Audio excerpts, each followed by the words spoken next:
Hi, welcome back guys. This is your friend, Lettuce Head Fanfics. Back with amazing fanfiction. This is the series of What If Deku Built Anti-Gravity Shoes. Now before starting, please give this video a like and subscribe to the channel if you want more videos like this. Now let's get into the fanfic. Calling my quirk odd is an understatement. Dormant for 15 years and giving my body near-complete physical immunity, as well as immunity to heat and most dangers, is not something that normally happens. Sure, the hero captain celebrity has a form of immunity, but he can still be hurt if he is not careful. As far as I can tell, the only weak point I have is my face, and that is still incredibly durable. Falling down a flight of stairs. It is odd. Ever since my quirk awoke 2 months ago, the dreams have stopped for the most part. 2 months since All Might shot my personal dreams in the back of the head in a field of flowers. 2 months since I almost died to a slime monster. But, personally, I think I'm doing fine. Well, as okay as a kid who was quirkless and started sprouting horns and growing a reinforced black carapace on my skin can be. Sadly, the whole school and Katsuki problem hasn't changed much. Other than he is even more volatile than usual. The only people that have backed down are the larger portion of the student body. However, that only happened after a dumbass with a strength enhancement quirk punched me in the gut and broke his hand. I guess he didn't think the kid that tanked Katsuki's explosions could take his fist. And now that the carapace is covering my body completely, an assortment of things have started to happen. Katsuki was said. Deku, the little pebble that followed him around. The quirkless runt, the weakling and punching bag he had used for years, had a quirk. It was impressive too, able to take an explosion and not even have a burn. That in of itself set him off. But what made Katsuki seethe with hatred was that the fucker tried to hide it all. The audacity of the son of a beach had to hide a quirk. How long had he been hiding it? A month? 2? A full FING year? Was Deku hiding it from him the whole time? He had harassed the fucker for years, and yet the fucker hid his quirk. He hid it like a coward. So what else was he supposed to do than follow the fucker home and teach him a lesson? Fear spiked through Izuku as he was launched down the alley he was passing. He knew his skins would be okay, but this was his last clean uniform. Sadly, it was now a destroyed uniform. He had skidded almost 20 feet from where he had landed, shredding and ripping any piece that was not already smoldering. When he finally slowed down from the explosion, he was surrounded by the muck of the alley. The dumpsters were piled high and there were puddles of substances here and there. The explosion didn't surprise Izuku. 2 months of good behavior from Bakugo was surprising in its own right. No, what surprised Izuku was the rage that flittered out of his heart. With each beat, the heat in him grew more and more. Sitting up almost hurt, not because he was flung down an alley, not because it was Bakugo, but because he would need to show his mother his now destroyed clothes. She did not need this, and by God has he grown tired of it. Is that all you got, Deku?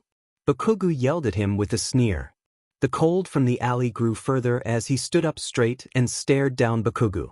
It reminded him of when he was 5 and used his body to protect a kid who was an average late bloomer from Bakugo. Only this time, it was different. That kid this time was behind Bakugo, much like all those he tried to help. And this time, he had a quirk. The moment Izuku stepped forward, Bakugo launched off the pavement with a defining bang. Where he once stood, the ground was cracked and scorched and the air was filled with thick dust, only for his punch to miss Izuku. Izuku, however, did not feel like getting hit and decided to return the favor. A swift punch and Bakugo was thrown into the wall of the alley. A sickening snap and an audible drip of a liquid alerted all those around that something did not go well. As the smoke faded from the alley, the onlookers were paralyzed in fear. Standing tall as a pillar of darkness was Izuku, the wimpy loser they all once knew. Had knocked their leader flat on his back, bleeding and beaten with one hit. But that was not the worst part. Where his bright green eyes once were, 2 sockets of darkness stare back. A pale white mask had formed on Izuku's head. Where his horns had been growing stood 2 large horns of ivory. The sight caused the group to panic and run away in fear.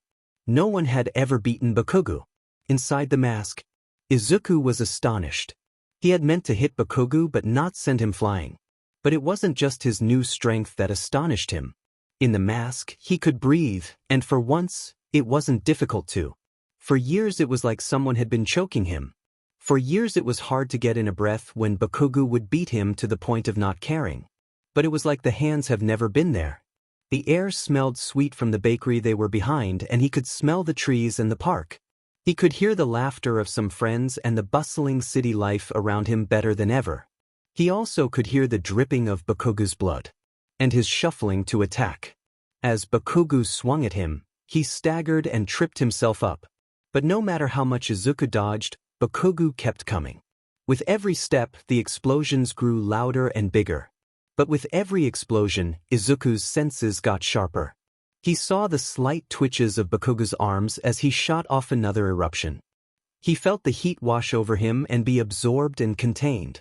But he also saw the crazed look in Bakugo's eyes, the look of a feral beast wanting to rip him into pieces. A small slip-up allowed Bakugo a punch.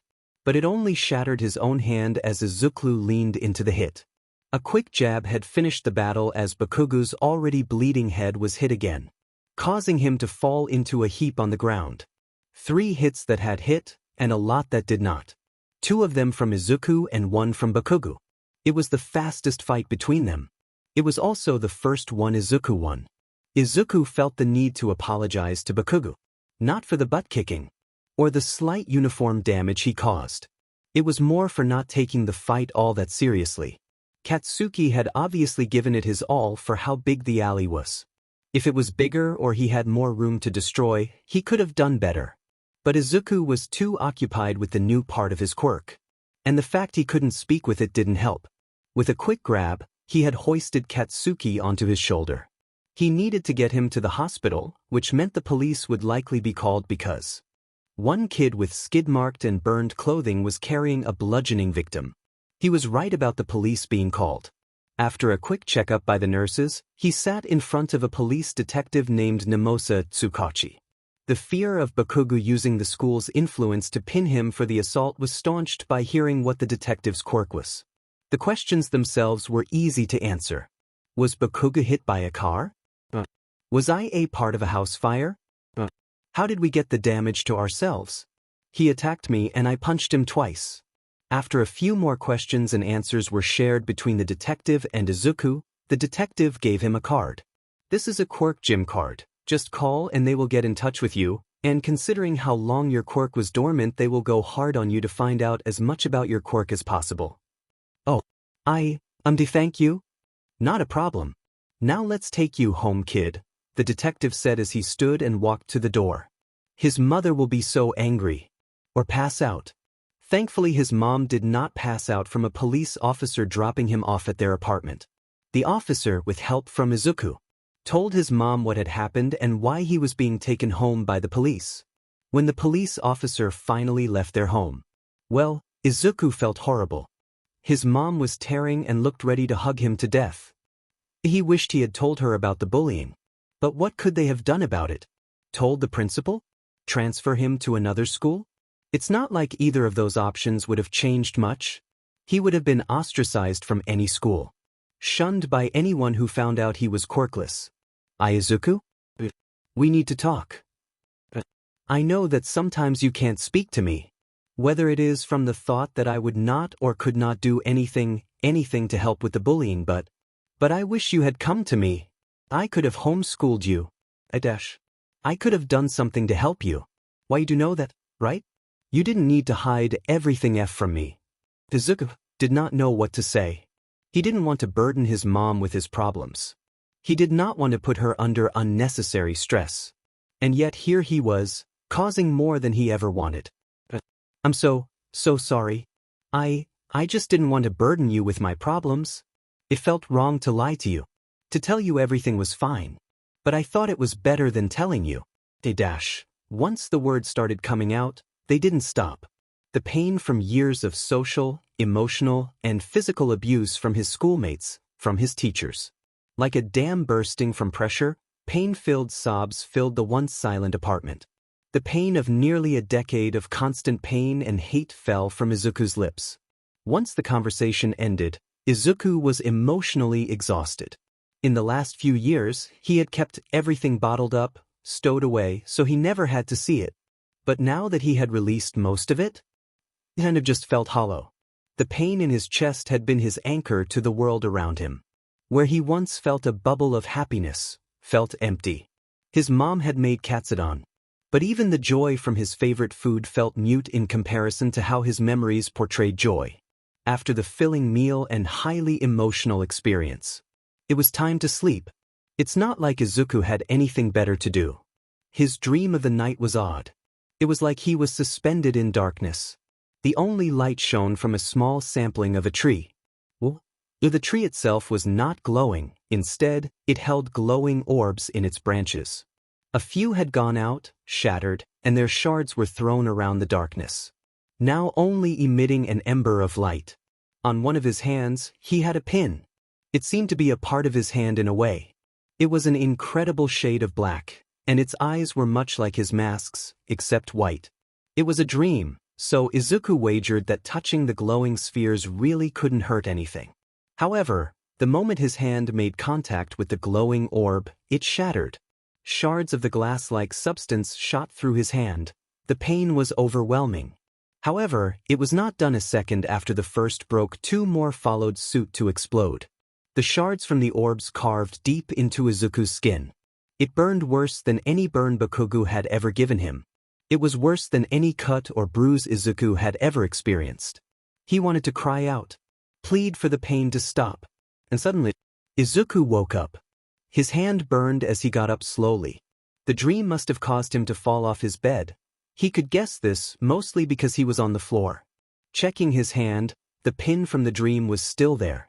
Whether it was a manifestation of his quirk or some ruse Bakugo was putting him through, Izuku couldn't tell.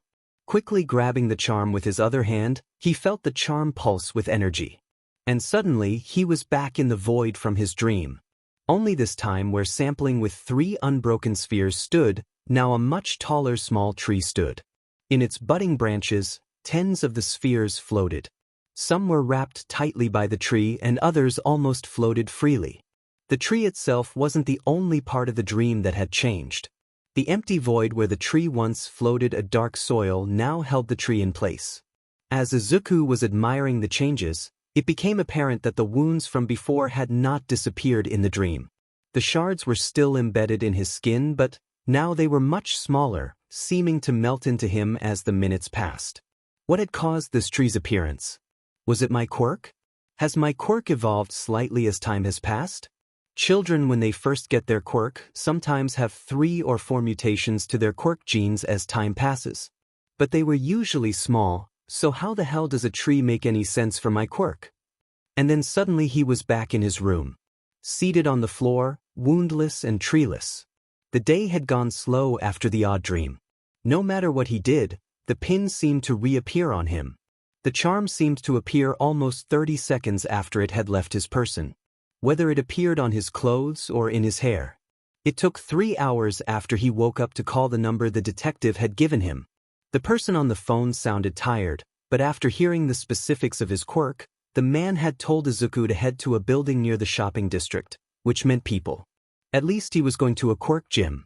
The building itself was oldish, it was worn but more by age than neglect.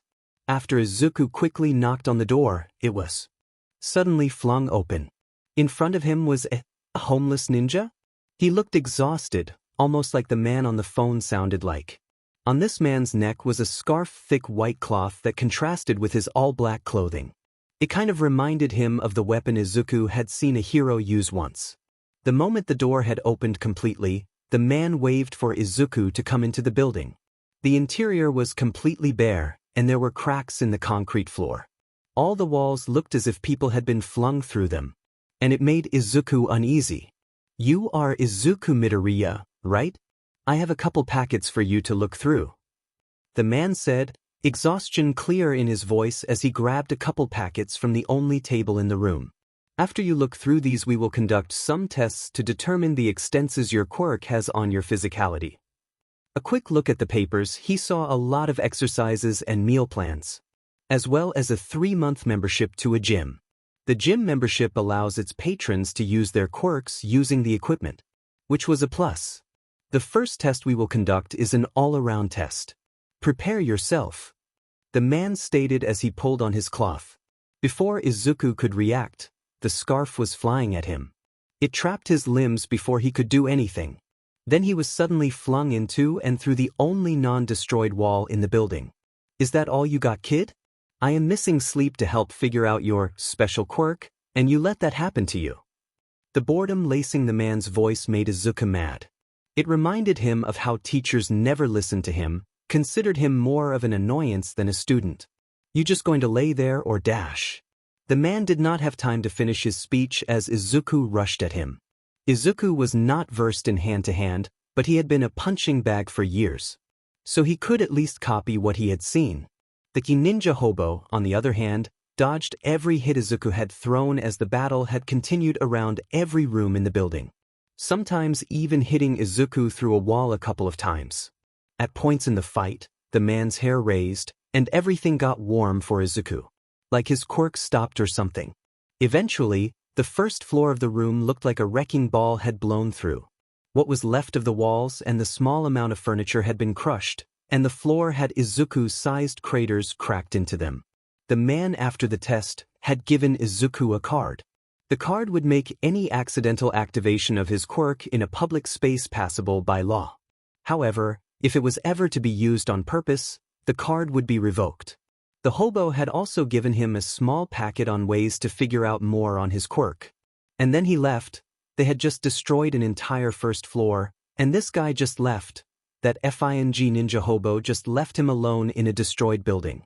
3 months since the villain and the duo of douchebaggery. Drip, drip, drip. With every drip, the black-colored pool under Izuku grew wider. His face, forced into a silent scream of agony as he cracked the mask guarding his face more and more. Until finally it gave way.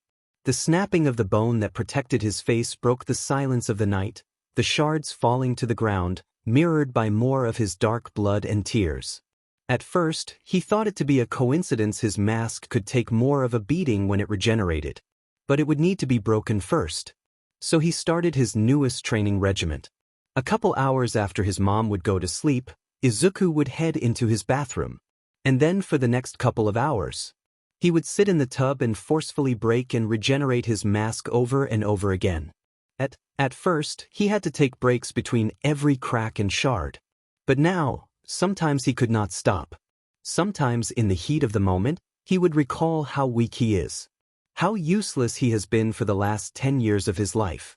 And then he would dig his fingers deeper into the cracks and pull harder. He could be more powerful now. Can be. But first, he would need to break a bit more. Work a lot harder than he had before. As sure he would sometimes go too far. When his fingers dug too deep into the raw bone of his mask, he would sometimes freeze up. And every once in a while, he would push his regeneration too far, making him have to go through days with the nauseating ache under his skin. But he could take it. He had to. He needed to get stronger. Or else all he has done is for nothing. Worrying his mom. Getting her caught up in Katsuki's anger. All those years of studying and trying his best to push past all the hate directed at him. If he does not become a hero, then what would he do? Become a vigilante? A villain?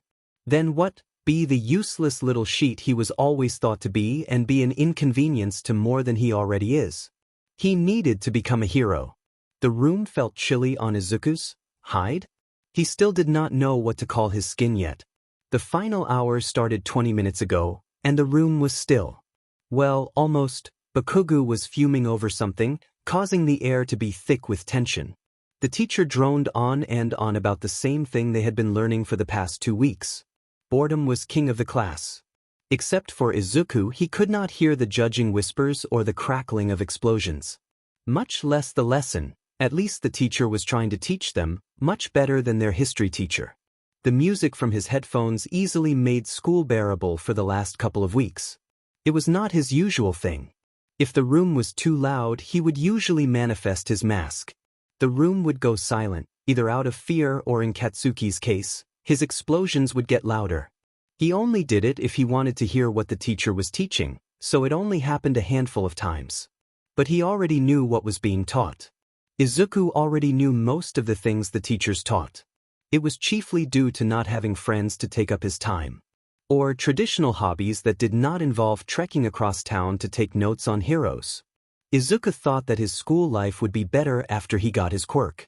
That, with a quirk, people would willingly talk to him, and he would be accepted into even the smallest of groups. But that sadly was not the case, and in some ways, his days got worse. He was still picked on and bullies hit him.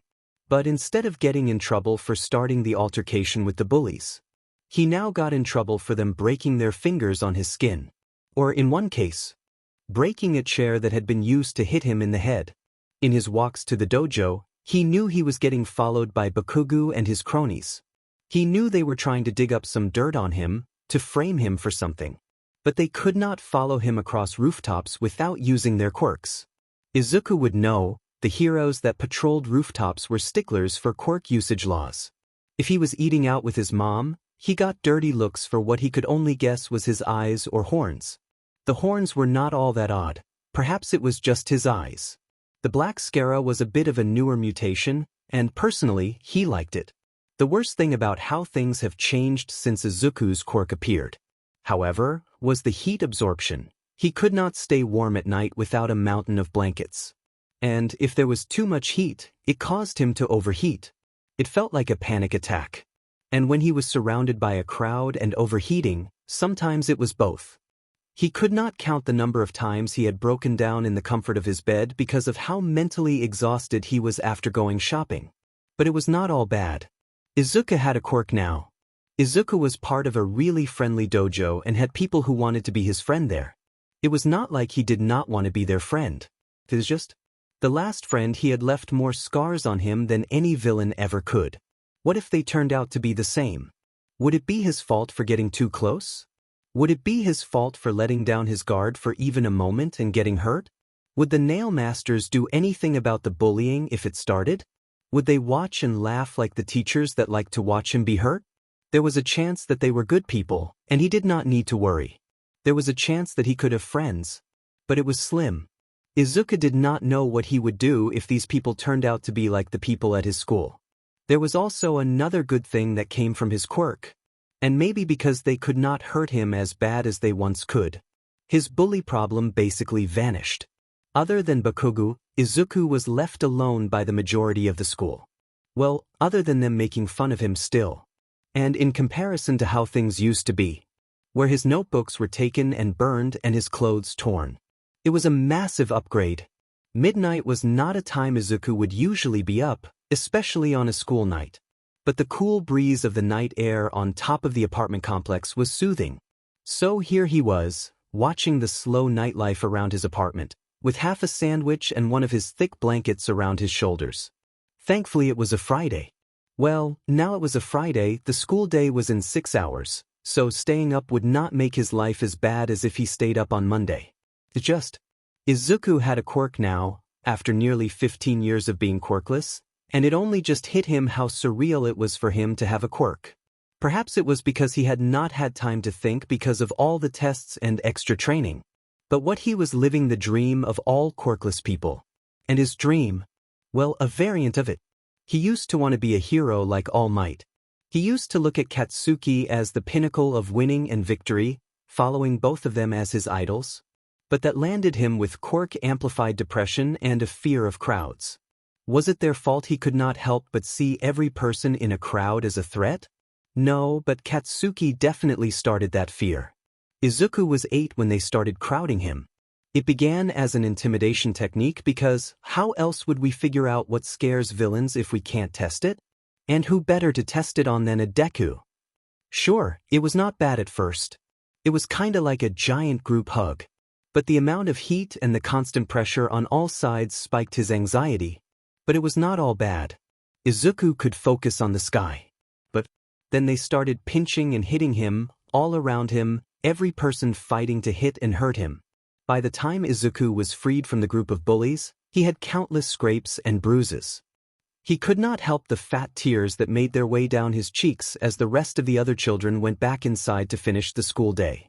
He was allowed to go home under the guise that he fell into a thorny bush. Not long after that, Izuku went shopping with his mama to get some groceries. The train ride was nice. It was open, and he had room to move his little feet and stare wide-eyed at the passing building. But when they exited the contained environment, when they stepped into the large crowd, and Izuku's hand slipped from his mama's, he froze. He was surrounded, but it was not by the kids at school. He knew that, but what if? What if these people found out he was quirkless? Would they hit him too? In his frozen state, he was pushed by someone farther into the moving crowd. Izuku's tiny frame was lost in the sea of what-ifs and fear. It turned out that one of his school bullies had distracted his mom while another pushed Izuku deeper into the crowd, pinching him as they went. And what was he going to do? The other kid's skin turned into crystals, and he was a full head taller than Izuku. When his mom realized that she had lost Izuku, most likely thinking he was still around her as she gave directions to one of her son's friends, well, she freaked out, searching for nearly half an hour for her baby. But probably the worst part of how she found him was how he was just curled up on the ground crying in fear. Why hadn't a single person yelled out, "Try to get the child to safety from the colliding feet of the crowds"? That was the day Izuku had to have a cast for his leg and right hand. It was also the day that he was diagnosed with agoraphobia. Hospitals. Inko had been in them her entire life. Her stepmom never could find babysitters when Inko was younger, meaning whenever she was called into a hospital, Inko followed. But this was probably the first time Inko had ever been stressed out in one. Okay, the second time, the first time was Izuku's quirk doctor appointment. This time they were there to get Izuku checked out for both his quirk and his emotions, disconnect since he got his quirk. It was likely Q80 or quirk-amplified depression. She had seen it in many patients with limited physical drawbacks with their quirks. It was like depression, obviously, but it just hit harder. It was like depression kicked to anywhere from 11 to 50. It was harder to keep in a manageable state. Some cases of Q80 even simply got rid of a person's emotional range. And medicines that were used to kick depressive symptoms hardly ever worked. And in some cases, amplified it. Only in recent years have even slight advancements in Q80 medicine happened. Okay, so we have run the blood tests and have your son in with the psychologists, but the moment your son entered the room the Shell's hair turned black? You do not need me to tell you what that means, do you, Chief Resident Midoriya? You've worked with Shell before. She did not. The psychologist Shell's quirk was emotional hair. It was an empath quirk that told her the emotions of whoever she was focusing on. The overall spectrum did not matter at the moment. Depression was gray, but black was Q80. Inko texted everyone who owed her favors. The list was quite extensive: pharmaceutical scientists, heads of the Medical Board of Japan, leading Q80 researchers. Everyone. She needed to know the best Q80 medicine on the market, and she needed to make sure it worked. Because she could not take the lack of emotion her son showed, and she would be dead if she didn't try and help. At first, Izuku did not want to take the medication. They were huge and dried his mouth out.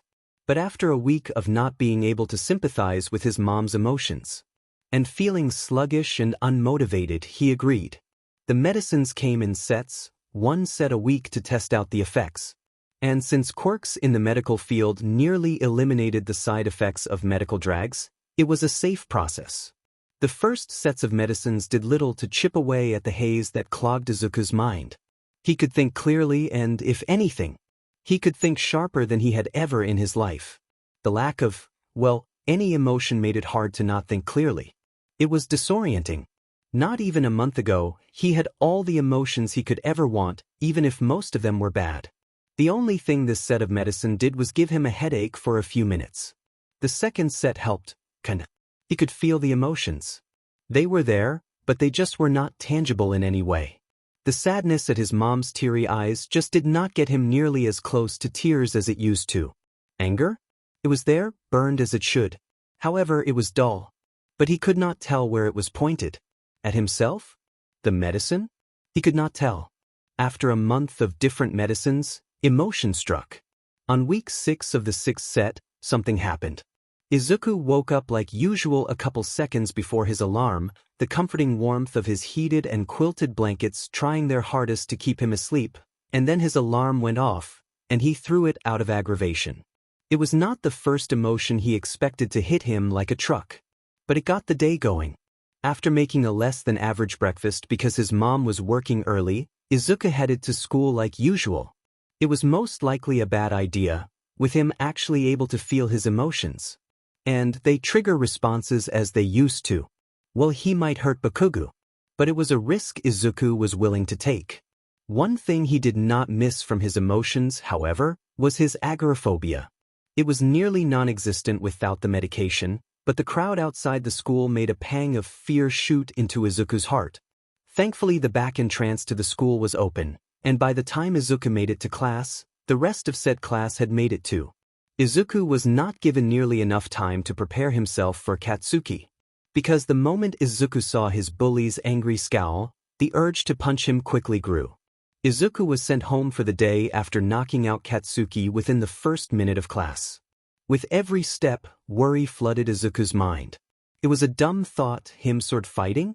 Not only would his mom never allow him to take a class like that, but the likelihood of them letting him even take the class was also slim, especially because his skin was now resistant to most forms of injury. It was sadly the life he lived in now. While he used to be turned away from most things for not having a quirk, he has now started to be turned away for having a mutation quirk. It all started with an ad he had always considered looking into. The Nail Master Sword Fighting Dojo was not new. But in comparison to some of the older dojos it was. It was run by the triplet heroes Shio, Aro, and Mato, who ran both the dojo and their own hero agency. It was also the most cost-effective dojo he could find, essentially because as long as you graduate from their dojo, you never have to pay a cent, beyond medical fees, of course. And he still has not figured out what Nail Master meant. He had also found out during his research that they had basically the same quirk. Unlike quirks that were similar on paper, theirs was so close it was hard to tell whose quirk was being used, which was a rare phenomenon that could only occur to identical siblings.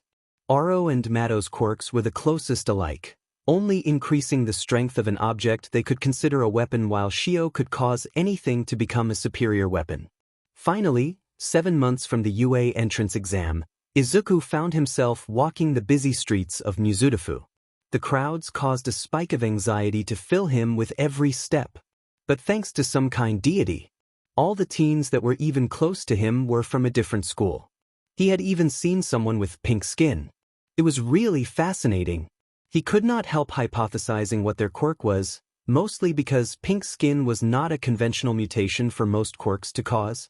He sadly had to end his thought process early because he had finally made it to the front door of the Nail Master's dojo. He could not help but stand there for a long moment. He knew he was physically strong. That much was apparent from him accidentally cracking cement when he punched Bakugo into it. But he did not feel comfortable with punching things. It felt too much like the number 1 jackass's trademark. He at least knew the Nail Masters were better heroes. Their reputation had not been tarnished since their debut, and their popularity had remained relatively stable over the years. So why did he want to learn sword fighting in the first place? To be honest, it was the powerful aura wielding a sword gave off. If he wanted to strike fear into villains, then what would be better than a sword? Well, a gun, but he did not like loud and obnoxious bangs. So those were out of the question. Learning the basics of sword fighting was not difficult per se, but it still took longer than Izuku thought it would. It also did not help that Master Shio held mandatory art classes once a week. By the end of Izuku's first month in the sword fighting program, he had finally gotten a personalized nail. They were incredible. Shio's husband made them in his forge, and with his quirk, he could bond a wielder's quirk to the metal with just a bit of DNA, which could cause a plethora of things to happen. For the nail master themselves, it caused their nails to retain the energy their quirks put into them, which let them do longer and cooler combos with their nail arts. He had even seen this one guy who had a porcupine quirk that caused his nail to be able to sprout quills. However, so far, he had only been able to make his nail go black, which was not all that bad, especially if he was fighting in a dark room. At least he could draw an okay circle now.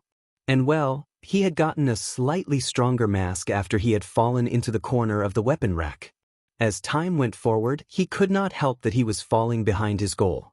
He needed to beat Bakugo. He needed to prove all might and his teachers and all his classmates wrong. It was probably becoming an obsession as he continued to practice late into the night. But as long as he could keep near heat, he could go all night. He needed to beat the best, which meant he needed to climb the dojo's ladder.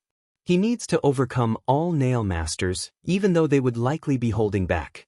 He needed to get into UA, he needed to finish first in the sports festival, and he needed to shove all his hard work into all those who doubted him in their faces. But it would not be worth just beating them. He needed to obliterate them. If he wanted them honestly, regret the years of ostracization, years of physical and mental abuse. Years of the worst people he had ever had the misfortune of meeting being horrible to him and all those who did not deserve it. Then he would need to be faster and more powerful than all of them. He would need to be better than all of them. Even if that meant he would have to start shooting explosions out of his hands to secure Bakugo's regret of it all. After starting his training in swordsmanship, he began his newest training. Free running or parkour. Either way, he had recently beaten Mado in a fight. It was rigid because Mado did not even try. But that is unimportant. Izuku was 2 nail masters away from getting his support item card. The card only lets him use the nail as a support item, which was vital to his plans. But back to parkour, it first started as a way to get a bit more agile. He was covering his need to increase his strength by learning sword fighting and going to the gym. But he was not doing much but just running around town, which definitely helped his endurance, but he still tripped over his own feet occasionally. So he decided to learn parkour, which was really just falling in style without getting hurt for the most part at the moment. But he was getting better at climbing things. Izuku could now scale most fences without needing to stop, and he was getting better at running while jumping across obstacles. So far, these skills have only been good for watching hero fights from rooftops, and his newfound flexibility. And he had also fallen off of a couple of buildings. But thankfully that only taught him that his quirk was great at saving him from death. When he had slipped off a building for the first time, these climbing axe-looking bones came out of his hands. Much like his mask, they seemed to come out instinctually, and they dug really deep in the cement, slowing him just enough to not die. 5 months before the UA entrance exam, he had finally beaten Oro. It was a lot harder than Mado, but it was also a lot alike. They had a number of the same ticks in how they fought. They even favored the same side. It was also probably the most fun Izuku had had in months. The rush of adrenaline and blood in his veins, the danger of a sword swiping at him. It caused Izuku to find another new thing about his quirk. As he got home from the dojo, he immediately went to test to see if he could do it again. It took a lot of concentration, but he could phase through people. It kind of felt like when he had to dash 50 meters at school, or when he needed to run away from Bakugo after school. The dash would help immensely when it came to fights. The ability to just negate damage by going through it was an incredible ability to have. The only problem was the fact that Izuku did not know if he could beat Shio before the next 5 months were up. He had been training harder than ever. He had discovered new things about his quirk he could not even imagine doing, and yet, it started to feel like it would all be taken away. It took nearly all of his younger years to become friends with Katsuki, and that was taken away in an afternoon. He spent months on his notebooks, and 12 had been burnt. He has spent nearly 10 years keeping the bullying a secret from his mom, 10 years telling himself he was fine, and it was all for nothing. What if the months of hard work were for nothing? What if he lost all of it all because it was a dream? What if he stopped? Would it just be better if he stopped trying? If anything had ever withstood the test of time, it was people telling him to give up. But so had his resolve to not. He had fought through years of torment and abuse, years of unconstructive criticism, and, if he gave up, then he would lose that too. The soft pitter-pattering of cold rain blanketed the city. Most hurried to their homes, to their places of warmth and serenity. But Izuku had other plans. He had long since given up on heading to sleep early and started his regular rounds of endurance training. His quirk kept the burn of his legs and eyes to a minimum as he rounded the bend to his favorite convenience store. He could not figure out why he was crying. Perhaps it was the rain. It used to make it hard to smile long before the abuse started, or maybe it was the worry. He had been practicing for the festival for months, but he still felt behind. Like his feet were encased in stone. But it was not all that bad. Izuku no longer bothered because of his notebooks. He was given the same respect by his teachers, and he had a quirk now, so why did he feel sad? Was it the lack of friends? He had not had friends in years, yet he always had Bakugo. For better or for worse, he had the nail masters now, which was a massive increase in socialization. So why was he sad? 4 days before the UA entrance exam.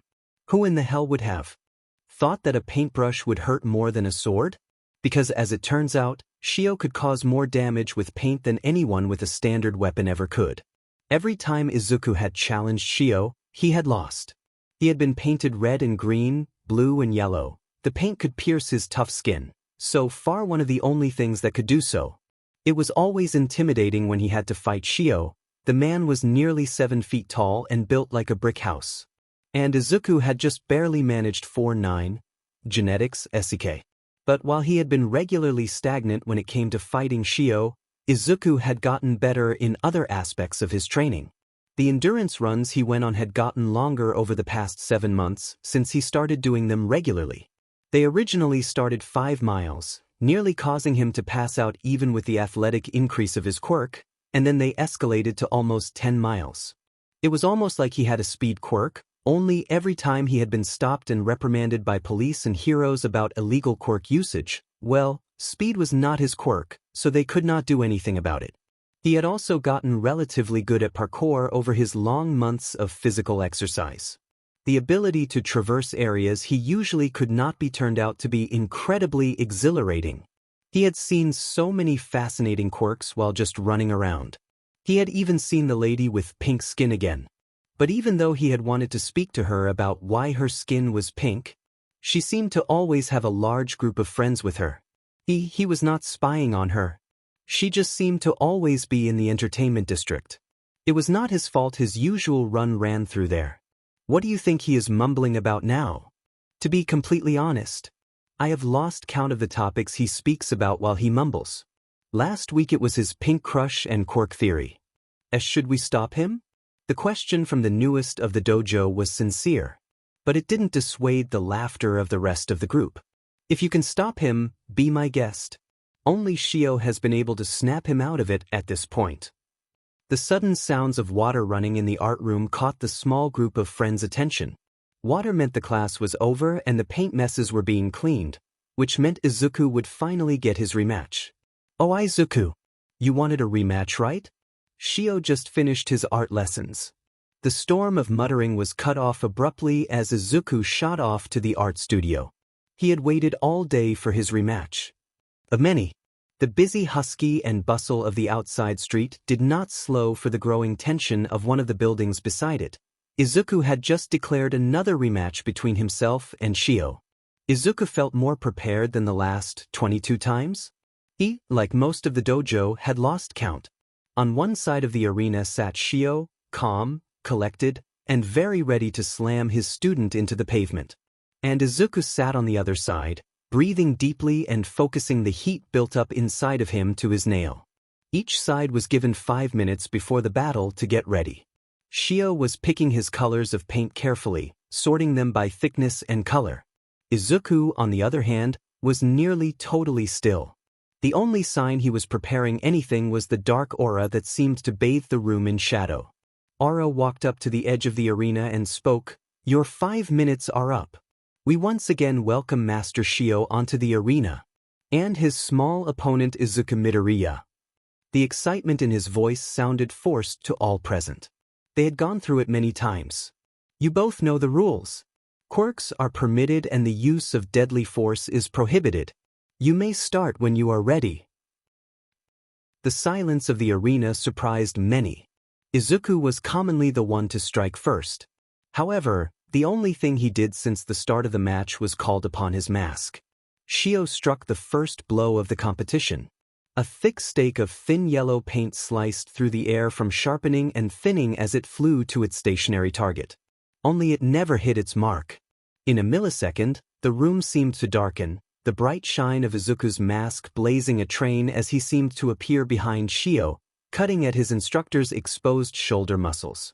Only where blood should have started flowing, it seemed to harden around the wound. A streak of thin blue paint cut deep where Izuku had been, digging inches into the thick cement wall of the arena. Shio expected his protege to appear behind him again, anticipating it with another streak of blue where he should have been, only to be landed on top of by his small student. Izuku's nail dug deep into his master's muscle, not enough to kill or even maim, but it definitely hurt.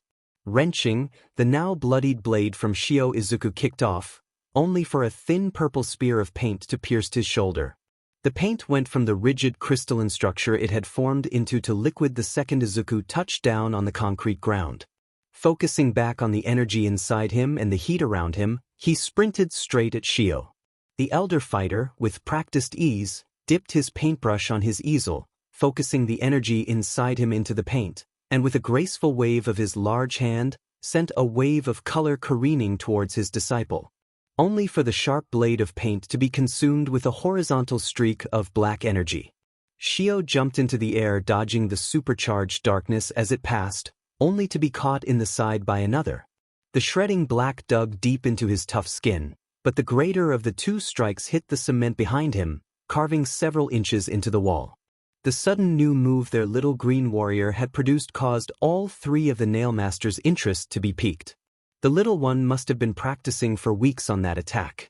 The momentary lapse in concentration left Shio open, and a sudden weight crashed upon his shoulders, and the cool edge of his student's blade pressed firmly on his throat. Second passed. Then Oro spoke up, "Well, it took a while, but today, young Izuku wins." The sudden escalation jarred the small crowd out of their surprise. The group of regular attenders cheered in joy for their small friend, and the heroes themselves could not help but be proud. Sure, it was not an all-out hour-long slugfest, but it was brutal, in a real fight. They all knew Shio would win, but it was more of a test of determination. No one beat Shio on the first try. Hell, no one had ever beaten Shio when he went all out. But it showed that even when he lost, Izuku would keep trying. And that was all they needed. A small party was held after the arena was cleaned of paint and blood. Izuku was given his hero-certified weapon carry license as well as his support item certificate. By the time the treats had been eaten, and the fun had been had, Izuku did not want to leave. The Nailmasters had always been kind. Mato had always been called Dad teasingly for his doting nature when one of his students did something right. Oro had always been thorough in his teaching, and even a bit dense, but he always wanted the best for the students. And Shio always thought of their futures, teaching them art as a stress relief mechanism and a way to express their emotions, going the hardest on them in training because he knew they could do it. So Izuku sat in the comfortable familiarity of the dojo that he had grown used to. Sure, he could come back and train, but when he got into way he would not have the time. All the hero training plus his personal training and studying and trying to just make it through the hallways each day. Just the thought made him exhausted. Heavy footsteps fell next to Izuku. The great shadow of Master Shio engulfed him as Shio sat next to him and began to speak. "Izuku, I do hope you make an appearance here every now and then, even if only to resharpen your blade. And do keep in touch, we'll celebrate you getting in UA when you get the letter, yeah? Your mom already agreed to a small party, just you, her, and me and my brothers. How does that sound?" The only response Shio got was Izuku leaning on him heavily, lightly snoring. Bakugo Katsuki hated silence. Ever since his parents' clothing line started booming in both sales and requests, they were never home, always busy. Always too far away to pay attention to him, and when they did, it was only on Christmas and his birthday. So he started acting out childish? Yes, he knew that. But he couldn't help himself at this point. He wanted them to be mad, to yell, and stay at home with him. But the school never reported him for bullying the DMN Deku. They never, in the 10 years since he started tearing into the fucker, tried to stop him. He knew it was not fair to Deku. They used to be friends. Until the fucker broke his promise until his parents left him alone. Katsuki remembered when Deku followed him. He remembered when the fucker used to look up to him. But he had his mom. And now he had a quirk that made him a powerhouse from the start. It took Katsuki 3 years to stop making small fireworks with his quirk, and even then, the explosions were not strong enough to burn anything but the fucker's skin. But when the police called his parents, When the policeman put bullying on his record, when the police said that the punishment would be handed out by his parents, he expected more than the disappointing silence they gave him. He was expecting his mom's anger. He was expecting his father's judgment. But he got neither of those. He got the silence. He got quiet disapproval. The reactions he had been expecting never came. And for the week his parents were home, not a sound rang through the house other than cell phones. And then they were gone, a letter on the coffee table, and the rage Katsuki had felt for years grew even worse.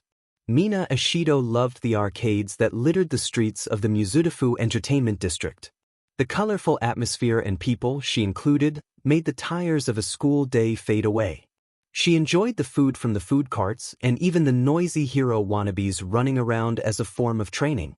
One of the arcades was her favorite. They held bets once a week on who could beat the new hard track on the dance machine. She always won, and the manager hated it when she appeared, but it was always fun to see people try and beat her score. So while waiting for her turn on the machine, she watched the crowds bustling about outside the small building. Familiar faces from school appeared and waved. But one person always caught her attention. Scaling the side of a building, their small frame and green, fluffy hair swaying in the wind as they hauled themselves up the ledge of a roof. Every day they were running across the building, jumping and rolling, climbing and making everyone on the street seem slow. They never seemed to need to stop when they started running. She had seen them at hero fights watching from roofs. And even watching people just walk around from their high vantage point. She wanted to talk to them, but every time she tried, they seemed to jump in surprise and run away, their face always bright red as they did so. She could not wait for the day she caught them one day. She would have to ask them some embarrassing questions just to see their response. The day of the UA entrance exam. Izuku was not ready. Everything had started off perfect. Izuku woke up early and took a shower. The hundreds of blankets he used to stay warm during the night were scattered across the room carelessly. He took his quirk drawback medicine while he ate breakfast, and then he headed to take the UA entrance exam. The train ride was nice. No one came over and sat next to Izuku or even spoke to him. The number of people taking his train to the station near UA was thankfully low, and most of them were from his school and scared of him. He felt ready for the exams themselves. He studied the week before religiously and had been training for months just for the physical part. But just because Izuku knew he could take the hits of whatever he was fighting, just because Izuku knew he could fight, did not mean he did not fear getting hurt or failing. And what if he slipped up?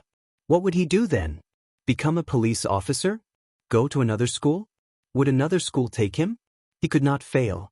Izuku did not know what to do if he did fail the exam. Izuku felt that he was ready for the exams. But he was not prepared for the crowds in the slightest.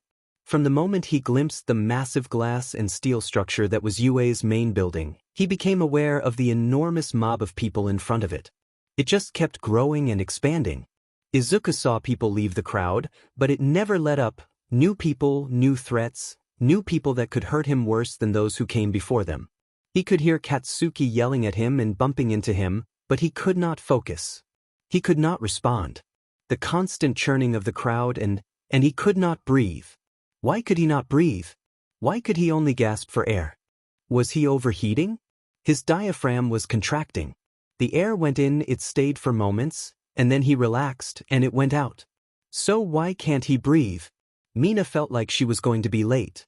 The crowd was massive, and no matter how much she fought to push past it, it only seemed to get harder to move. Then she saw a familiar mop of green hair it was easy to miss due to how tall everyone else in the crowd was, towering anywhere from a foot or more above him. But the boy seemed to not be able to breathe, they were grasping their chest, and from what she could see, tears were running down their face. The boy appeared to be trying to push through the crowd.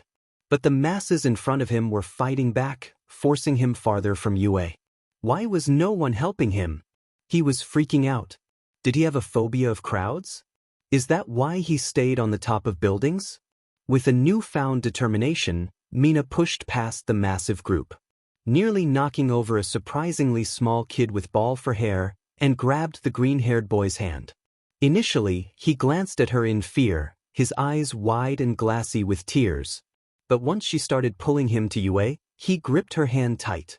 After she nearly bulldozed through the crowd pulling him along the whole time, did she glance at his face for the second time. His eyes were closed tight as he gripped her hand as she pulled him past the crowd. When Mina and the greenet passed the school's threshold, the crowd seemed to disperse, were most of the mob reporters. As they walked into the main building, she pulled the boy into an empty hall. They might be late because of this, but she couldn't bring herself to care. He needed quiet and a friend. She sat them down next to a door and draped an arm around his shoulders, which, with how he tucked into her side, he appreciated. A couple of minutes passed as his breathing started to even out. When he finally peeked out of her side, she noticed something that she really should have before. Holy shit! Your eyes are like mine. Her happy escalation caused the boy to falter for a moment, surprised by her outburst. Sorry, you know it's just not everyday people have eyes like mine. But we should hurry, the tests start in 3 minutes. I think? But do not worry, we're really close. Oh, we are so going to be besties. When Izuku came to his senses, he was not expecting to see the pink girl. She was so pink, and really energetic and friendly, and tall and pink. Really, he felt like she was just being nice to put down his guard. But she seemed so genuine as she talked on and on about this and that, especially when she noticed his horns. The laughter that came from her was incredible for his mood. She kept calling him an eye and horn buddy as she pulled him to the auditorium. And when she finally let go of his hand, she gave him a small piece of paper and told him to call her. He got a girl's number, he talked to a girl. She held his hand. Oh God, a girl held his hand. Okay, she talked to him and dominated the conversation, but it is not like he minded. And sure, she held his hand to pull him along, so maybe she wanted to be friends? The last time he had a friend was, what, kindergarten? First grade? Gods, it had been a long time. The written exam will start in 1 minute. Please hurry to your seats.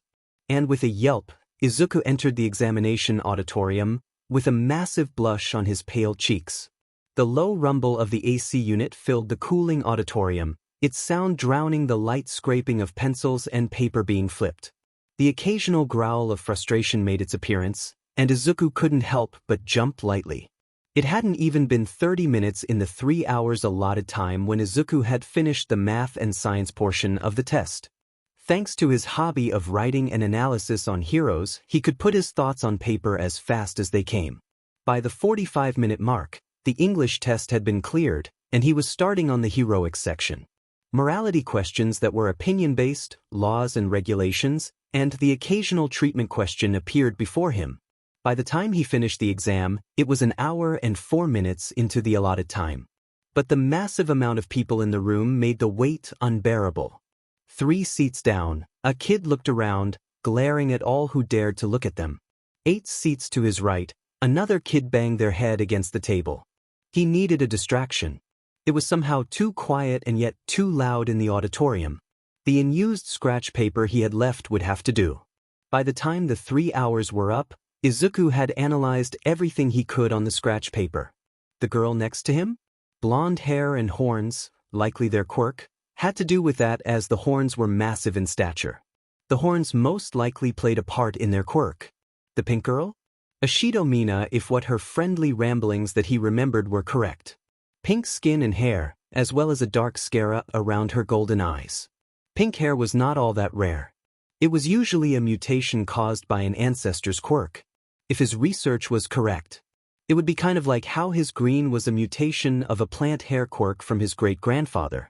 The color itself is likely a dominant trait of the hair in the family's quirk gene for both of their cases. The black scara, now that one is a bit harder. Mutation quirks could cause a whole host of changes. An extra joint or body part like a tail could be caused by an entire muscular and skeletal mutation quirk. Mutations were the hardest to figure out the depth of changes some could cause. Eyes, however, were a bit rarer to get the offshoot mutations. Izuku's was due to the chemical imbalance his quirk caused, which sounded like nonsense on paper, but the research told him it was true. From Yoshido he could not tell. It could be anything from a pigment mutation like her skin could be, or, like his, a quirk drawback problem. Her skin was either pink as a defensive mechanism from her quirk's backlash, a pigment mutation. Or hell, magic for all he could figure out. His skin was black because of why was his skin black? And you, what do you think you are doing mumbling and writing during the presentation? No matter if we already have the information, you should be paying attention. What are you even doing here? If you are here to distract us, then leave and let the people wanting to be heroes continue. This is an insult to all up-and-coming UA students. Who are you? Who was this and why are they so mad? I am Ilda Tenya, and I am tired of you not taking this seriously. Hayu examinee number 7111, please let the kid be. I was getting to the fourth robot, so hold your horses. The fourth beauty, don't fight it. It's a waste of time and energy and worth 0 points. Now on to the practical. Head to the buses out the exit to go to your testing grounds. As the bus drove to the faux city, the anxiety came to Izuku full force. He was on the same bus as the blue-haired mean guy, and he really did not want to deal with him. As the bus came to its stop and the doors opened, the surge of kids kept Izuku from being able to exit his seat, not that he wanted to be in front of the pack anyway. But as he left the once crowded bus, he caught a glimpse of his friends? Pink hair. 3 buses of teenagers in one area. Only one person who could possibly be a friend. And a whole lot of others that would likely hurt him. Thankfully he did not have Bakugo in his testing area. That would be bad. So Izuku hurriedly walked towards his pink-haired acquaintance. If only for safety in numbers, at least. She turned and saw him as he walked to her, his small frame making it easy to weave through the spaced-out students. As he made it about halfway to her, she waved. Did he need to wave back? Want that what people usually do? It has been so long since anyone else other than his mom even spoke to him kindly. It was wild. He got nearer and nearer, and the spark of joy at having even a conversation with someone nice bloomed in his chest. Only to be stopped by the blue-haired guy. What do you think you are doing distracting this pink lady? Have you no shame? First, not paying attention to vital information and now distracting another participant when they should be getting ready. Izuku was getting really tired of this blue-haired a-hole. What is his problem? Not to mention your clothes, those are not even for exercise. What are you, plant? You must be, it's the only reason someone like you would ever be here. I do not know who said in your iced coffee this morning, but you need to chill. I'll have you know I know her. I came over to her to wish her good luck. A butthole came and distracted both of us. And I need these layers. Izuku said indignantly, fluffing out his hoodie, and my quirk does not help with holding warmth sea conservation. And not all of us have good heat circulation. Swiftly, Izuku turned to the pink girl and said, thank you for earlier and good luck. I hope you have fun. Oh no. Why does my mouth speak when I do not want it to but does not make noise when I do? This day cannot get any worse. Next thing you know, this guy punches me for talking back and then I hit the pink girl with my body from the force.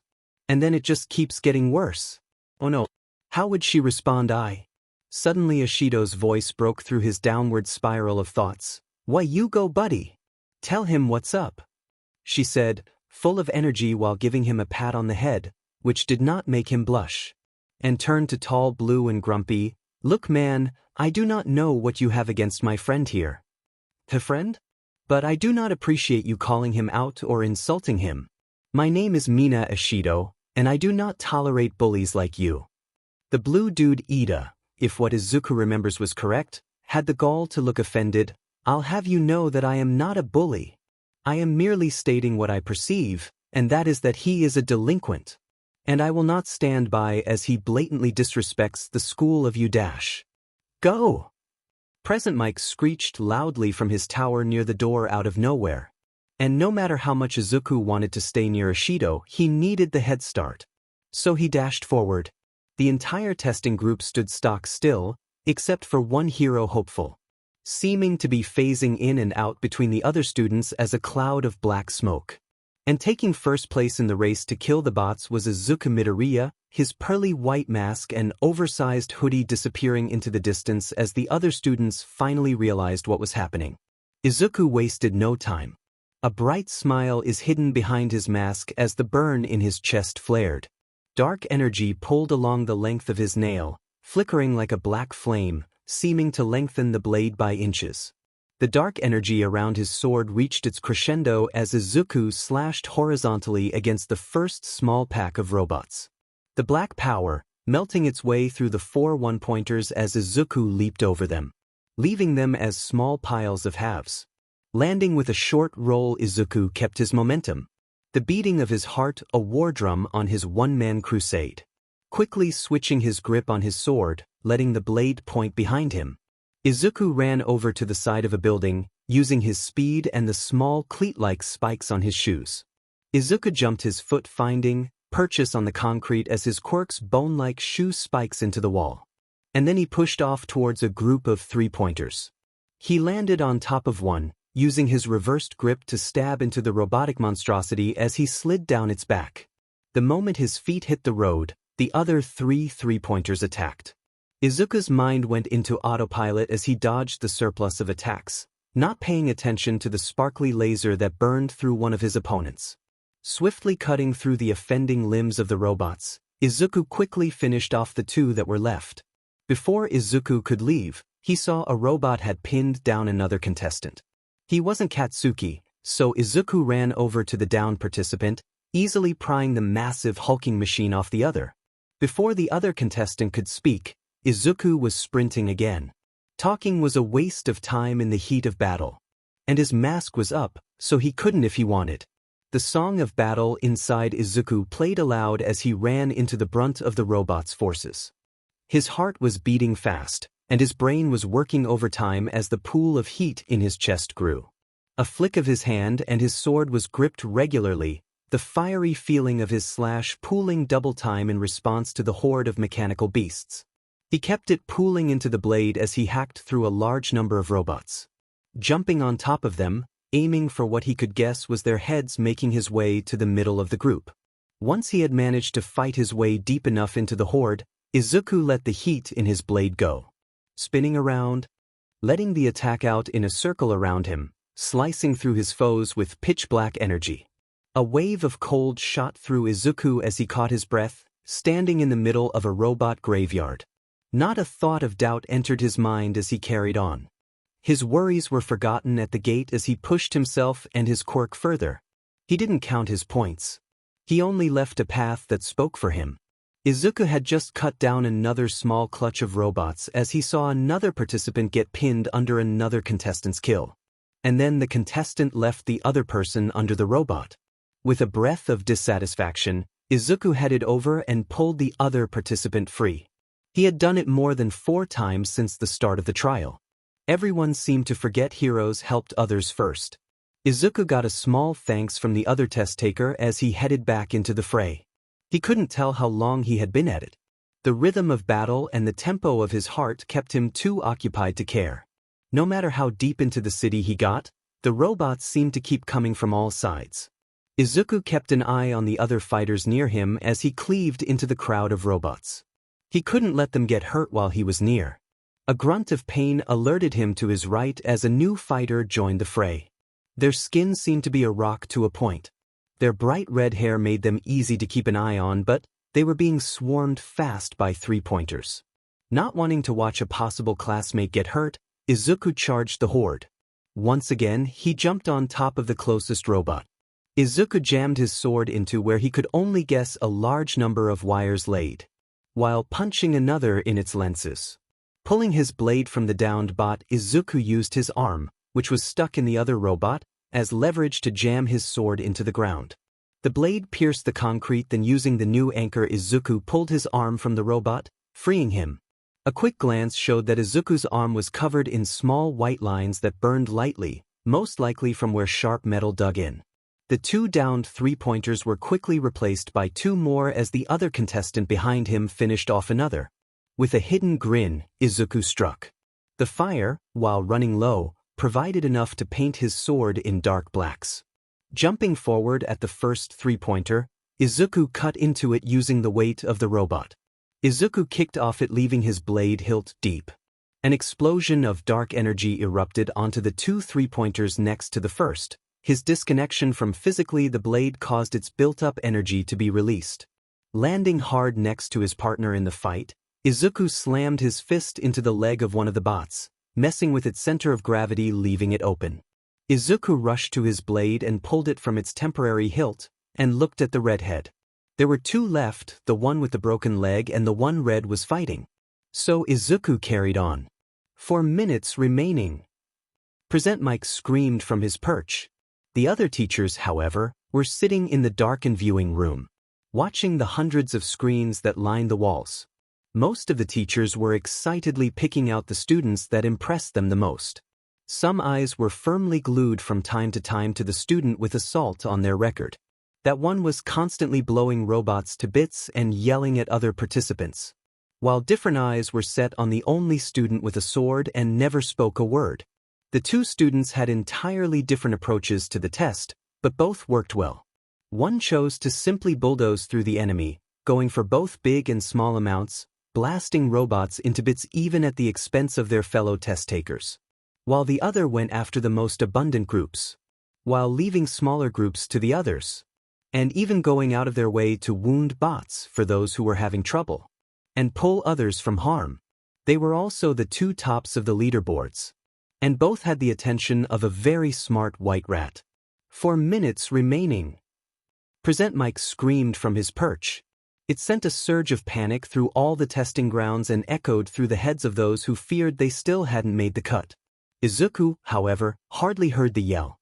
He had climbed to the top of a building to search for people to help, as he seemed to be the only one doing that. Since he helped the redhead, he had pulled another 3 students out of the way of danger and becoming floor paced, and even had to take a sparkly laser to the back to stop it from hitting another. But if he was being honest, Izuku had never had more fun than the test. He had never been able to let everything out. The training arena in the dojo was too small to parkour around, and he couldn't fight in the city without it being illegal. His smile hadn't disappeared since he started. And then the ground began to tremble. A massive plume of smoke billowed from a point in front of him. Then, suddenly a gigantic hand gripped the tallest building in the faux city, and snapped it in half. The smile on Izuku's face vanished as he watched the giant robot crush buildings under its massive treads and swat at others with its great arms. Izuku took a step back, then 2. But he couldn't seem to go further as he fell to his butt, looking up at the beast dumbly. And then he heard it. Help! His head shot to look at who was caught near the great beast, and Izuku's heart stopped. He only saw a flash of pink as he got to his feet and sprinted forward. The pink had been nearly crushed by a large amount of rubble. Only one person in their entire area had any pink on them. Much less were pink. Izuku's mind worked a mile a minute as his feet pounded the pavement, bounding feet and cracking the cement under him, tearing his shoes as he went. The heat in his chest flared brightly within him, the pseudo-cuts on his arm mending with every step. The robot continued its path, closer to the only person in years to be nice to him. He would be dead if they got hurt any worse. He wished he actually said anything during their conversations. Izuku wished he had met a kind person like her before the test. He could have used a friend. The scream of absolute terror of the robot's size caught in his throat as he skidded to a halt next to the pink Ashido. Grabbing desperately at the blocks, Izuku heaved them off, mentally questioning why she didn't melt them like the robots she had been fighting. Quirk overuse. Her hands were covered in cuts and raw as she helped push the blocks off. By the time the final block came off, the robot was too close. The burning of Izuku's quirk and in his throat hurt to contain. So Izuku ran to the Colossus. If he had learned anything, the burning meant something. She was free, not safe. So he needed to make sure she was safe. The fire clawed at his throat, pain cascading through his body as he made his way under the bot. The most insignificant movements of the robot shook Izuku as he neared it, the heat building as he pushed past his limits. His heat was nearly empty. His exhaustion was peaking, and he had only hope in the heat in his throat. Suddenly he came to a halt under the monster of metal and wire. Blood pooled in his mouth from biting his tongue, and he screamed. The pain of releasing 1,000 angry demons from his throat couldn't describe the agony he was in. He felt his vocal cords strain to nearly snapping as he howled in rage at the robot. Every ounce of energy he had poured out into the attack. For every moment he felt hatred at Katsuki. Every tear and bruise and cut. For every moment he absolutely hated his teachers and classmates. Every time, Izuku thought about giving up and moving to a different dream. All might.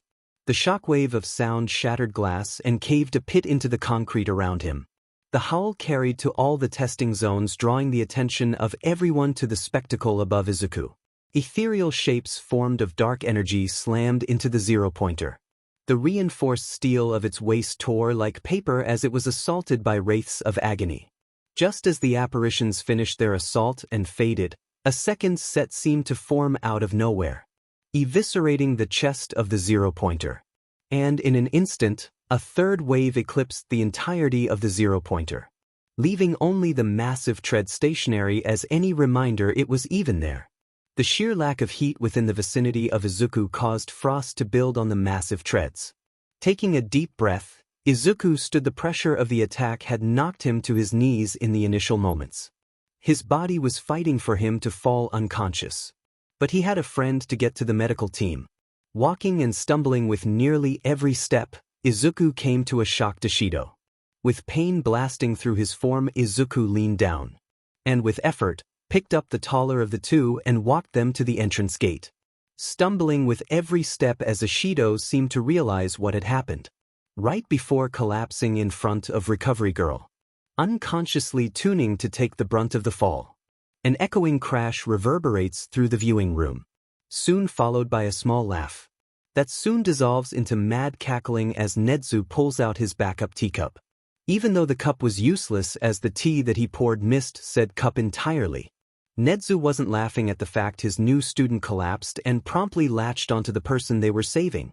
Even though that was hilarious. But the best part of the performance as a whole? The look of horror on his colleagues' faces. It had been years since he had managed to bring such a look of pure fear into any one of their faces. Sure, he had turned his pranks down since he made half of the janitors quit out of pure annoyance. But it wasn't his fault his joy brought them such horror. Just as Nedzu's laughter came down to a manageable level, he grabbed at his tablet, pulling up the future student's information. What he found made his brow raise. Izuku Midoriya, age 15, quirk, hollow. Mutation, emitter, transformation hybrid.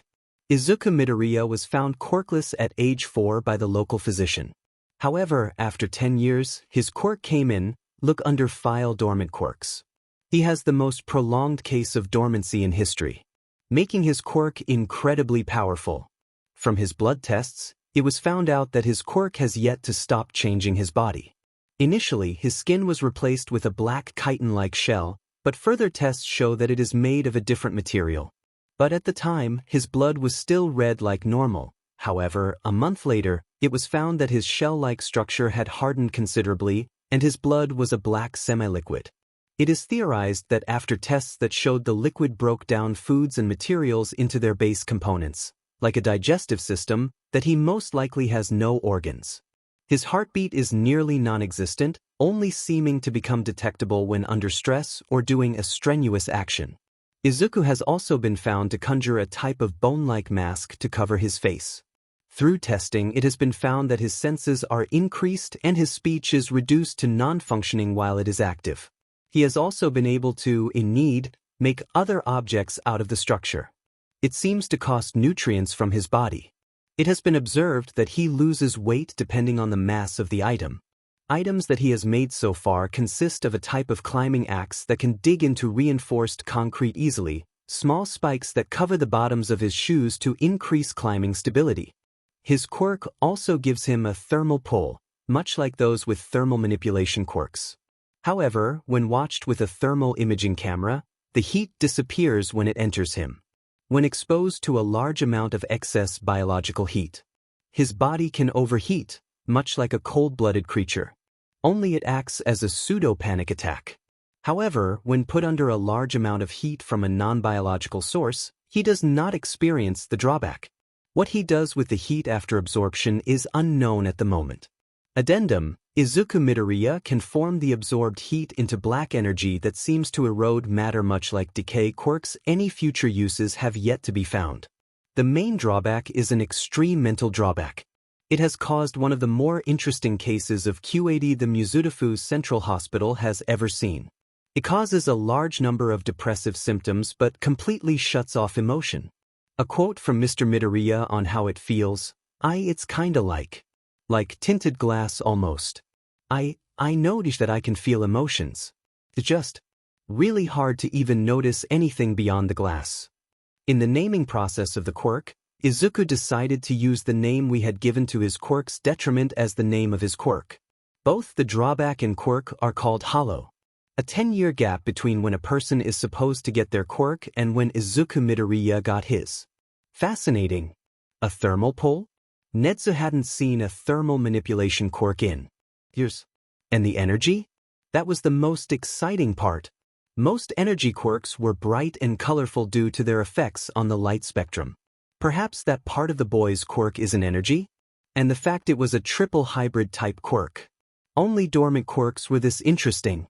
Netsu's soft smile turned wide, the once hidden sharp teeth glinting in the light of the monitors.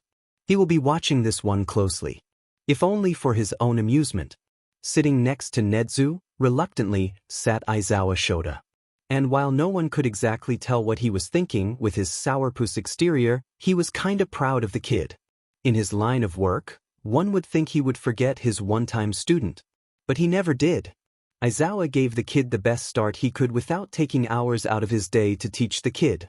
He got updates from the quirk gym about the problem child often, mostly about how his quirk proficiency had shot up over the last couple of months. And when he raided a quirk trafficking den with the help of Nail Master Shio the other day, well, he didn't expect to get an earful about a small green-haired child taking the exam today while tying up villains. He was getting the green one, and the pink one, and the exploding one. If Netsu's expression told him anything. Letting out a sigh, Shota stood, grabbing the scheming rat of a principal by the scruff of his neck as he walked out the viewing room. It was about time to ask for that raise. A couple chairs over power loaders stared at the screen in absolute horror. It took months to make a single zero-pointer from even slightly damaged parts. He stood up and followed Eraserhead. He was going to need a raise. Mina's brain must have short-circuited, and she died. It was the only explanation for how she woke up on a stretcher being cuddled by the small green bean she saw evaporate the giant robot.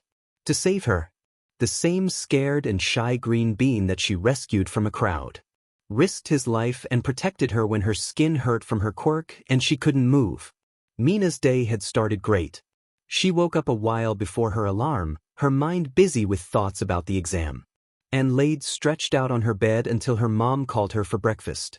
And after rushing to get prepared for the exam, Mina headed to UA, where she helped a small green bean from a crowd and made them into a new friend. A very small, cute, and easily flustered friend that was a lot like her. Mina had always been a sort of outcast. Colorful skin was par for the course in today's society. But something that always seemed to cause problems was her eyes. To a kid who could only imagine a monster with black eyes that glowed in the dark, Mina was considered the incarnation of a nightmare from her 4th birthday. She went from one of the most influential kids on the playground, leading the crusades against boredom and helping the shyest from bullies, to being the one who needed to be saved, the one that was excluded. It was a common truth throughout her life that kids were assholes. One day you have a best friend, one you can tell your darkest secrets, and then the next day they throw you away. Nearly 8 schools it took for other kids to get over themselves and look past her eyes. But by that time, Mina had a hard time looking in the mirror, a hard time getting past that it was her that caused kids to scream in fear or run. So she acted friendly and foolish, and stupidly brave to make even some friends. But that act even seemed to cause more hate to come her way from those who really hated her. From the bratty stuck-up girls making fun of her skin and her looks in the changing rooms, to just making her life harder and harder with their pranks. To the jocks that only flirted with her to make fun of her behind her back and telling her to her face that no one could like the black-eyed demon. There even were a handful of teachers that told her to use makeup to cover up her condition. But now, there was someone who understood. Someone that most likely got the same insults, and they could be there for each other. Mina saw a lot of how she used to feel in the eyes of the small, shy boy with branching white horns and bright green eyes, eyes with black like hers. One word makes his cheeks flare in a rosy red blush, and his eyes actually seemed to sparkle when she called him her friend. He was socially awkward and easily tongue-tied, that much she got from their first encounter after she saved him. But he was brave when he needed to be. He talked back to the tallest guy in their entire exam group, declaring he needed the oversized hoodie with a pout on his face, and rushed the giant robot to save her. But throughout the exam, she saw him jump to save people. To protect those who were having trouble and wounded bots for those who were having trouble taking down robots themselves. It made Mina push herself harder. She took out more robots than she ever thought she could. Mina wanted to be as brave as him. So she tried to be a hero like he was during the latter half of the exam. She corroded paths for those stuck in collapsed buildings near the zero-pointer, and pushed another girl out of the way of the rubble that caught her in the end. So here Mina Ishido was, being carried off by medical robots on a stretcher, being cuddled by her savior. Hopefully, her new friend wouldn't mind Mina putting her contact info into his phone, and she could use a picture of them cuddling as her contact photo. After Mina was patched up by Recovery Girl, who took photos of Izuku cuddling up to her while mumbling about sending them to Inko, and told her that her little savior's name was Izuku. Mina was given directions to Izuku's apartment after agreeing to carry him home. Did he know Recovery Girl? But after getting her little friends situated in her arms, Mina headed to the Midoriya apartment. On her way to the train, Mina saw people giving her questioning looks, and an angry look from a guy with very sharp-looking blonde hair, who seemed to be heading to the same train, and once inside kept glaring heavily in her direction. The train ride was relatively short, relative to her own, but thankfully it was on the path to her own station. She made sure to stand up gently to not wake Izuku as she walked out of the stopped train, followed by the angry guy shortly after. And after checking her phone's map way too many times, Mina arrived with her sleeping savior, tired but thankful that the longest part of the journey was over. After knocking a couple times, the door opened, revealing the Nail Master heroes? First, Recovery Girl took photos of her and Izuku while doting on him like a grandmother. And now 3 of the tallest heroes on record crowded his front door. Sure, why not? Suddenly Mina was quickly shooed deep into the house by a green-haired woman who pushed the heroes out of the way like large overexcited dogs, even going as far as to tell them to back up while waving her arm like one would a dog. Mina could only guess that the green woman was Izuku's mom considering the hair, and Izuku was, with effort, extracted from Mina and laid on a couch. Suddenly a paper plate covered in tin foil that weighed a hefty amount was placed in Mina's hands as she was escorted out of the house again. As Izuku woke from one of the best nights of sleep he had ever had, a raging stinging fire burned in his throat. But why did it hurt so much? The last thing he remembered was dissolving a robot behemoth, and then carrying a hurt Ishido to the medical bots and then falling. What if he fell on her? He could have hurt her even worse. What if he landed on her leg and caused it to never be able to heal correctly? What if he crippled her? She would never be his friend. She would hate him.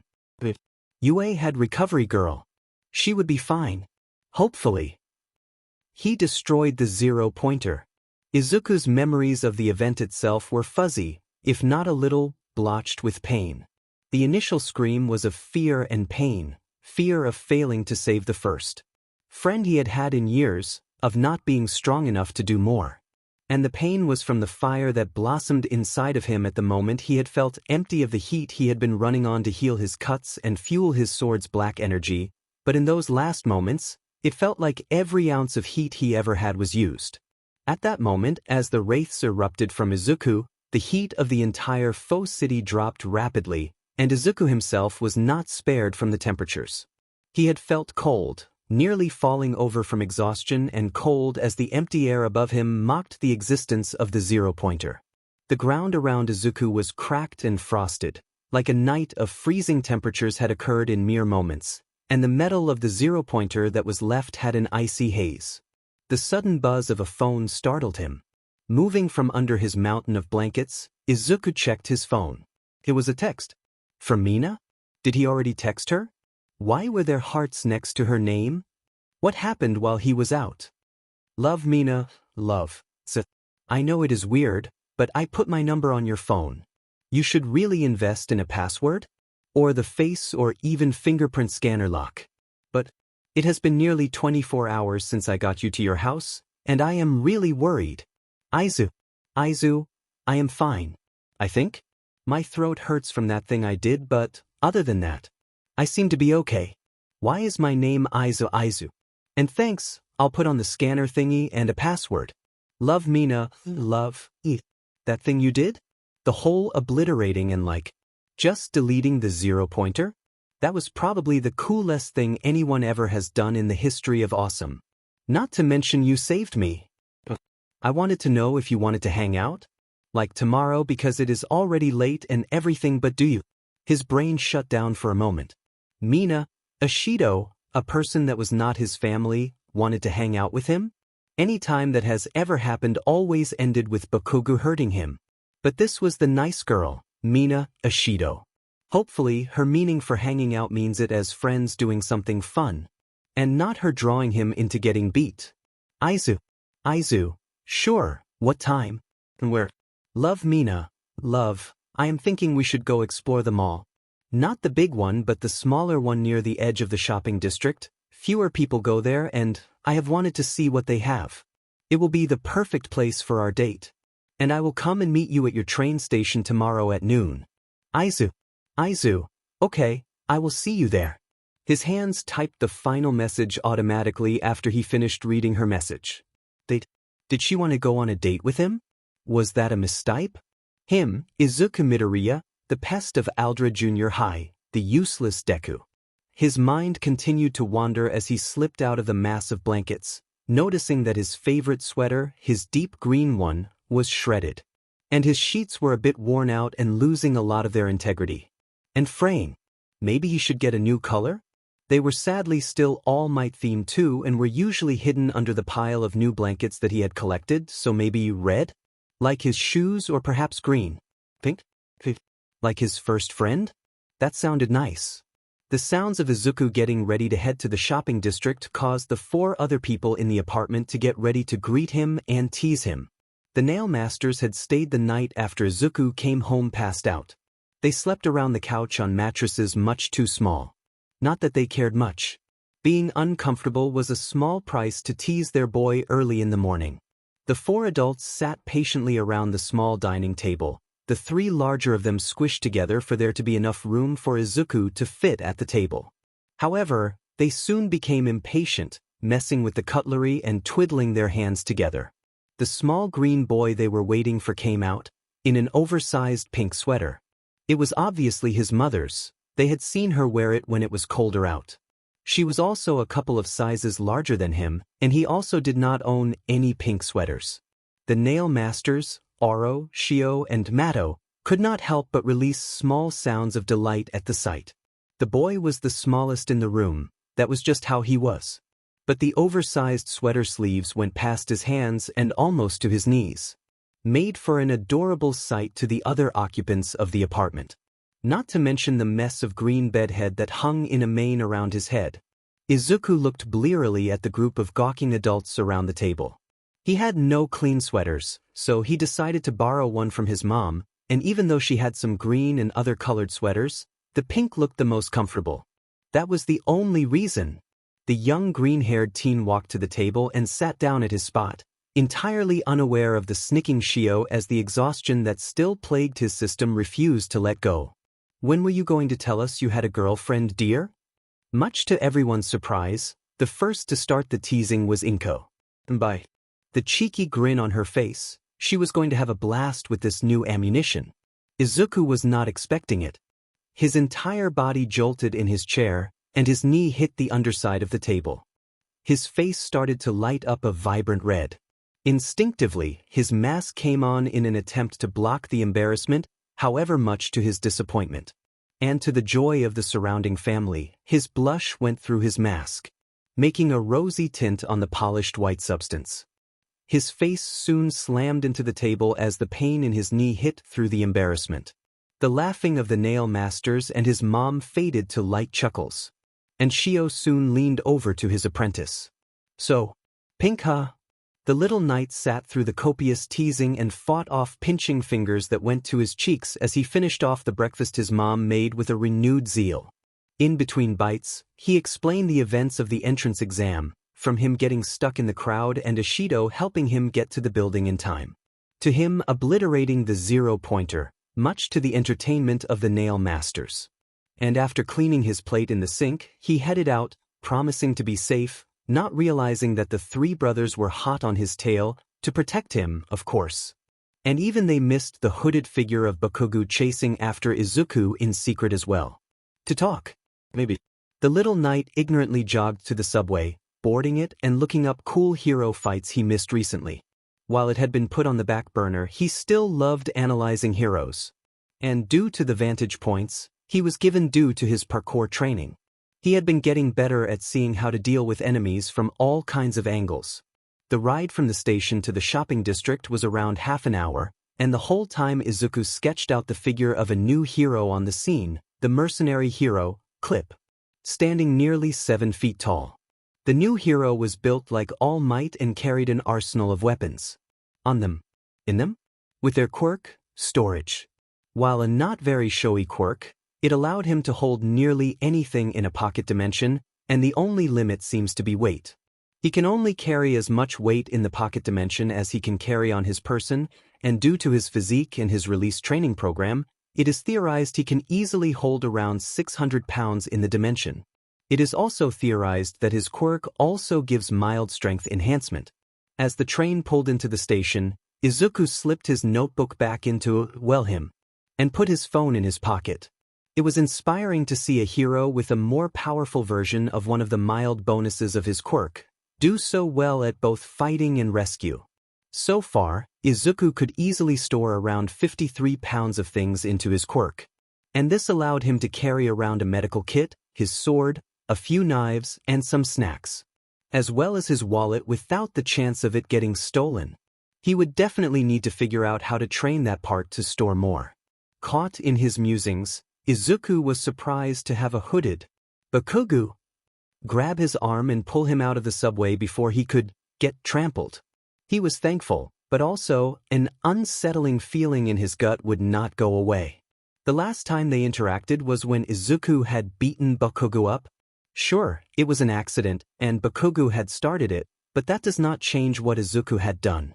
So here he was, being dragged by Bakugo. Actually, this was the store Izuku had to go to anyway. The grip was pretty tight. At first, it was hardly noticeable, probably because of his strengthened skin, but the fact Izuku was unable to even pull his arm free told him that it would be a struggle to get out of the grip.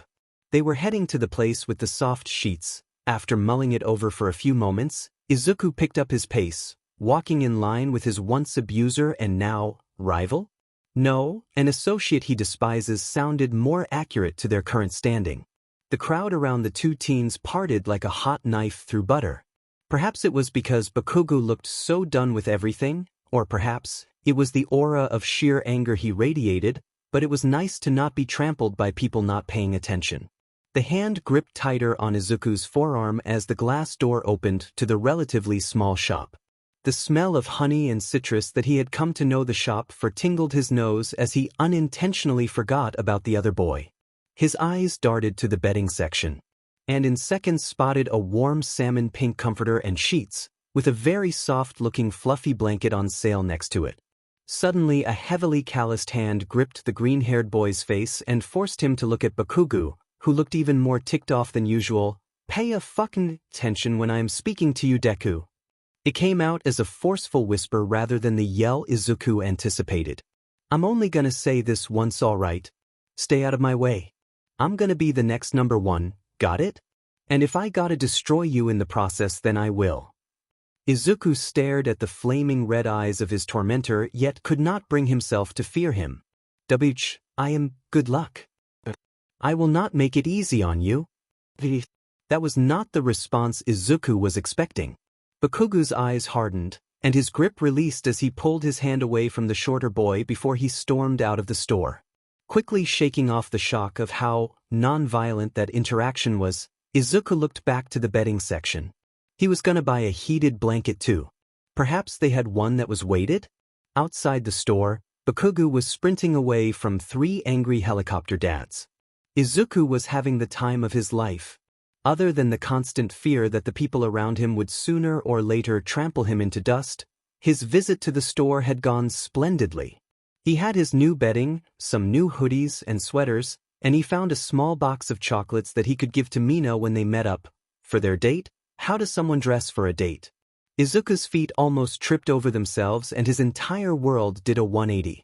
Mina was lying on her bed, the vibrant pinks and other neon colors of her room violently leered at her for procrastinating. But who could blame her? She was just so excited about going out with the small broccoli boy. Sure, she should be doing her workout, that was supposed to start 30 minutes ago, but it was the day after the entrance exam. And she got kinda hurt. So she deserved to procrastinate. Suddenly, her phone, which was deposited in a pile of folded clothes she had yet to put up, buzzed just loud enough to draw her attention. A glance at the screen and she immediately swiped it up and opened it to her favorite person to tease. Aizu. Aizu. Mina. Aizu. Aizu. I mean Ishido. Aizu. Aizu. How do you dress for a date? Love Mina, love. Ha. What? Is this your first date or something? Aizu. Aizu. Yes, help? Please? I only have hoodies and sweaters, and some old t-shirts. None of those seem appropriate. What should I wear? Love Mina, love. That's adorable. I say just wear a sweater or something, I do not care really. As long as you are comfy. Aizu. Aizu. Thank you. Mina could not help the smile from forming on her lips. She had no idea what possessed her to say date in the earlier text. He was cute, overly so to a point she thought he was going to be a creep, only so far he had yet to be. Not to mention how alike they were. From the black scara to the horns to the weird skin, it was almost funny to her. After years of wanting a friend like her, a friend that might understand the distrust people put in those with odd mutations, one fell into her lap. Well, more like she saved him from a crowd, and his blushing face made her smile, so she decided to dive into a friendship headfirst. Mina curled into a ball on her bed, a goofy smile growing. It was her first date too. Tomorrow was going to be a good day. Izuku Midoriya, age 15, quirk, hollow. Mutation, emitter, transformation hybrid.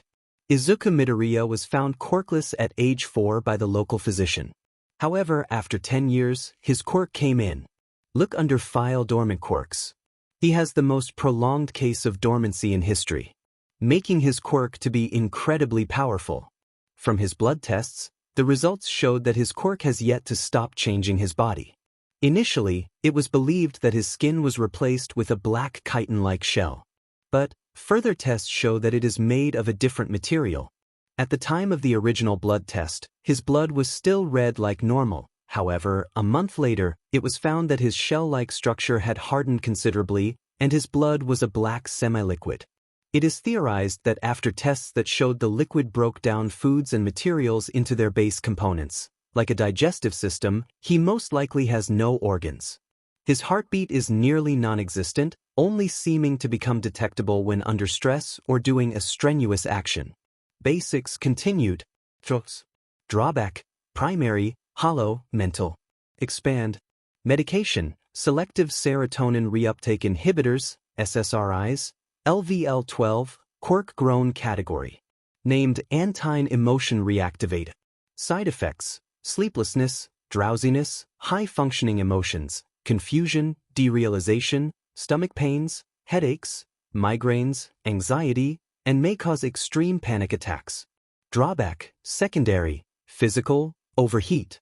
After continued use of powers beyond the base durability and bone-like creations, such as the black energy he can form with conscious effort, the heat nullification ability of his quirk seems to malfunction. Working theories are that making the energy causes the heat his body stores to be brought out by force. This also brings up the odd question, why does his body fail at thermoregulating? The original theory was that the lack of any base circulatory system was the cause. However, Izuku's body seemed to be able to limitlessly absorb temperatures of up to 300 degrees Fahrenheit without effort, and heats of up to 530 with some trouble. This leaves his chitin-like skin extremely hot to the touch if he cannot absorb all the heat. This, however, also makes the chitin brittle.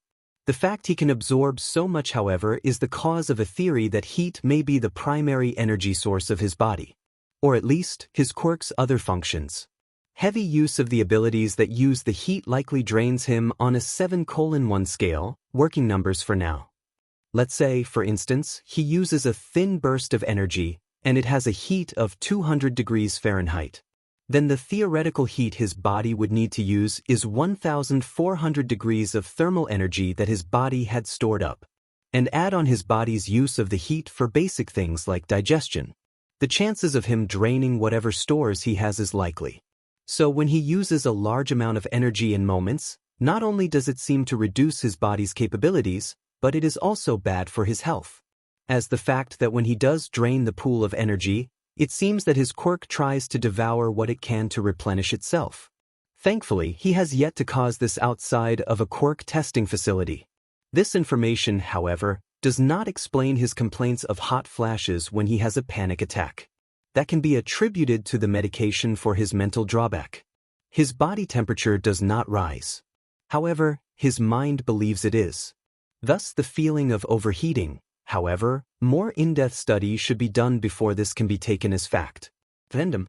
Mrs. Midoriya has requested extensive research into more effective antidepressants and mental quirk drawback medicine.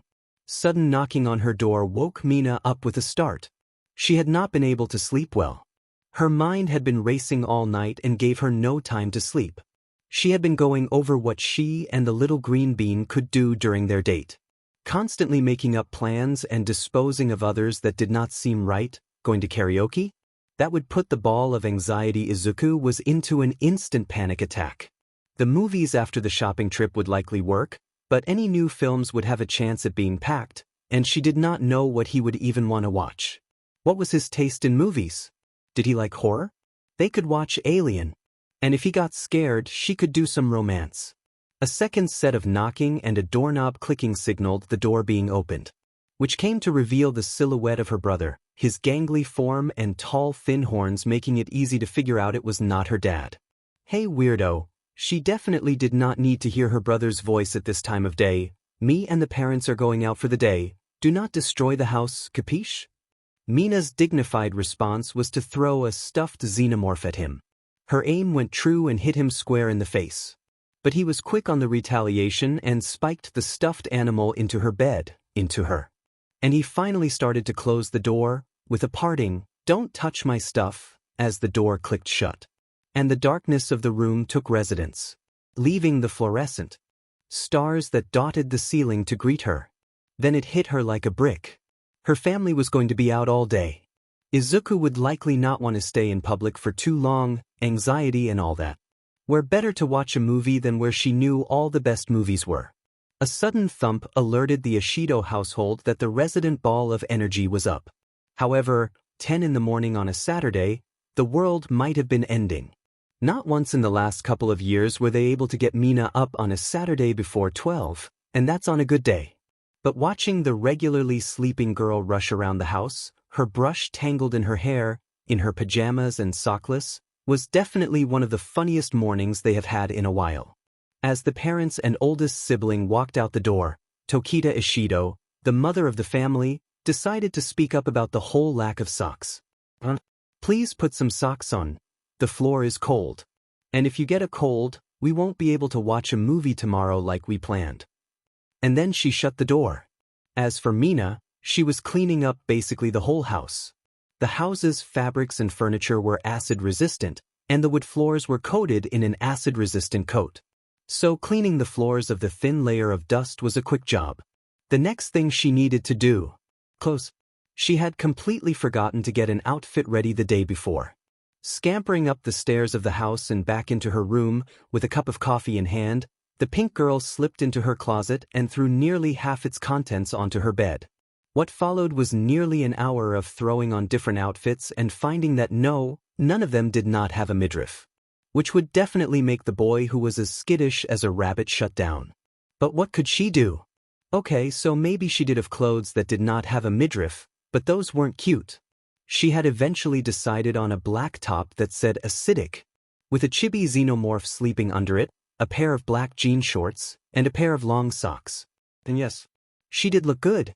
Her skin gave the outfit enough color as it was. Neons were just not necessary. Mina checked her phone and grabbed a small backpack covered in pins and random colored ornaments. It was 11:10, giving her time to get to the mall station and even be a bit early. Izuku was used to all-nighters. That much he knew, however. The reason he couldn't sleep that night was not of the usual. Usually, he was watching hero videos, writing analyses, and brainstorming how he, with his new quirk, could beat them. This night, however, it felt like he was going to throw up. His stomach was aching as he laid under the pile of blankets. The soft new pink sheets were fluffy, meant for winter and the conservation of heat. But he still felt chilly. What if she was in cahoots with Bakugo? Was earlier this morning, when Bakugo told him to stay out of his way, a warning? Mina seemed nice, yes, too nice. She had calmed him from a panic attack, stood up for him, and even took him home while he was passed out. But what did he do to deserve any of that? She saved him from being taken by the crowd of people in front of UA. Izuku slipped out of his bed silently with a practiced ease. From nights of sleeplessness and depression he had learned the floorboards and their notes, and how to not play them. The soft click of the door as he snuck out of his room was the only tell. Suddenly Izuku found himself on the roof of his and his mom's house, paid for by her lofty position in the medical field, and stared at the rising sun, its form peeking just slightly over the horizon. He had cried up there before, caring for his small garden of plants out of sight of the neighbors who worried about how much time he spent on that roof when he was home, and out of the view of his neighborhood bullies. But at that moment he was using the bucket he kept up there to throw his guts out into. The stress of what was going to come that day was almost too much. It left his stomach in knots. Somehow, even if she was really a good person, he would find a way to mess up the day. His first friend, the first person outside of his family he could say for certain seemed to find interest in him, and he was going to F it up. He could only laugh as the small flowers waved in the wind, some of them knocking into his legs. A few hours had passed, and he had to meet Mina at the mall station at noon.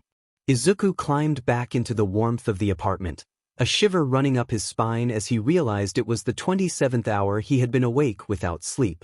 Izuku got dressed in a black pair of jeans, lined on the inside with soft insulation, a shirt that had the kanji for sweater plastered in black on the front, and then the liberated pink sweater he wore the day before. It was not much, but it was the best he had. Checking his phone, Izuku realized that he had 4 hours before he needed to be at the mall, so doing a stretch, the young greenet ate breakfast with his mom and headed out for a run. Perhaps he could run all the way to the mall? It took a while. But Izuku found out that he could in fact run all the way to the mall and have 30 minutes to spare. Sure, he stopped a few times along the way to pet some animals, but he made it. But here he was now sitting on a dirty bench in a crowded train station, with his legs burning, and no one familiar in viewing distance? He was not happy to be there. Not at all. In fact, he felt like he was going to throw up again. Then, out of the corner of his eye, Izuku spotted a semi-familiar color of pink, and when he turned his head, he couldn't help but blush instantly. Mina couldn't sit still the entire ride. She was constantly moving her feet, tapping to the beat of the song her earbuds were playing while scrolling through countless videos and pictures on the internet. She had even seen a few from one of her recent follows, at the Nail Masters ____. Usually, she didn't follow many heroes, too much merch placement than actual media. However, their feed was amazing, small clips of their training, pictures of their top students, food that Mato found interesting, Shio's paintings, and even Oro's stricter teaching. More than once had she seen Izuku. The first she found was a post congratulating him on beating Shio, which was surprising, in a training mash. The next was one of Mato's food videos. However, it was in a home and not a restaurant, and sitting just slightly off-screen was a familiar head of green hair. She continued scrolling through the account, finding him in every other picture or video, and after doing some digging through the comments, even found an account that theorizes that he is their adopted son. Her mouth shifted into a smile. She already had pages of material to make him embarrassed, and she had just found more. Quickly screenshotting some of the more embarrassing photos, Mina got ready as the train reached its station. It's a heavy hiss as it slowed to a stop, and the rush of passengers as everyone hurried to get out. Mina made it out quickly, slipping between the crowd and keeping her eyes out for anyone with curly green hair. As she slipped between two groups of teens, she spotted him, his green hair with the pale bone-like horns that curved out of his head making it easy to spot. However, he looked kind of freaked.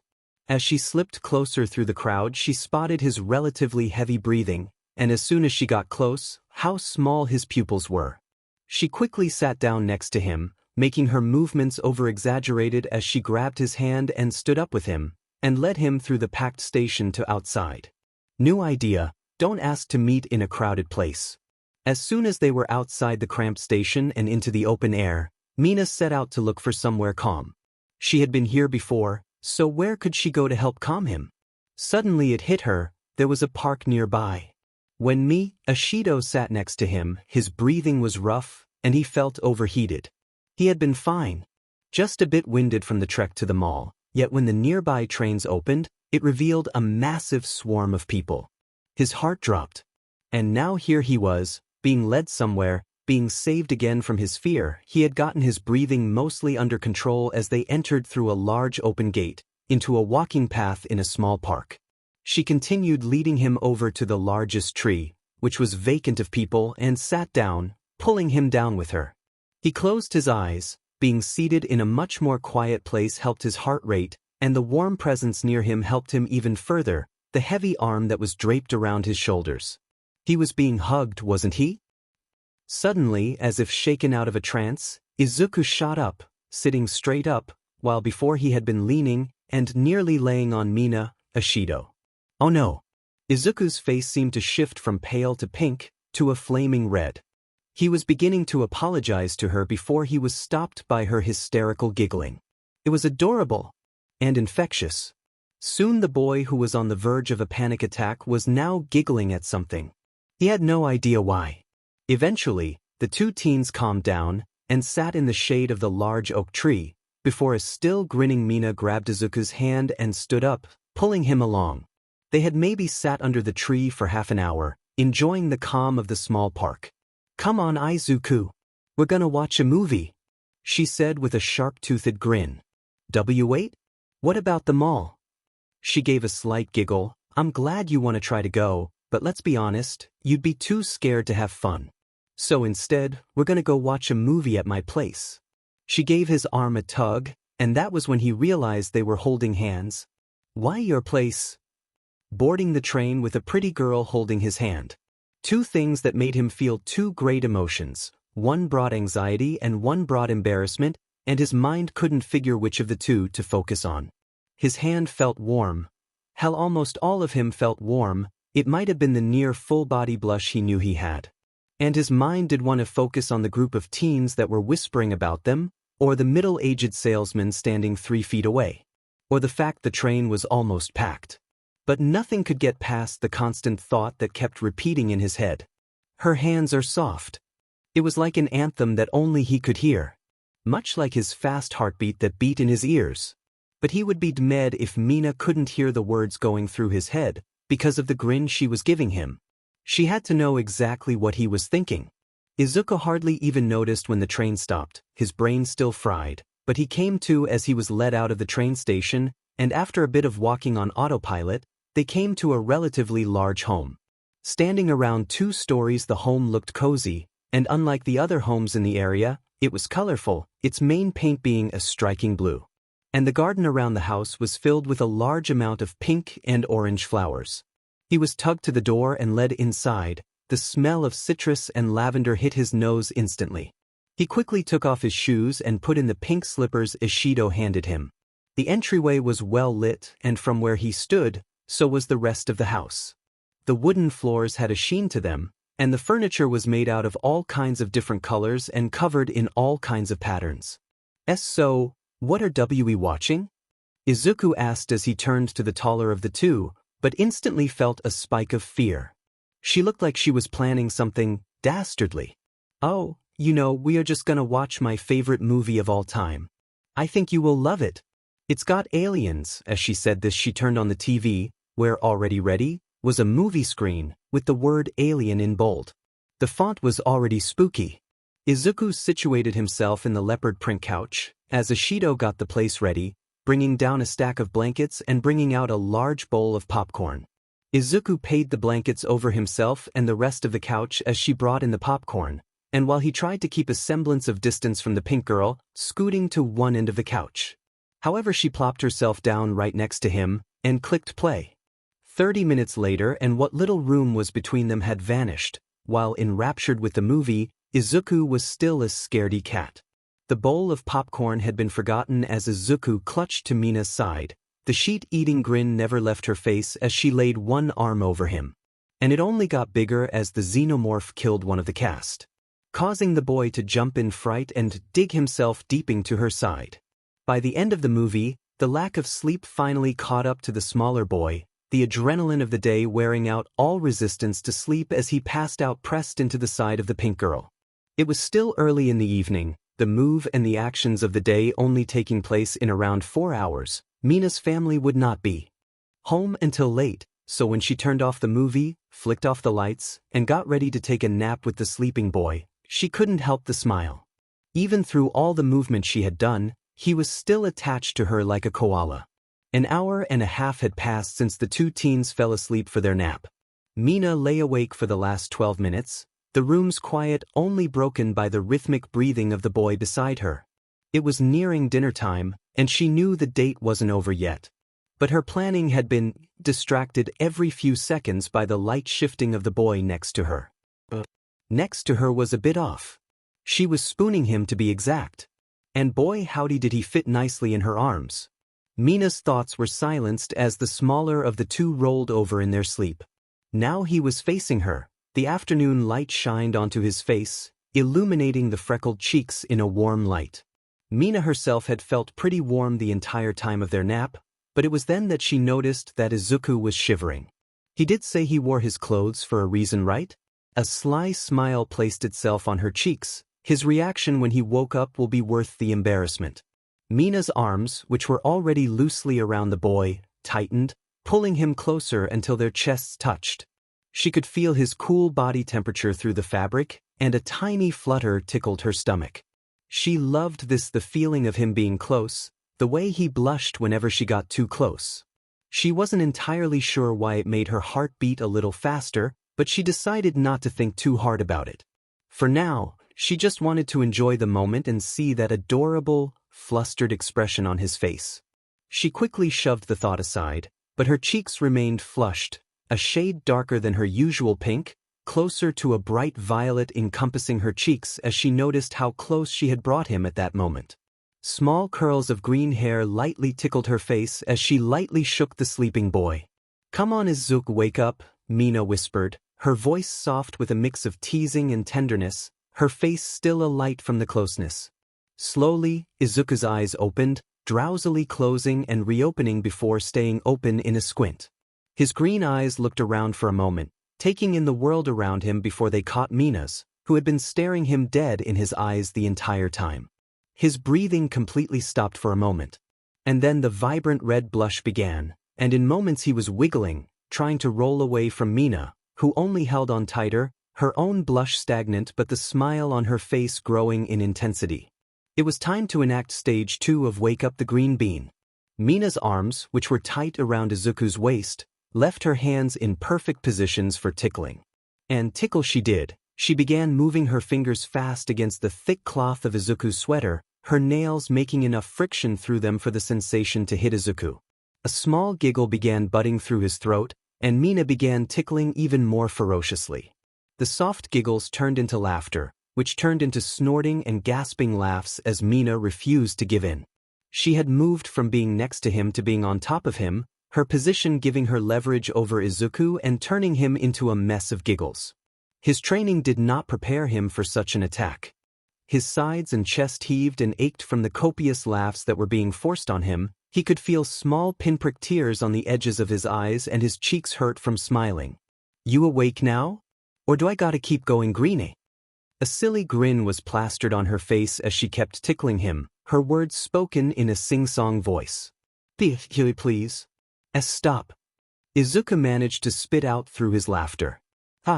I don't know, seems like you're still sleeping." The cheery tone she used abruptly stopped as she was knocked off of the smaller of the two. Now he was on top of her, his face flush and a wide grin plastered on his face. His chest heaved as he caught his breath, his hands keeping hers to the leopard print couch. Mina felt herself freeze as the green-haired boy's smile went from tired to troublemaking, the glint in his eye mischievous. In a quick movement, her arms were pinned by one of his and his other was assaulting her sides. A cacophony of giggles began to dance from Mina's lips, her entire body thrashing under the shorter of the two. Izuku felt his own smile get bigger as her cheeks began to tinge purple. He was screwed, wasn't he? The tickling match continued for a few more moments, before it finally slowed, both of them panting and laughing. Mina was lying on her back, a big grin plastered on her face. "Oh, truce," she giggled, holding up her hands in surrender. Izuku, still breathless and blushing, nodded with a grin. "Truce," he agreed, helping her to her feet. As their laughter faded, the two teens shared a warm smile, the kind that said they weren't quite ready for the day to end just yet. After quickly making sure he had his wallet, phone, earbuds, and in his inventory, as Mina had called it, he made sure he had his nail and a few snacks. "All set?" Mina asked, already halfway to the door. Izuku nodded, a small smile playing on his lips. "Why yeah, let's go." He spoke, a small bit more energy in his steps as he followed her from her house to the train station. They made small talk the whole way, taking a few alleyways to make it to the train quicker. Once on the train, they sat in comfortable silence for a few moments, the low-traffic train letting Izuku calm down for a moment. Mina leaned over to show Izuku a meme on her phone, one featuring a dancing cat in a hero costume. He snorted, trying not to laugh too loudly. "That's ridiculous," he said, but his eyes were bright with amusement. "Your turn," she grinned. Izuku hesitated, scrolling through his saved memes. Most of them were motivational quotes, pictures of Shio, Oro and Mato doing idiotic things during training at the dojo, and many pictures of his plants he had growing on the roof of his house. He finally settled on one of the few actual memes he had. It was a confused raccoon looking at a pile of garbage with the quote, "Why can't I hold all this trash?" Mina gave a small giggle at it. "Okay, not bad, Green Bean, but we gotta work on your meme game," she teased, nudging his shoulder lightly, before snatching his phone from his hand and scrolling back to the dojo pictures. "Now these are treasures," she said with a snort, zooming in. On a picture of Izuku being carried by Shio, Izuku's pouting face visible while being carried like a briefcase. Izuku reached for his phone, only to get flicked on the forehead by Mina. "Come on Aizu, you gotta share these cute pictures with me. I mean, look at this one." She revealed a picture of him sleeping in the dojo, Mato's large cloak draped over him like a blanket, while Oro stares at the camera with a scowl, sitting still as Izuku leaned on him. They continued like this for a while, looking through his extensive photo library of his last 8 months with glee, and his face only grew redder the more she doted on the images. However, the train was slowing down. She handed him his phone back with a cheeky grin, putting her own phone back into her pocket as the train came to its slow stop. As the train pulled into its stop, Mina quickly pulled the small boy up and out of there, and towards a dainty little coffee shop she had found a few weeks prior, and as it was only 10 or so minutes away from the station, it seemed like a nice place to start their evening off at. "You're gonna love it, Aizu. It's a cat cafe. One of my friends from school was talking about it, and said it had, and I quote, the best cat-themed coffee and sweets around." Her voice was full of passion as she pulled Izuku into the pastel building. "That, and I've been here once or twice." As they entered the pastel cafe, the rich aroma of freshly ground coffee and sweet chocolate filled the air, mingling with the subtle scent of vanilla. The soft clinking of ceramic cups and the gentle hum of quiet conversation made the place feel cozy, almost magical. A tabby cat stretched lazily on a pastel blue cushion by the window, while a fluffy white kitten batted playfully at a feather toy near the counter. Izuku smiled, feeling a wave of nostalgia wash over him, the warmth and scent of the place reminding him of his first parkour lessons and the comforting taste of his first real cup of coffee.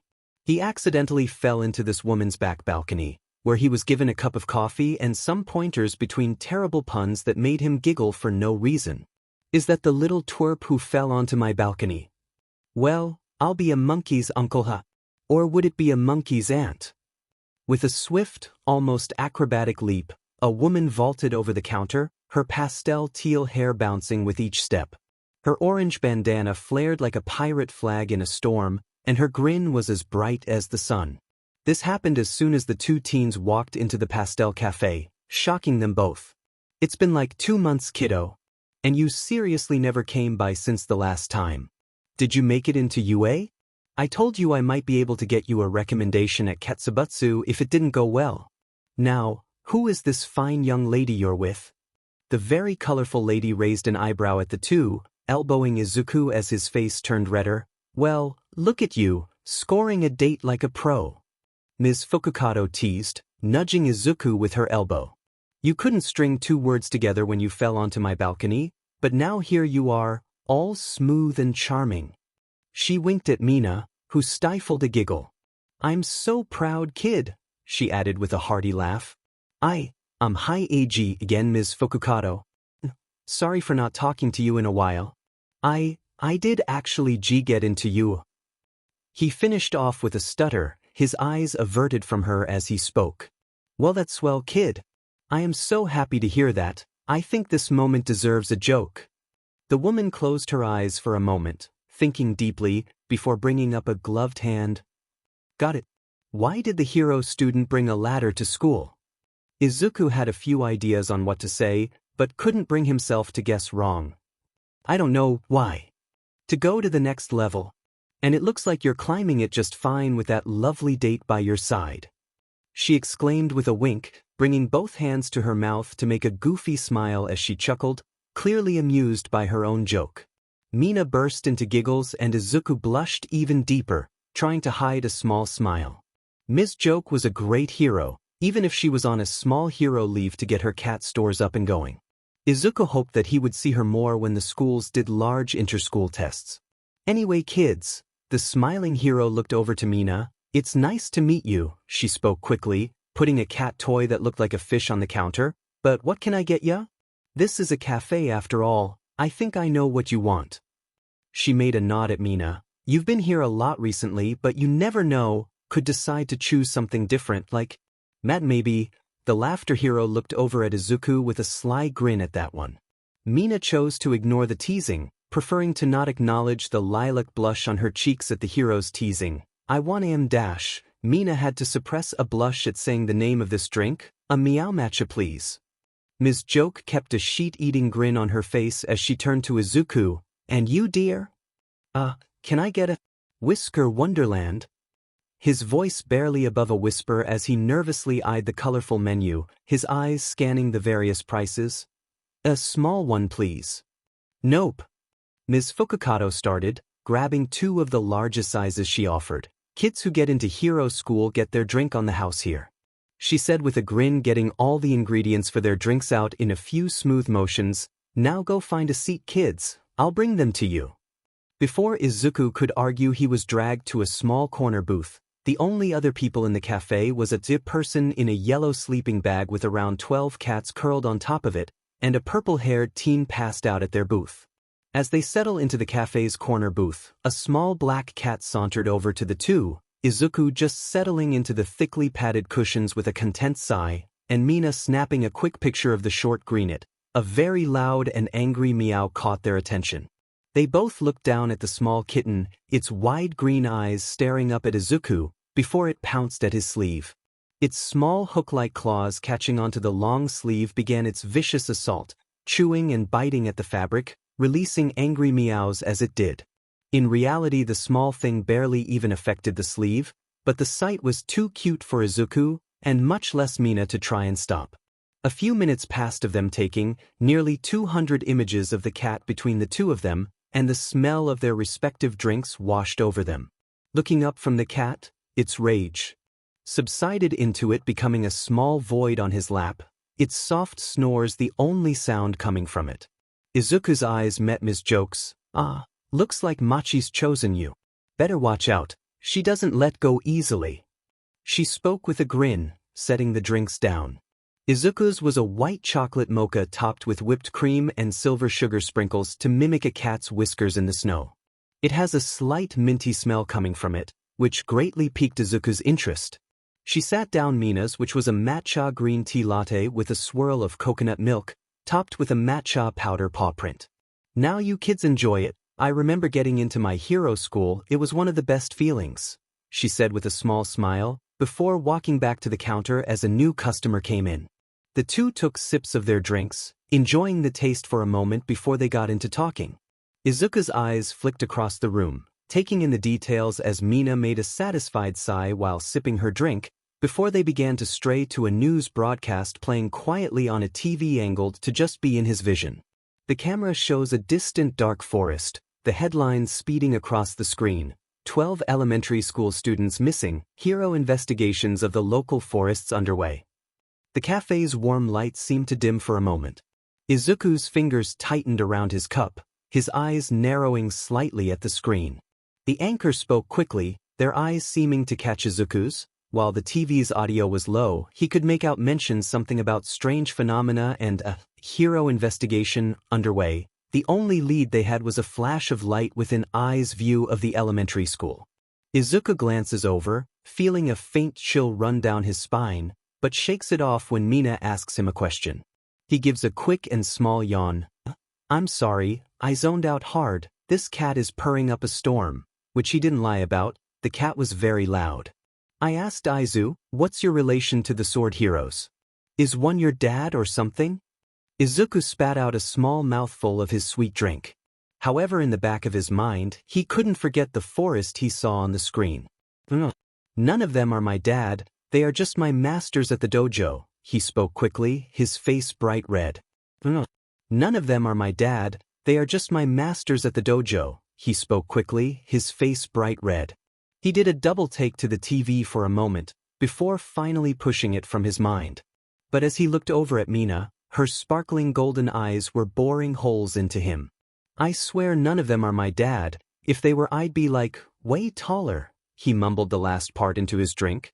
Mina leaned back into her booth, still staring at him with those beautiful golden eyes. The cozy hum of the cafe buzzed in the background, and the faint scent of coffee mingled with Izuku's minty drink. He tried to focus on the warmth of his cup instead of Mina's piercing gaze. Izuku must have timed out for a moment, stuck nervously sipping on his drink as she brought a hand to her chin and rubbed it for a moment. So, is one going to become your stepdad? Her eyebrows were knit together in a deep contemplative expression, and before he could object to the question, she continued, or all three. Izuku sat down his drink, his face burned as he tried to find the right words, his fingers twitching nervously as he sat up in the booth. No, he sputtered out, his face continued to flush a deeper red, and he felt like his brain was overheating. Waving his hands frantically, almost knocking over his drink as his thoughts tumbled over each other in a panicked mess. Listen. Friends, he stammered out. Her teasing question left Izuku flustered, and without a comeback, he reached back to grab his phone and scrolled to nearly the bottom of his phone's pictures. He pulled up the only recent picture of his family together and he faced his phone towards the pink girl. My dad might not live in Japan right now, but that doesn't mean my mom's looking for a boyfriend. Mina let out a quick giggle and grabbed the phone from his hand. Ooh, let me get a closer look, Greenie. She took a few moments to look over the picture, nodding her head slowly. Mina zoomed in, her eyes flicking from Izuku's younger self to the adults around him. Look at those chubby cheeks. And that shy little smile, adorable. I bet you were like, a total mama's boy, huh? She chuckled out with a Cheshire smile as she zoomed in on 10-year-old Izuku's far more round face. So you're a late bloomer? Or were the changes slowly coming in? I haven't met anyone who went past 5 with their quirk still inactive. Her face was alight with curiosity and a more soft something entered her eyes as she handed the phone back. Izuku pocketed his phone quickly, the heat on his face more apparent, but not from normal embarrassment. He looked up at Mina, whose whole body was seeming to shake with excitement. The cafe's cozy hum seemed to fade, replaced by the pounding of Izuku's heart in his ears. The sweet scent of coffee felt suddenly cloying, and the warmth that had been comforting moments ago now felt suffocating. He struggled to find his voice under Mina's unrelenting gaze. I was a late bloomer dash, he began. That's crazy. Mina interrupted him with a small outburst, which made him sink into his seat a bit, and sent the cat in his lap to jump and scamper away. Mina's mind raced as she put the pieces together. A late blooming quirk was almost unheard of, especially at Izuku's age in the picture. Most kids had their quirks by 4 or 5, 6 at the latest. But Izuku? He'd been almost a teenager. I've read about dormant quirks before, but this. It's different. What triggered it? A shock? A training accident? Or something else? Mina's eyes sparkled as she leaned in closer, her fingers tapping rhythmically on the table in a show of impatience. So, you were just this adorable green puffball waiting for something to happen, huh? But this picture, 5 years ago? That's pretty late for a quirk to show up. Her voice softened as she studied his expression, her playful tone edged with genuine curiosity. She took a sip from her drink, her eyes peering at Izuku over the cup, her eyebrows closed together a bit after a moment as she sat the drink down. Mina's playful demeanor shifted as she leaned forward, her hands clasped tightly on the table. Her usual carefree smile was replaced with a thoughtful frown, and her eyes softened, no longer just teasing but filled with a deeper curiosity. That would make you the latest bloomer in history. How did your quirk manifest? When? What caused it? Izuku's fingers tightened around his cup, and he averted his eyes. He swallowed hard, the minty taste lingering on his tongue suddenly turning bitter. It just happened, that's all, he mumbled, his gaze fixed on the table. Mina's joyful curiosity faded as she noticed the change in Izuku's posture. The way his shoulders slumped, the way his eyes no longer met her sit hit her all at once.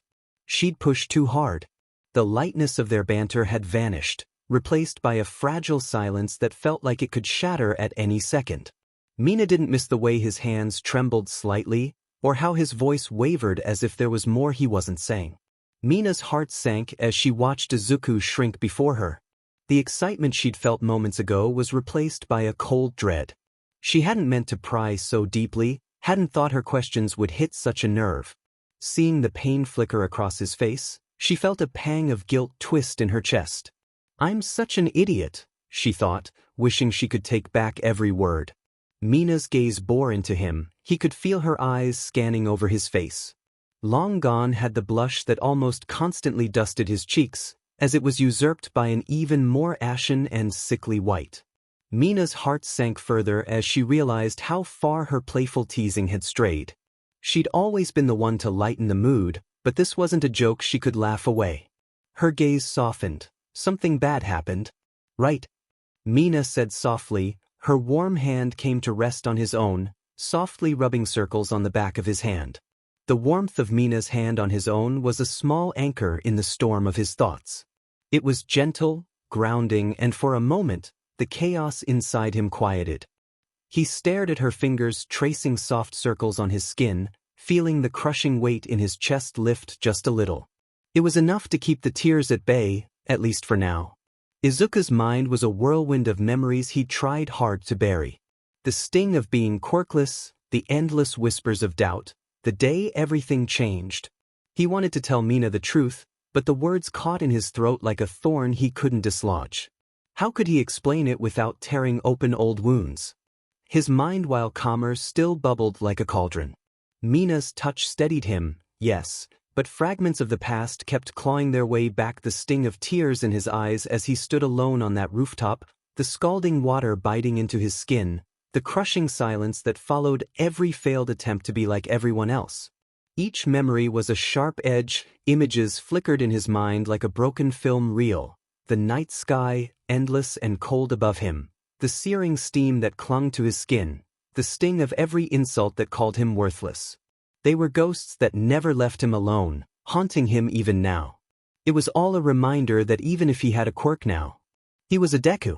Mina's mind raced as she pieced it together, the quiet tremble in his voice, the way he never spoke of friends his age. She may have only known him a few days, but everyone mentions their friends once, even in passing. I'm sorry, she finally whispered out to him, her voice full of emotions he hadn't heard from her yet. It caused him to look up. Meeting her gaze, he saw her own eyes glassy. I shouldn't have asked so many questions. Late bloomers never have easy stories. I shouldn't have tried to force you. Mina felt her own heart break a little as he met her eyes. The vibrant green had all but replaced his pupils, the way his hands twitched for something to do as she looked into his eyes. It was obvious now, his fear of crowds from the entrance exam and of the start of the day finally reconnecting to the fact that in all the pictures on his phone, there were no images of him with other people his age. There was something rotten she had just touched without meaning to, and it still clung to the boy in front of her like a curse. Mina squeezed his hand just a little tighter, her thumb tracing soft, reassuring patterns against his skin. She didn't know all of his pain, but she wanted him to feel less alone, even if just for this moment. You don't have to say anything, Aizu, she murmured, her voice steady despite the ache in her chest. I'm here. That's all. She said what she meant, but she had so much more to say. She knew what it was like to be stared at, whispered Abudo, feel like you didn't quite belong. But Izuku's loneliness was deeper, sharper, and Mina couldn't bear the thought of him carrying it alone. She vowed silently to be his silver lining. Everyone needed one, especially him right now. The soft clinking of cups and distant murmurs filled the cafe, a comforting backdrop that felt miles away from the turmoil inside Izuku's mind. How was he supposed to respond? He was stuck, clinging to the feeling of her soft, warm hands squeezing his, the heat of the cup in his hands. Yet, he could feel himself slipping into that demon pit in his chest, the one that had always been beneath him and pulling him down. An endless pit, the one he had to climb out of in his dreams, but this wasn't a dream. There were no pitfalls in reality, no mazes of thorns and spikes. His mouth tasted of copper and mint, the realization he had bit into his tongue pouring over him. He let out a shaky breath. His eyes looked down at the table once more. However, as Mina's hand pulled away, he looked up. He needed that connection, if only to keep himself from falling. So he reached over and grabbed her hand. Izuku's fingers trembled as he laced them with hers, seeking something solid, something real to hold on to. Her touch was a promise, a lifeline that kept him tethered to the here and now. The tightness in his chest eased, if only slightly, and he let out a breath he hadn't realized he was holding. Mina's hand was warm, her fingers soft yet strong against his. The simple act of holding on felt like a lifeline in a storm, something tangible to keep him anchored when everything else felt like it was slipping away. He squeezed her hand tightly, afraid that if he let go, he'd lose his grip on the present altogether. Izuku's thoughts were a tangle of fear and longing. He wanted to trust Mina, to let her in, but every time he tried, the words felt heavy, like chains pulling him back to the darkest corners of his mind. He took a shaky breath, feeling the familiar sting of doubt. What if she looked at him differently after this?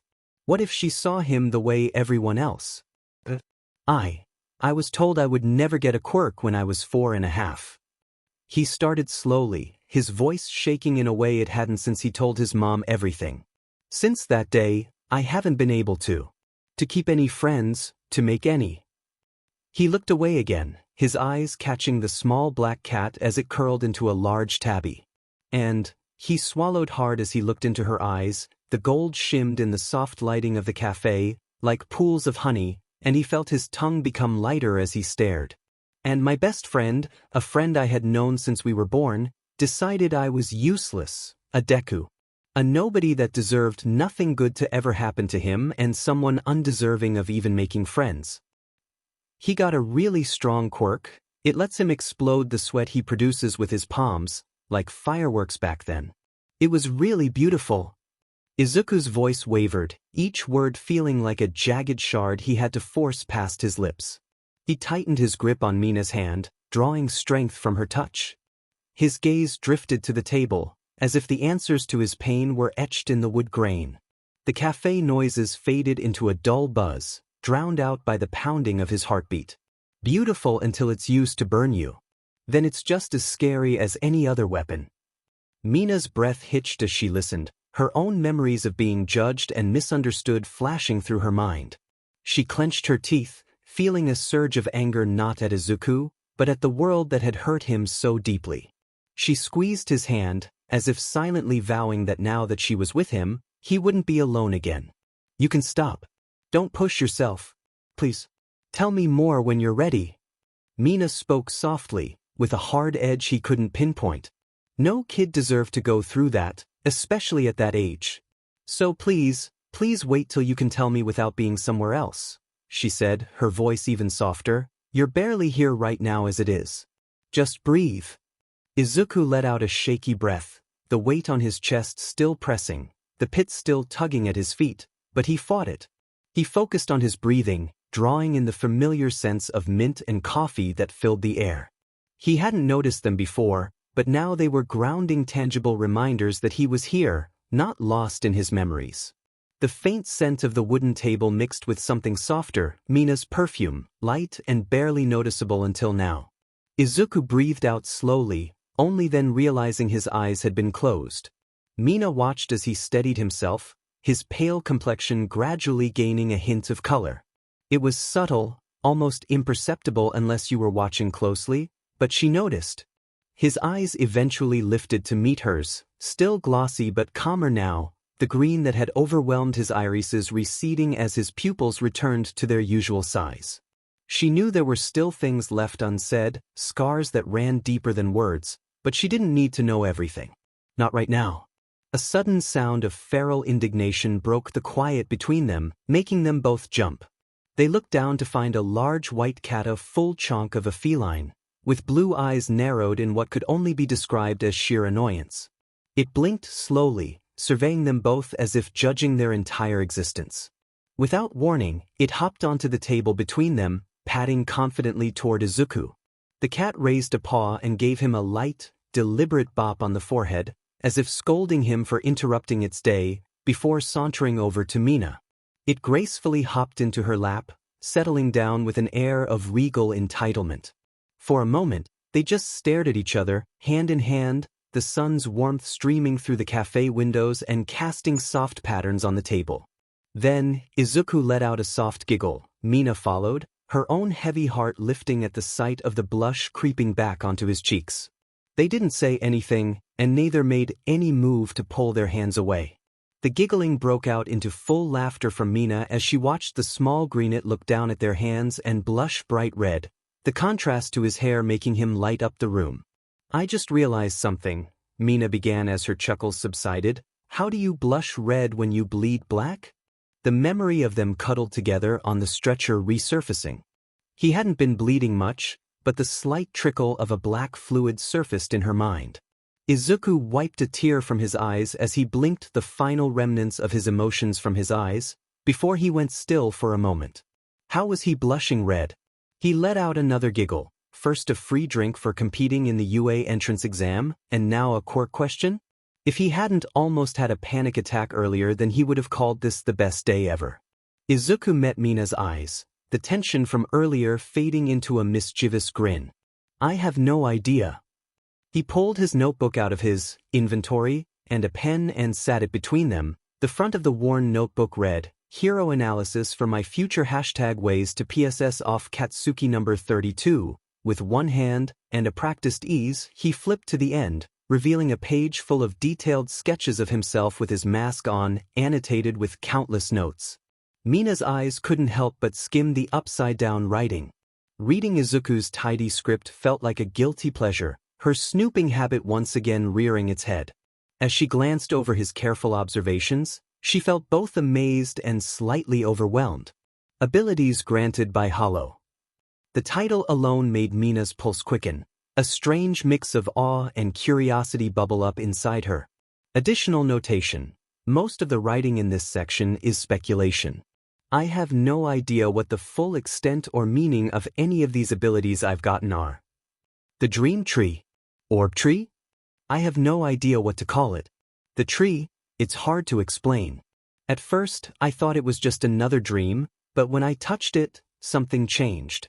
A charm fell from its branches, a piece of it that crossed into reality. I call it the Dream Wielder. It's sharp, and when I press it into my skin, I'm pulled back into that dream world, able to interact with the tree like it's real. I didn't even know my quirk could do that, but it's all connected somehow. Look at Dream Wielder for any further info on this instance. The tree itself occasionally has more orbs that are free of the tight branches of the tree, but when I collect them, nothing happens. Perhaps they have a prerequisite to being able to learn what each sphere does. Mina blinked her eyes slowly. After reading this section as Izuku scribbled quickly on the page, she was momentarily lost in the strangeness of it all. Izuku's quirk could affect itself? It was unlike anything she'd ever heard of. She took a sip of her drink, needing the brief distraction, but her eyes never left the page. Dream Wielder, Mina read on, curiosity gripping her.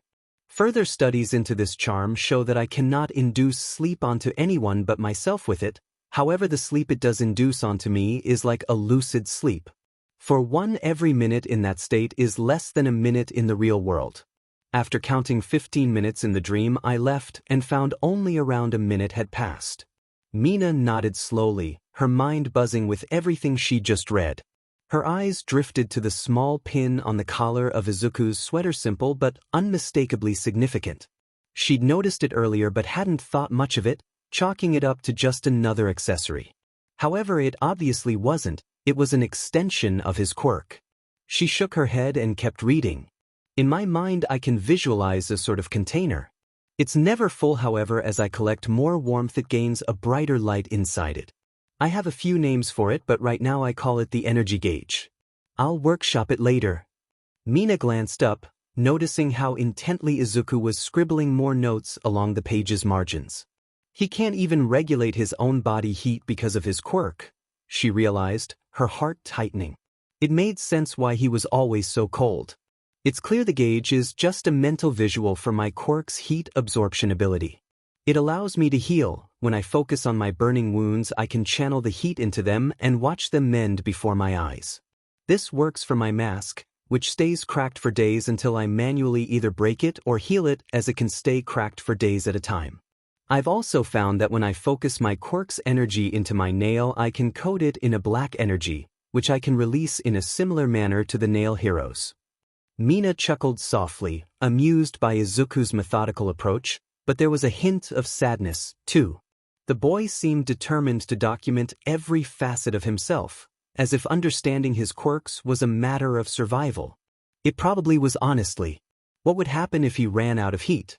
Additional info: baths seem like the easiest way to fill the gauge, the hotter the better. Mina let out a small chuckle as she continued reading. He really did keep detailed notes. The next ability I've been able to ascertain is my phase ability, called Dash. I can make my body intangible for a few moments. Individual parts can stay phased out for longer, but it tires me quickly if overused. In full body phase, I've been able to fit through cracks in doorways, pipes, and other tight spaces. I've tried to manually alter it, but it's hard. Keeping a tangible shape in this mode feels nearly impossible. Mina's brow furrowed as she recalled seeing him vanish into the crowd during the physical exam. Intangible, she whispered, the revelation stunning. There was so much more to Izuku's abilities than she had realized. My absorption. Mina noted the scratch-out, now replaced with inventory, and couldn't help but smirk. She had suggested that name earlier today when he pulled his phone out of nowhere like a video game character. The inventory took me by surprise. After nearly losing my spoon during breakfast, I figured out that I can absorb objects into my body, like extra storage. Right now, it's limited. My nail fits, along with a few smaller items, but it's growing. Slowly. I still don't know the limits or what it's taking from me when I use it.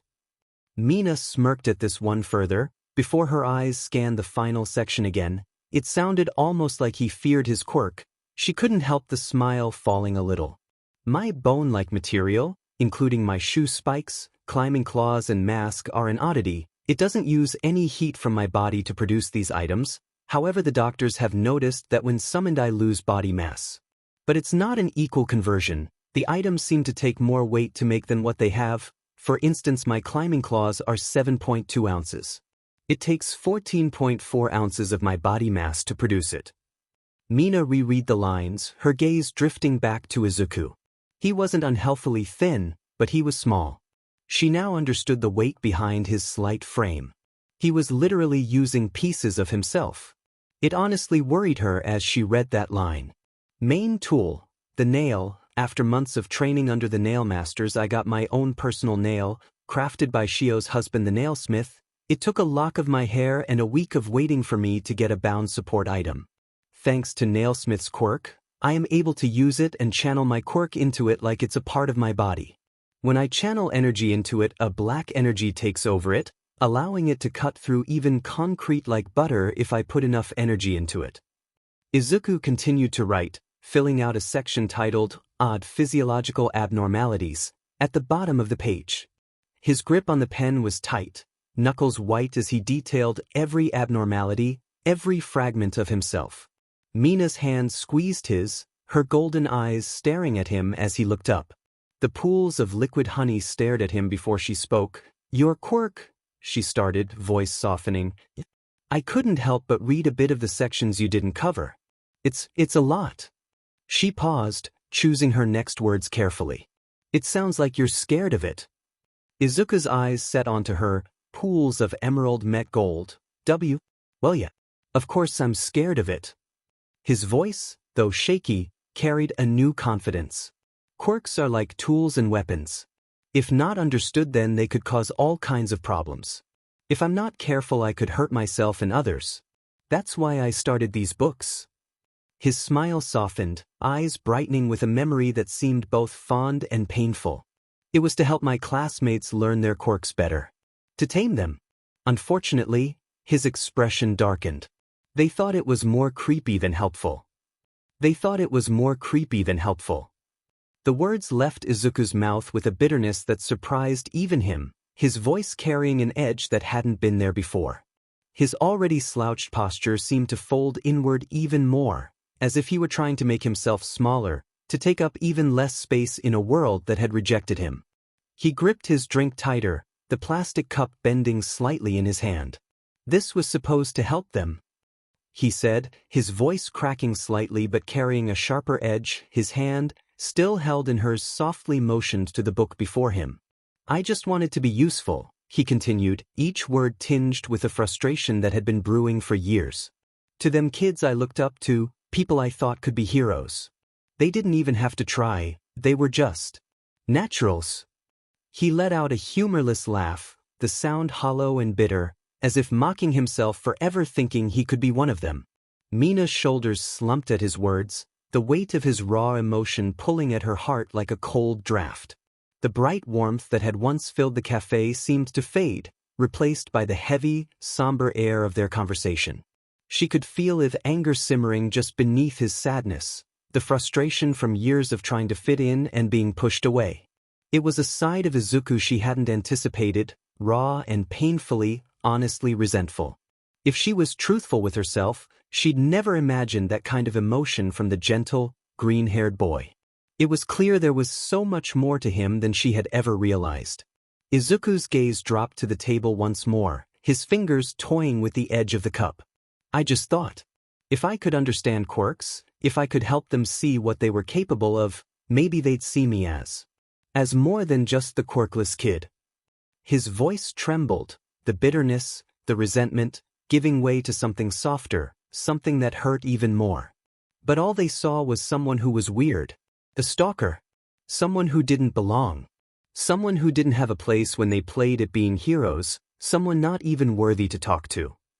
Mina's eyes shimmered, the weight of his words pressing heavily on her chest. Her gaze drifted to his notebook, filled with neatly scrawled handwriting.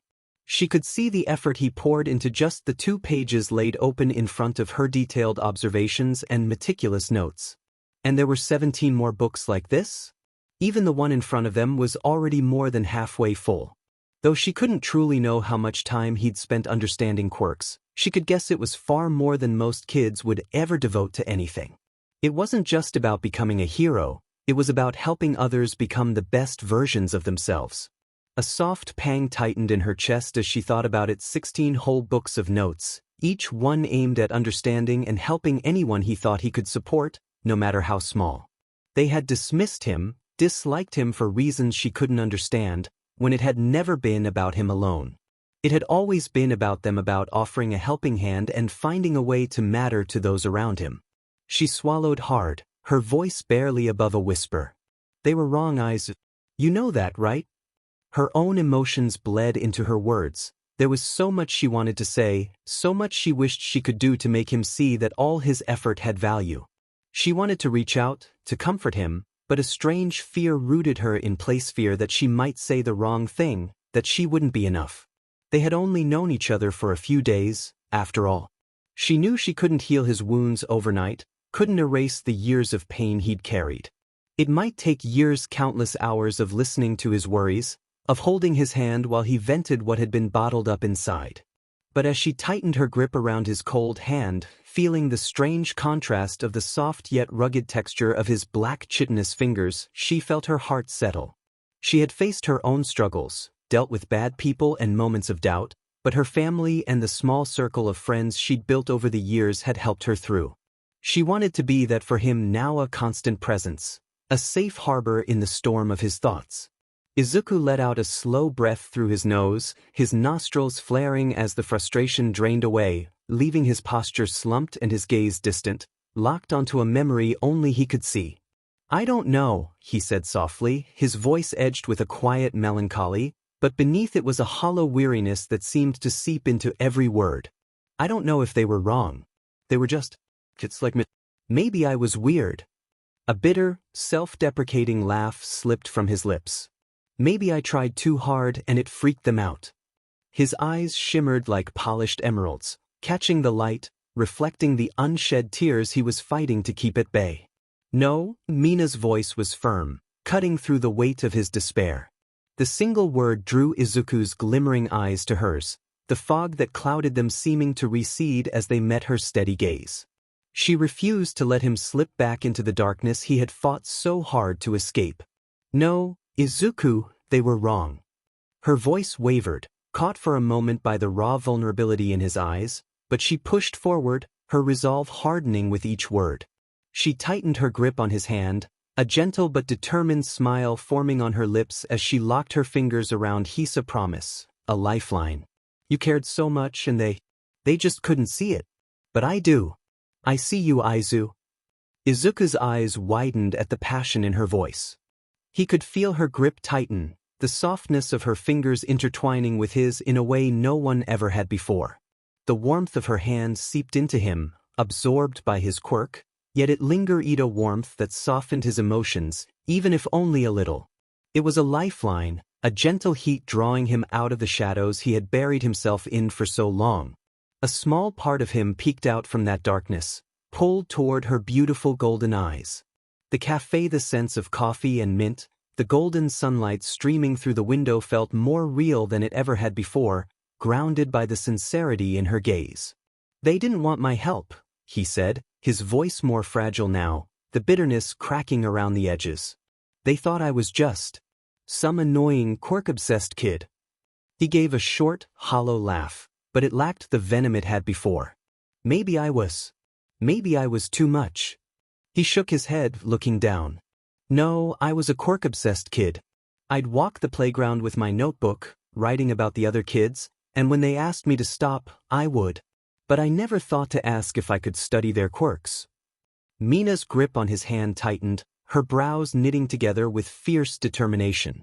I wouldn't have minded. There was no hesitation in her voice, no room for doubt. Her eyes were bright, unwavering, as if daring him to disagree. If you had come up to me and studied my quirk, if you'd given me notes on your observations, I would have been ecstatic. She giggled softly, her voice like a light breeze breaking through the gloom. You were a passionate kid, and that's not something you should ever be ashamed of. The people who couldn't see that they didn't deserve what you tried to do. Her words, so earnest and genuine, hit him like a wave. He didn't trust himself to speak without breaking, so he just stared at her, letting the warmth in her eyes soothe the ache in his chest. Slowly, a deep lilac purple began to bloom on her cheeks, and her steady gaze wavered as she glanced down at their hands, then back at her drink, before finally meeting his eyes again. Hello, she stammered, the color deepening. We've been staring at each other for quite a bit. Izuku's lips curved into a small, genuine smile, the first he'd given in a long time. And, is that a problem? His voice came out teasing, which startled them both. Mina burst into laughter, and Izuku found himself laughing along with her, the tension between them dissolving in a wave of giggles. When they finally calmed down, hands still locked together, the silence that settled was different, softer, more comfortable. It wasn't heavy with regret or pain, but instead carried a sense of something new, a warmth that made their faces flush. It was a silence that didn't need to be filled, a space that allowed the weight of what had been said to linger gently. Izuku's fingers relaxed around his cup, and he released a breath he hadn't realized he'd been holding, a shaky, trembling exhale that felt like letting go of a burden he'd carried for far too long. Mina leaned in closer, her thumb gently tracing circles over the back of his hand. As their eyes met, there was a fierceness in her gaze now, tempered by a tenderness that softened her words. "I want you to study my quirk one day," she said softly, her voice both teasing and sincere. "I expect at least a page on my awesome skills and quirk." Her playful giggle rang through the cafe, and Izuku nodded, a laugh bubbling up in his throat. Still caught in the moment, Mina snatched his drink and took a sip, her face twisting in horror. "That's so minty," she whined, setting the cup back in front of him with a dramatic shudder, before taking a long sip from her own drink to wash the taste away. Izuku chuckled at her reaction, still processing the fact that Sumiyonsha wanted him to study her quirk. It was surreal. He couldn't believe it. He'd shared more of himself with her than he ever had with anyone, and she hadn't flinched. She smiled at him, even laughed with him. His heart skipped a beat, his cheeks flushing hot as the realization settled in. She saw him. A small part, sure, but she saw him, and she didn't turn away. His hunched shoulders slowly relaxed, and he nodded, a soft, almost shy agreement that held a world of unspoken meaning. He wasn't alone anymore. The cafe seemed brighter, the sunlight warmer as it poured over their table, casting soft shadows across the wood. Mina leaned even closer, her forehead nearly brushing his, her voice a whisper just for him. "I'm here for you, Izuku," she said, her eyes never leaving his. "No matter what." Izuku's smile widened just a fraction, and for the first time in what felt like forever, the tightness in his chest loosened, replaced by a warmth he thought he'd forgotten how to feel. With her hand in his, the weight of his past seemed just a little lighter. He took a sip of his drink, savoring the mint on his tongue before speaking. "So, anything else planned for today?" he asked, his voice hesitant but hopeful. "It's still pretty early, and most places are still open." Mina's eyes sparkled, a playful glint returning as she tapped her chin in exaggerated thought. Well, let's see." She swayed slightly, a playful energy building in her movements. Her eyes brightened suddenly. "Well, how about we just wander around this part of town?" she suggested, a glint appearing in her gaze. "Isn't that dojo nearby? The Nail Master's dojo?" Her voice came out with a teasing lilt, almost a purr, sending a shiver down Izuku's spine. "Yeah, it's not too far," he replied, caught off guard by the sudden change in topic. "It's walking distance, at least. But I think they're closed today." He pulled out his phone, scrolling through notifications to confirm. "Oh yeah, they are closed. Something about a big meeting they're all attending. They sent out a notice about an hour ago," he mumbled, sounding distracted. His mind drifted back to the news report he'd seen on the cafe's TV only moments before. A dark, shadowy forest, the words, 12 elementary school students missing, hero investigations of the local forests underway, scrolling across the bottom of the screen. He hesitated, shaking his head as if to dispel the unease gnawing at him. It had to be a coincidence, right? The Nail Masters were better suited for urban environments, places where their skills thrived in tight alleys and structured spaces. Dense forests, with their twisting trees and narrow clearings, would make using their techniques difficult. It didn't make sense for them to be involved in anything out there. Mina leaned forward, noticing the change in his expression, her brow furrowing slightly in concern. "Hey, you okay?" she asked, her teasing tone softened with a note of worry. "You kind of spaced out there." Izuku blinked and gave her a quick smile. trying to push away the uncomfortable feeling that had settled in his chest. Yeah, I'm fine. Just got lost in thought for a second, he said, his voice steady, though the worry still lingered at the edges of his mind. Mina didn't look entirely convinced, but she let it go, squeezing his hand lightly before letting it slip away. All right then, she said with a soft smile, though her eyes remained searching, clearly not fully buying his quick deflection. Let's just enjoy the day, okay? It's not every day I get to hang out with a cutie like you. Izuku's smile widened, but his face flushed a deep crimson at her teasing compliment, and he immediately looked anywhere but at her, feeling his cheeks grow even hotter. The warmth of her hand lingered on his palm, and he had to remind himself to breathe. Why yeah, he said, nodding. Let's just enjoy the day. His voice wavered slightly, the knot of unease in his stomach loosening a little at her words. As they stood up to leave, the cafe door swung open, and a rush of fresh air swept in, mingling with the lingering scent of coffee and mint. Izuku's shoulders relaxed as he followed Mina out, his resolve hardening to focus on the here and now, even as a faint echo of worry tugged at the edges of his mind. Stepping into the bustling street, the noise of the city washed over them, laughter, chatter, the distant hum of traffic. Izuku's gaze darted upward, taking in the towering buildings that loomed above, a familiar itch rising in his legs. For a brief moment, he considered it leaping onto the rooftops, disappearing into the city's labyrinthine skyline like he was used to doing. His fingers flexed instinctively, but then he caught sight of Mina, walking confidently beside him, and stopped himself. He wasn't alone right now, he was with her, and he didn't want to leave her behind. Mina noticed his hesitation, tilting her head curiously. Something wrong, Izu? She asked, her voice light and teasing, yet with a note of genuine curiosity underneath. He blinked, a little surprised she'd noticed, and scratched the back of his head sheepishly. No, I'm not used to, walking around the streets like this.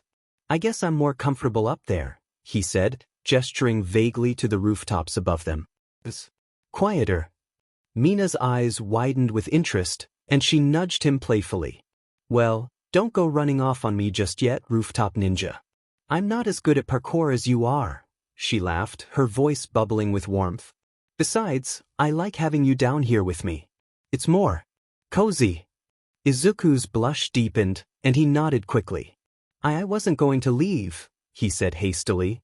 Just force of habit, I guess. They walked side by side, Mina's presence grounding him, making the bustling crowd feel a little less overwhelming. Izuku noticed how she occasionally bumped into him lightly with her shoulder, almost like a playful reassurance that she was there. Every time it happened, his heart skipped a beat, and he couldn't help but glance at her, taking in the way the sunlight danced in her golden eyes. Mina glanced back and caught his gaze, her lips curving into a mischievous smile. So, where should we go first? She asked, tugging lightly at his sleeve. We've got the whole day ahead of us. There's that cute street market nearby, or maybe we could check out that bookstore down the block. I hear they have some rare hero books you might like. Izuku's eyes lit up at the mention of hero books, the familiar excitement bubbling up in his chest. Books? He asked, unable to hide his enthusiasm. Yeah, I'd love that. There might be some I haven't read yet. His words trailed off, a boyish excitement replacing the heaviness that had been clinging to him. Then it's settled, Mina said cheerfully, her eyes bright with shared excitement. She grabbed his hand again without hesitation, pulling him along down the bustling street. Her energy was infectious, and Izuku found himself laughing despite himself, the earlier tension fading like mist under the sun. They wandered together, chatting about everything and nothing about quirks, about hero gossip, about favorite snacks and weird dreams. It felt light and easy, and for the first time in a long while, Izuku felt like he could just be himself without holding back. When they reached the small street market, stalls brimming with colorful trinkets and fresh food lined the narrow alleyways. The scent of skis, fresh bread, and sweet fruit filled the air.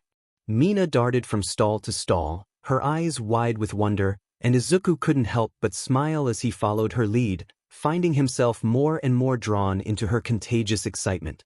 At one point, Mina stopped at a jewelry stand, picking up a simple silver bracelet that caught the sunlight, her fingers turning it over as a curious glint sparked in her eyes. "Hey, Aizu," she said suddenly, turning to him with a playful smile. "If you were to buy a charm for good luck, what would it look like?" Izuku blinked, caught off guard by the sudden question. His mind wandered to the strange charm he carried with him, the one that had appeared after he first touched the dream tree. "I guess. Something simple. Something that feels real," he said softly, his eyes drifting as he recalled its sharp edges and unassuming design. Mina tilted her head, curiosity lighting up her expression, but she didn't push further. Instead, she held up the bracelet to the sunlight, watching it glimmer. "Yeah," she said softly. "Something real." Izuku felt the knot of anxiety in his chest loosen just a little more. This walking with Mina, wandering the streets, sharing simple moments felt real. It felt solid.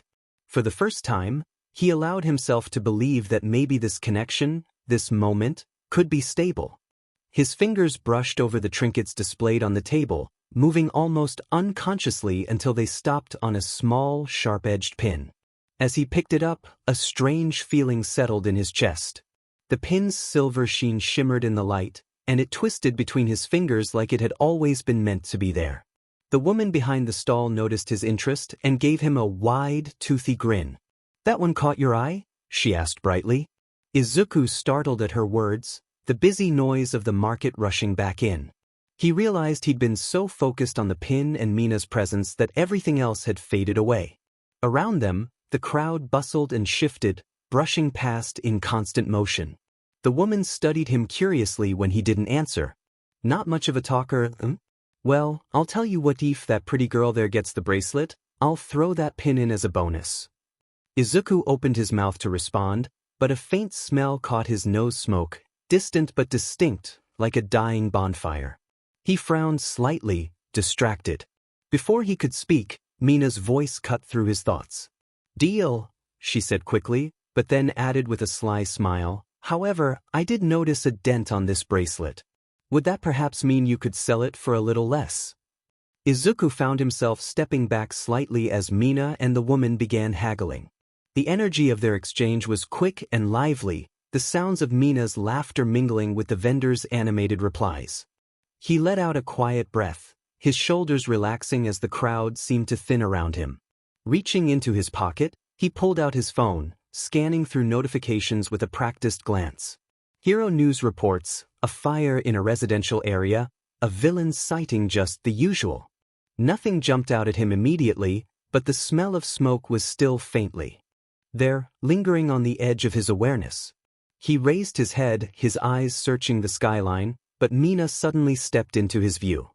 "Here you go, Greenie," she said cheerfully, holding out the pin. Her eyes sparkled with satisfaction, clearly proud of her negotiating skills. Izuku blinked at her, his mind still half distracted by the strange smell, but her warm smile and the sight of the pin brought him back. "Thanks," he said quietly, taking it from her hand.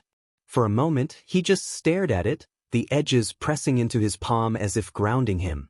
The faint smoke smell tickled his nose again, and his brows furrowed slightly. Mina leaned closer, her head tilting as she tried to catch his gaze. "What's up, Aizu? You look like you're a million miles away again." He hesitated, the pin resting heavy in his hand. "It's nothing," he said, though his tone lacked conviction. He glanced over his shoulder, the crowded market alive with sound and motion, but nothing obvious stood out. Shaking his head, he slipped the pin into his pocket. "Just thinking." "Well," Mina said, grabbing his arm and pulling him along with an exaggerated sigh, "if you're gonna be stuck in your head, at least do it while we check out the next stall. They have takoyaki." Her grin was infectious, and he found himself nodding, letting her lead the way as his thoughts swirled. Even as Mina's laughter and the warmth of her presence filled the moment, the smell of smoke lingered in the back of Izuku's mind. It was closer now, sharper and more urgent.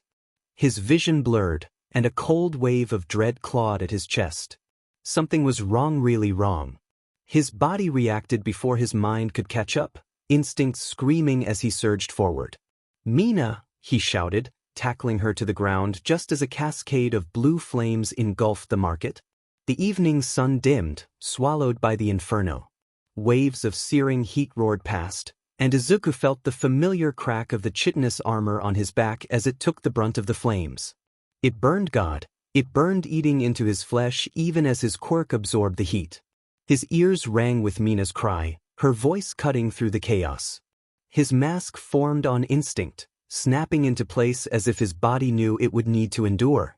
As the torrent of fire finally tapered off, Izuku didn't waste a second. He wrapped his arms around Mina and bolted, his legs pounding against the pavement as he carried her away. His lungs burned with each breath, the acrid stench of smoke thick in the air. Turning down an alley, he laid her down gently in the shadowed corner, his hands trembling as he scanned her injuries.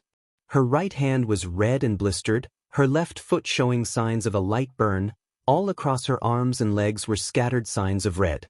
Not devastating, but enough to make his chest tighten. His mask receded in moments, relief warred with guilt as he murmured, "You're okay? You're okay." He couldn't tell if it was meant to reassure her or himself. Mina groaned softly, her golden eyes fluttering open. "Aizu, what?" "Stay here," Izuku said firmly, cutting her off as he rose to his feet. His body moved on autopilot, driven by an instinct he didn't fully understand. He turned back toward the market, his heart hammering in his chest as he sprinted into the chaos. The scene he returned to was a nightmare. The vibrant, bustling market was gone, replaced by charred ruins and choking smoke. The acrid scent of burnt flesh made his stomach churn as his gaze landed on the burned husks of people scattered like discarded dolls.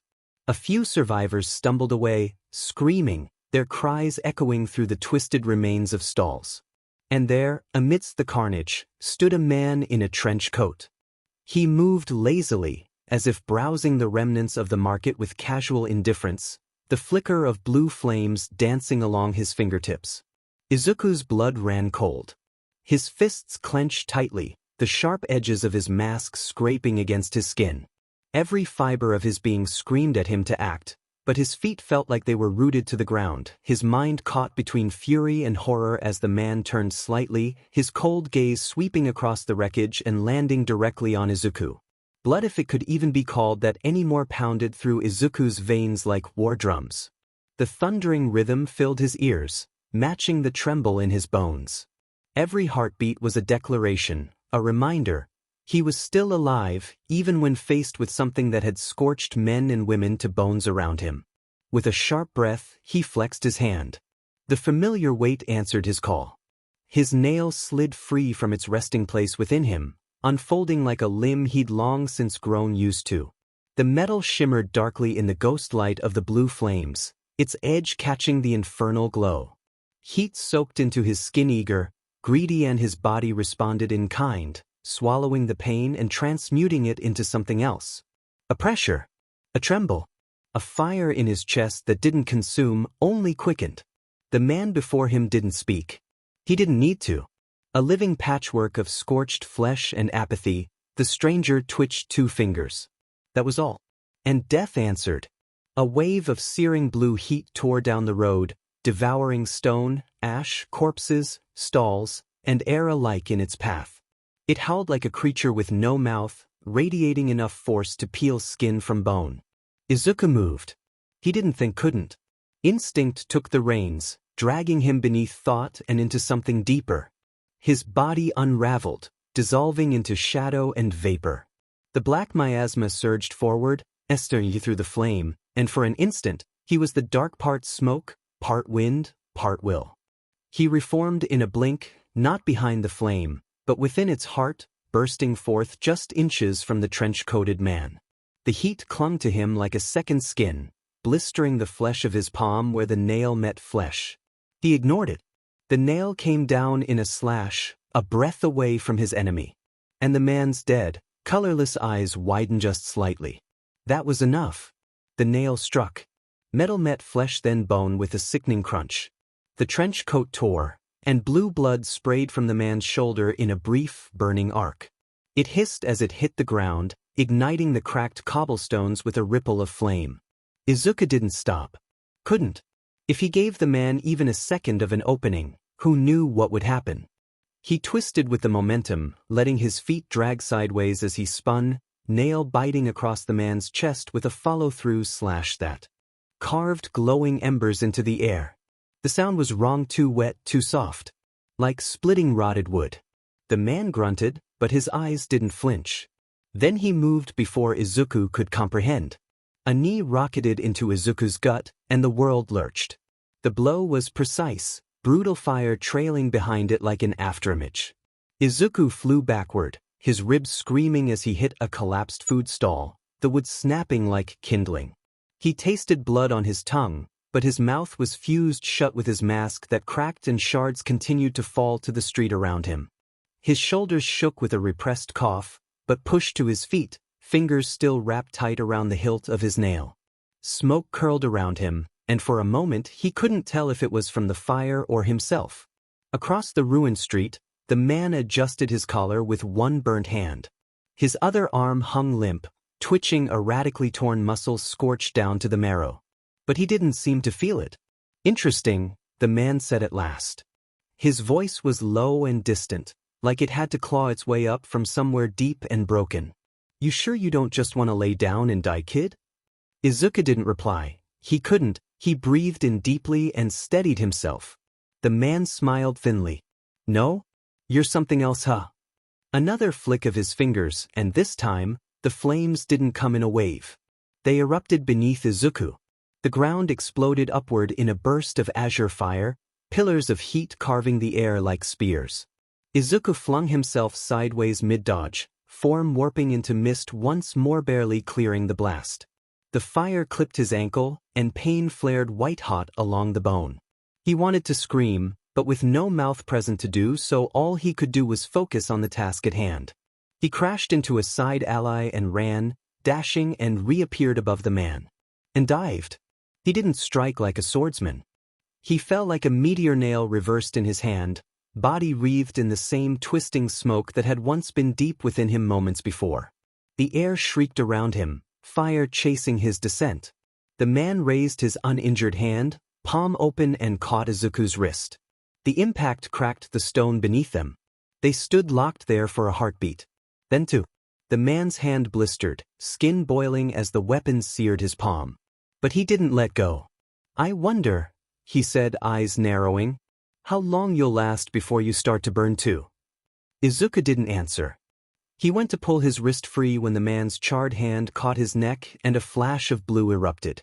Pain raw and immediate flashed through Izuku's spine as the blue fire flared point-blank against his throat. The world screamed in colorless heat. His vision burst white as his body convulsed, jerking violently as if struck by lightning. Black chitinous skin charred and cracked. The fabric of his clothes, what was left from the surprise attack at least, caught fire in an instant. And for a terrible moment, something inside him recoiled. Something old and cold twisted, trying to shield itself from the flames, but the flames slipped through. Pain took grip of his mind, and he could feel his mask shatter and cascade across the ground before the patchwork man. His knees buckled. The man didn't let him fall. He dragged him forward by the neck, lifting Izuku clean off the ground like he weighed nothing. His face was inches away now, dead eyes half-lidded with vague amusement. "Thought you had me," he murmured. His breath smelled of burnt oil and cinders. "You're fast. But you're not used to fighting monsters like me, are you?" Izuku's feet kicked uselessly as his mind returned to functioning. The heat inside was growing too hot. The burning pain had numbed into something else, distant, thudding, like his body was trying to unfeel itself to survive. From deep within, past the place where instincts lived, a whisper surfaced. Not words. Not thought. Just need. A tremor ran through Izuku's limbs. Then the shadows poured out. Black tendrils of black boiled from his back and shoulders, writhing like serpents.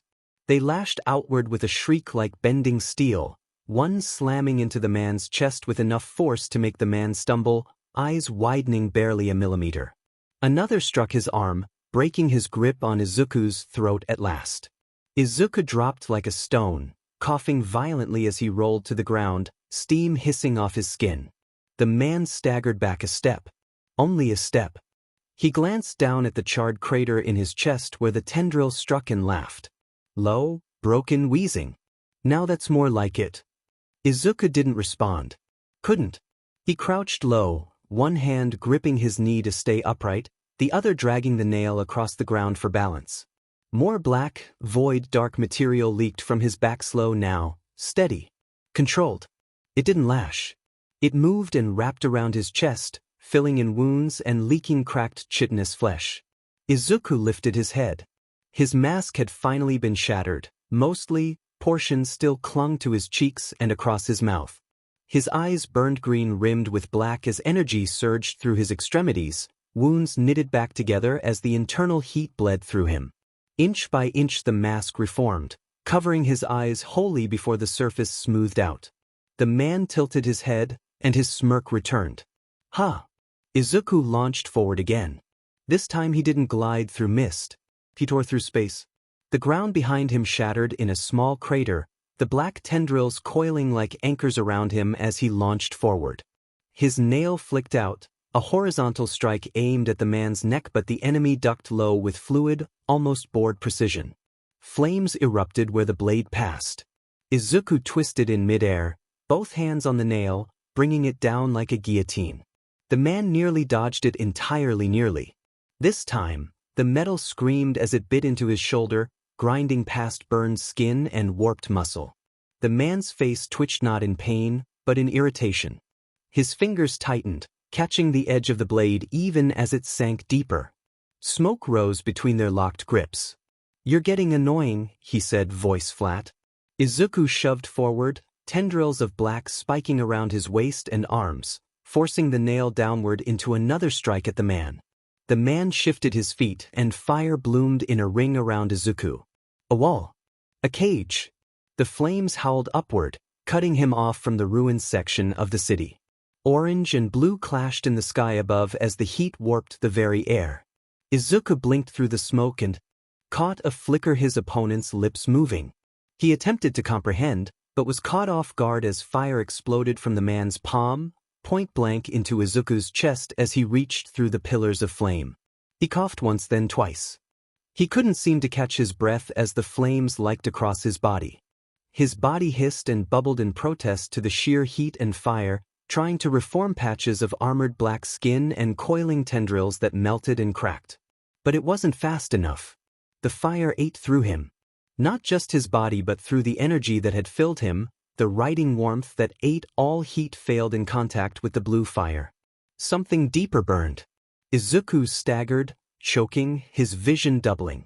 The nail clattered to the ground beside him with a dull metallic ring, scorched black. His knees hit the stone next, the tendrils at his back twitching in spasms, flickering, dying out inch by the suffocating heat. Across the flame, the man stepped forward with maddening calm. "Not bad," he muttered, tilting his head. His gaze lingered on the black twitching material that was still fighting to fill the wounds weakly around Izuku's chest. "Wonder what'll happen when it runs out." Izuku lifted his head, barely. His mask cracked and split, revealing his face as he tried to move his lips, but no sound came out. Breath was fighting to return to his lungs, but failing. The man watched him for a long moment. Then he rolled his shoulder, the wounded one. The skin there hissed, the char pulsing faintly with heat. "Next time," he said simply. Then he turned. Flames erupted beneath him. Not in attack but propulsion. The blast launched him upward in a bloom of blue fire, the air shattering with the sound of it. He vanished in an instant up and over the rooftops, gone into the smoke-streaked sky. The ring of flame around Izuku flickered and died. Silence fell. Izuku's body dropped fully to the ground, half-curled, steam rising off his body in ragged bursts. His nail lay inches away, but he didn't move to reach for it. His hand twitched once, then went still. Somewhere behind him, far off, there were the screams. People moving. Shadows stumbling through debris. But it all sounded so far away. The energy inside him pulsed once like a heartbeat. Then faded. His eyes fluttered shut. Darkness took him. When Izuku woke, it was to agony. Not the sharp kind that screamed from one place. Not his was total. A full-body symphony of pain, a thrumming, vibrating ache that filled every inch of him like someone had turned his nerves into an overclocked speaker. It was like being eaten alive by static. Not fire, not frost, something worse. Buzzing. Crawling. Endless pinpricks, like ant bites layered over every fiber of his being, each one multiplied and stacked until his skin didn't know where it started or ended. His eyes stayed shut. They couldn't open. Something thick and cool had been wrapped around his face. A bandage, maybe. Or cloth soaked in something medicinal and alien. He couldn't tell. He could barely tell if he was still alive beyond the physical sensations. He tried to move, but his limbs were bound. Not tightly. Gently. A cocoon of fabric and straps that made movement impossible, whether to protect him or keep him still. Something cold and wet dabbed against his forehead. He flinched or tried to.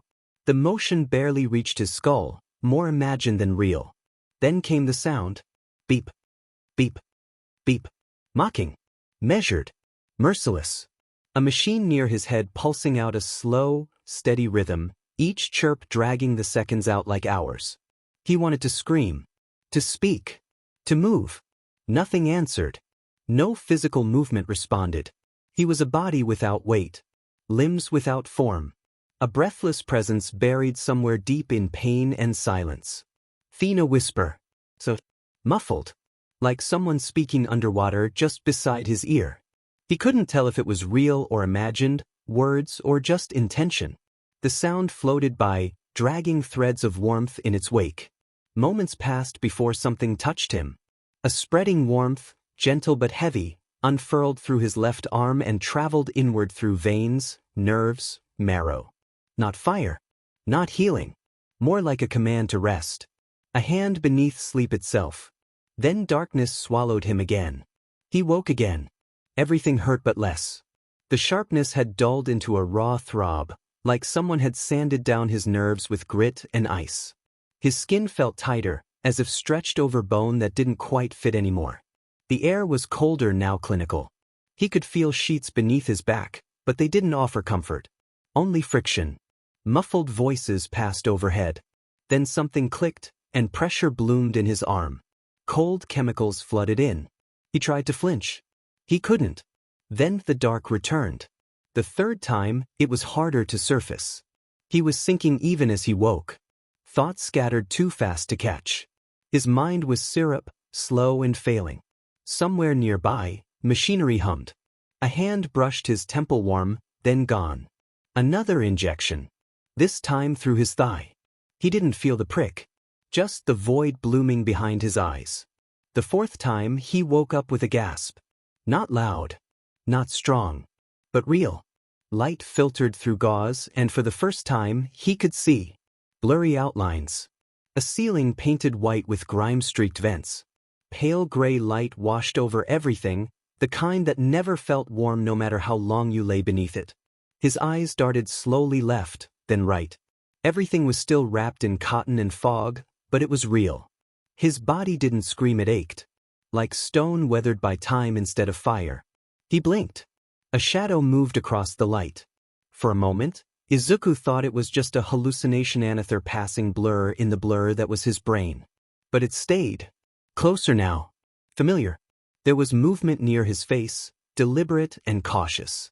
He caught the faint scent of antiseptic and old ash, mixed with something softer. Sweat maybe. Or warm skin. Then came the gentlest touch, fingertips brushing his cheek. A shape leaned in above him, and a soft breath whispered past his jaw. Aizu. The voice cracked at the edges, tired, quiet but undeniably real. Mina. He blinked again, struggling to focus. The world shifted as her hand came back into view, her fingers trembling slightly as they hovered over the gauze wrapped around his head. She paused. He could tell she was staring, unsure, maybe afraid to see what was underneath. Then, slowly, she began to unwind the bandage. Each pass loosened the dim fog clinging to his sight, revealing more of the low-lit room around him. Her movements were careful, reverent, almost like unwrapping something sacred. The silence stretched, but neither of them broke it. Strip by strip, the gauze came away. The last layer peeled back with a soft pull, and cold air kissed his skin. He blinked, and finally saw her. Mina's face hovered above his, haloed by a dull ceiling light. Her hair was pulled back hastily, strands falling out in wild curls. A thin bandage was pressed against her temple, and bruising curved down the side of her cheek, fading but visible. Her cute date outfit was gone, replaced by simple clothes and a blanket thrown loosely around her shoulders. But her eyes were the same. Golden. Laced with relief and something heavier beneath it. She looked down at him like he was a miracle. Like he was something she thought she'd lost. Aizu, she breathed again, voice barely holding steady. He swallowed. His throat hurt, dry and cracked. Hey, he rasped. A laugh half-choked escaped her. She swiped at her eye and shook her head, leaning forward until her forehead gently pressed against his. You idiot, she whispered. He didn't argue. Couldn't. He let his eyes drift closed again for just a second, her presence grounding him better than any hospital machine. When he opened them again, she was still there, watching him with everything she didn't have words for. He could feel her breath. Steady. A rhythm against the storm still raging quietly inside his skin. It washed over the edge of his jaw, down into the hollow of his throat, and dulled the ache crawling across his ribs. Even the agony in his right arm, sharp and constant, was numbed for a moment, reduced to background noise beneath the nearness of her. He didn't remember what happened to it, or what that thing wanted, why he had scorched the market to ash, or why he had smiled like he knew Izuku's name before Izuku had ever spoken it. But none of it mattered now. Not while Mina was so close. Not while her forehead rested against his, her fingers gently brushing his temple, her breath easing the cold that bloomed like frost in his chest. She didn't speak. She didn't have to. Her warmth spoke for her.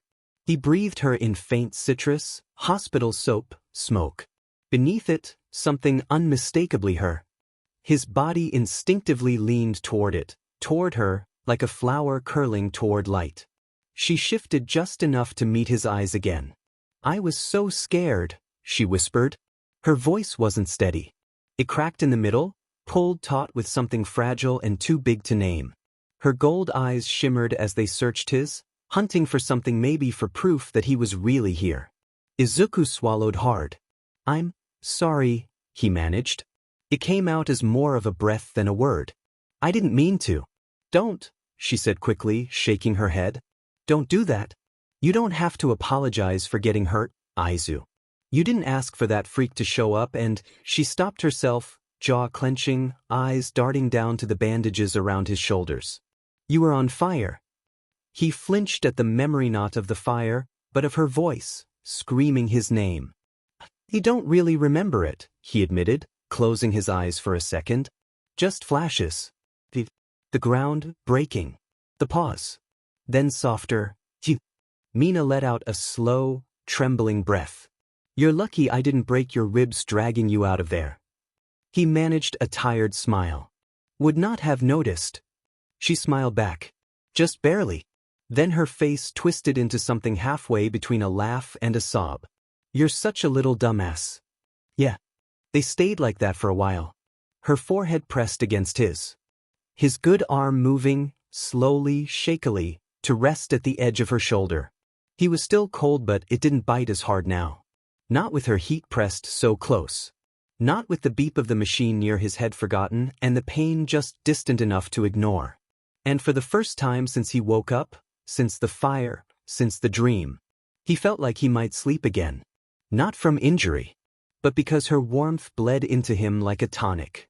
Mina stood up slowly, her hand lingering on his arm, her fingers pressing lightly into his skin as if afraid he might vanish if she let go too quickly. She didn't pull away until she was just out of her own reach. My parents are here, she said softly, voice cracking at the edges.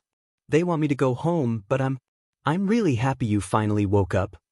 Her eyes shimmered again under the sterile hospital lights. She blinked quickly, but the tears clung stubbornly to her lashes. Recovery girl and your mom have been in and out the last few days. You've been out for 3.5. She paused. Swallowed. You were so hurt, I didn't know if you were gonna make it. Izuku stared at her, heart thudding in his ears, the sound louder than the beeping machines. He started, but the words failed. He reached for something, anything that wouldn't sound broken. Ramen. Mina blinked. Her brows furrowed in confusion, her tearful eyes still glimmering with emotion. Ramen, she echoed. He coughed out a weak, tired laugh. I'll take you on a date. For ramen. And a movie. As soon as I get out of here. Okay? The words tumbled out awkwardly, his exhaustion catching up to him mid-sentence. A small yawn escaped before he could suppress it. He raised his left hand and rubbed at his eyes, feeling how dry they were, how cold the world felt again now that her warmth was slipping away. He missed his hoodie. The hospital gown was far too breezy, too impersonal. Mina let out a soft giggle, the sound gentle and frayed, like thread pulled loose from fabric. The tears didn't fall, but the sorrow in her gaze began to retreat, replaced by something warmer. Okay, short stuff. You better. She stepped forward without hesitation and wrapped her arms around him. It was a soft hug, careful not to touch the worst of his bandages. Her fingers slid through his messy green curls, up and across the ivory curve of his horns with featherlight strokes. The gesture made his eyes flutter shut, and for a moment he forgot he was hurt. Then a yell echoed down the hallway, deep, loud, unmistakably parental. Mina! If you don't hurry up, we're leaving without you. A woman's laugh followed, lighter and amused. Mina sighed, pulling back just enough to look him in the eyes. I have to go, Aizu. I'll try to visit tomorrow, okay? He nodded and, despite the soreness in his body, pulled her back into the hug with his good arm. Just one more second. Just a little more warmth. See you tomorrow, Kinky. He gave her the best smile he could manage, tired, crooked, but real. She gave him one last look, then turned and walked out of the room with a small wave. The door closed behind her with a soft click, and cold reclaimed the room. He lay back, trying to breathe, but his chest wouldn't rise right. His thoughts spun in tight, suffocating circles, flashes of fire, blue light, Mina's face, and pain. A sharp, crawling pain buzzed up his right arm, like static clawing under the skin. It shouldn't have been there. Not like that. His eyes snapped open.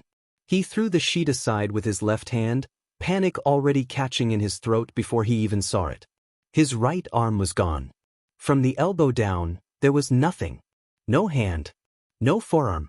Just the blunted, tightly wrapped stump of his upper arm, covered in thick, hospital bandages stained with black. Not blood. Not pus. Something worse. The dark fluid pulsed beneath the gauze moved. It writhed and wriggled like it was alive, slithering in slow circles, as if it hadn't accepted the loss yet either. As if it was still trying to reach. He choked on his breath. No, no, no, no, his voice cracked, brittle, dry. He clawed at the edge of the bandage with shaking fingers, tearing at the knot, unraveling layer after layer with growing desperation. The gauze peeled away, and the air touched raw, exposed flesh. Black chitinous skin covered what remained of his arm, cracked and webbed with jagged white lines that spidered through it like lightning scars. They glowed faintly, echoing the shape of fire, curling like tendrils up to his shoulder. Blue flames. His mind screamed the memory. It was those flames. His stomach twisted violently. He had healed from everything before. Everything. Since this nightmare of a quirk awakened, nothing had stuck. No scars. No breaks. His body always pieced itself back together, if not instantly, then eventually. He was certain it couldn't be permanent. It wasn't supposed to be. He refused to believe it. Izuku scoffed, bitter and hollow, trying to suppress the spike of panic rising in his chest. He clenched his teeth and forced his focus inward toward the flicker of warmth deep in his core. That heat. His fuel. His fire. What was left? He forced it out into the stump. The stitched skin twitched, then bubbled. The white scars glowed brighter for a second, pulsing in time with his breath. But that was it. No regrowth. No bone. No fingers. Just pain and the stillness of something missing. His breathing came in short, ragged gasps now, sweat breaking out across his forehead. His good hand trembled as he gripped the edge of the bed hard enough to whiten the knuckles. He wanted to scream. He didn't. He just sat there, staring at the void where part of him should have been. And for the first time since this whole nightmare began, he didn't feel cold because of his quirk. He felt cold because he was afraid. Afraid. Not just of the pain or the sight of the stump, but of what came next. He didn't know how to make up for it. He'd trained with 2 hands. Parkour, combat, climbing. Every motion, every instinct, every style he'd developed relied on symmetry, on balance, on reach. The nail wasn't just a blade, it was a dance partner, and he needed 2 hands to lead. One to guide, the other to strike. But he stared at the place where the rest of his arm should be and felt the future crumbling around it. A knock startled him. Just 3 soft taps, but they shattered the silence in his skull like glass. The panic didn't disappear, it just dulled, fading to a background scream that still clawed at the edges of his mind. He looked up. A nurse stood in the doorway. She looked to be in her late 20s, black hair pulled back into a tired bun, skin a light tan with the soft sheen of someone running on too little sleep and too much caffeine. Her scrubs were neat, her posture careful, her expression kind. But when her eyes dropped to his arm, the smile that had rested lightly on her face faltered. She didn't speak at first. Whatever words she might have had'll be okay, or you're so brave died somewhere behind her lips. Instead, she walked into the room and sat gently in the chair beside his bed. "Good evening, Izuku," she said, voice low, almost like she was afraid to wake him further. "My name is Lucia. I've been caring for you these last few days. Your mother appointed me personally." She hesitated, thumb clicking the pen in her hand twice. "I wanted to know how you're feeling." He swallowed, trying to find the words, trying to feel something specific and pin it down. "I'm fine," he said eventually. The lie stuck in his throat. "My quirk healed everything that hurt. I'm just cold." His voice was heavy, like his tongue was a weight in his mouth. Had he taken pain medication? Probably not. This didn't feel chemical. It felt hollow. His mind curled and sought an answer. His quirk medicine, it must be wearing off after so long being asleep. Apathy curled in his lungs, thick and gray, settling deep around his heart like ash. And with it, the panic finally slipped beneath the surface like a coin dropped into a well.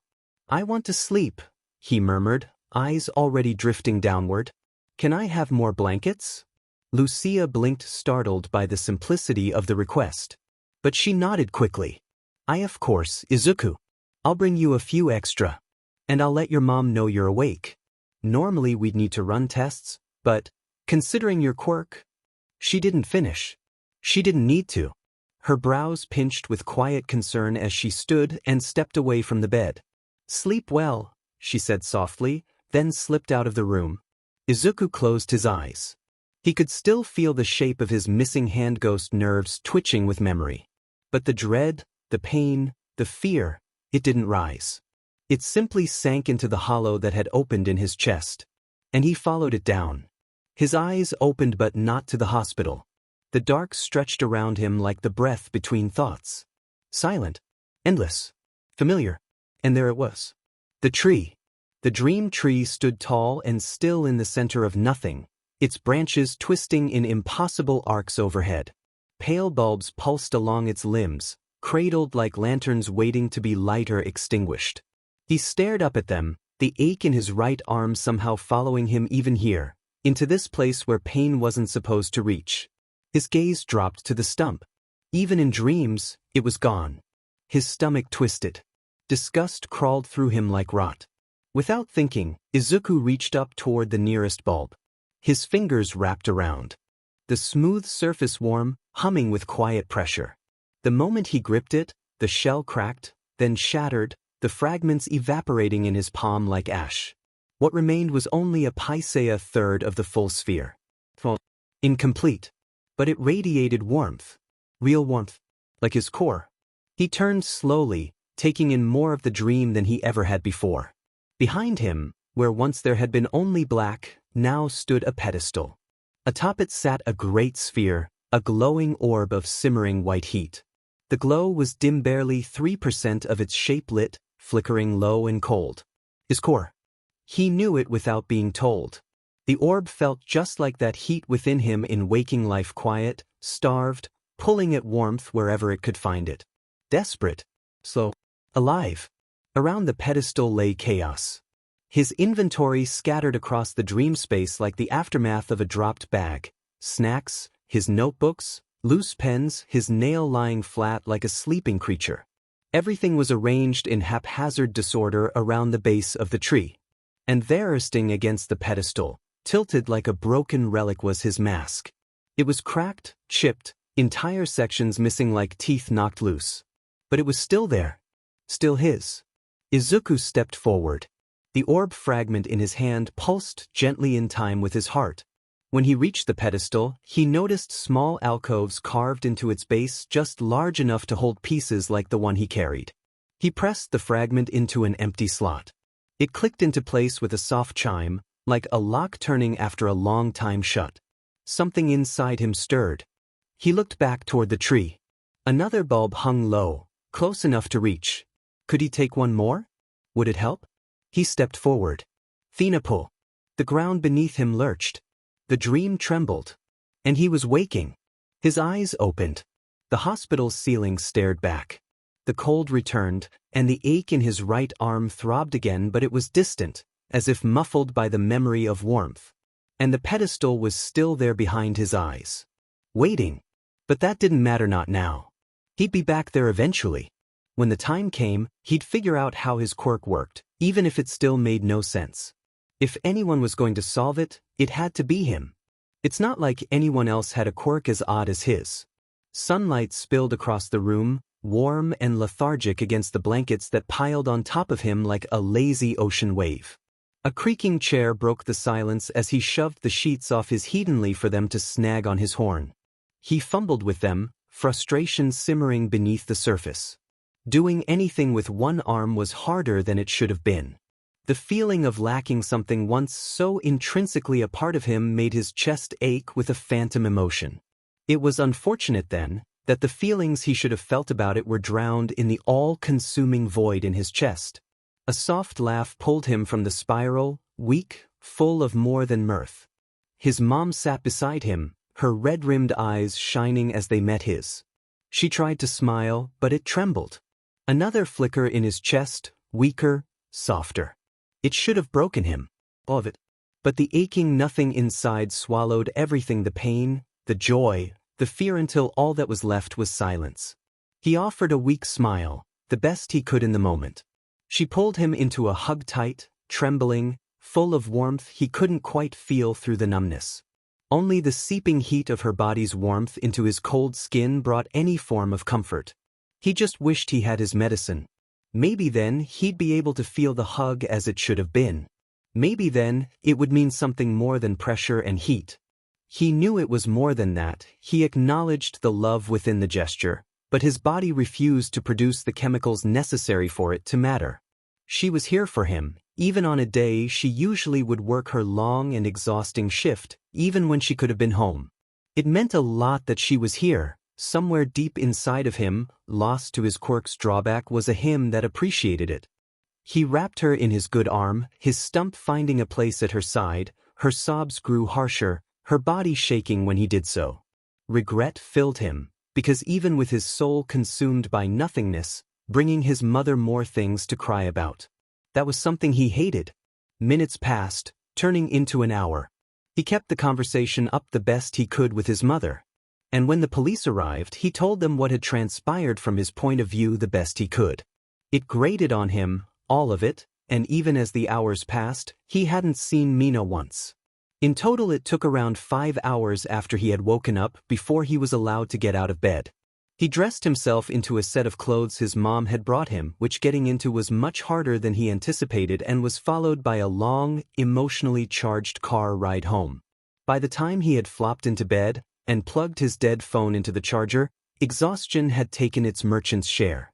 He uncapped his medicine and choked down the large, bitter pill, too tired to get water to ease the slow, thick glob of it down his throat. Ding.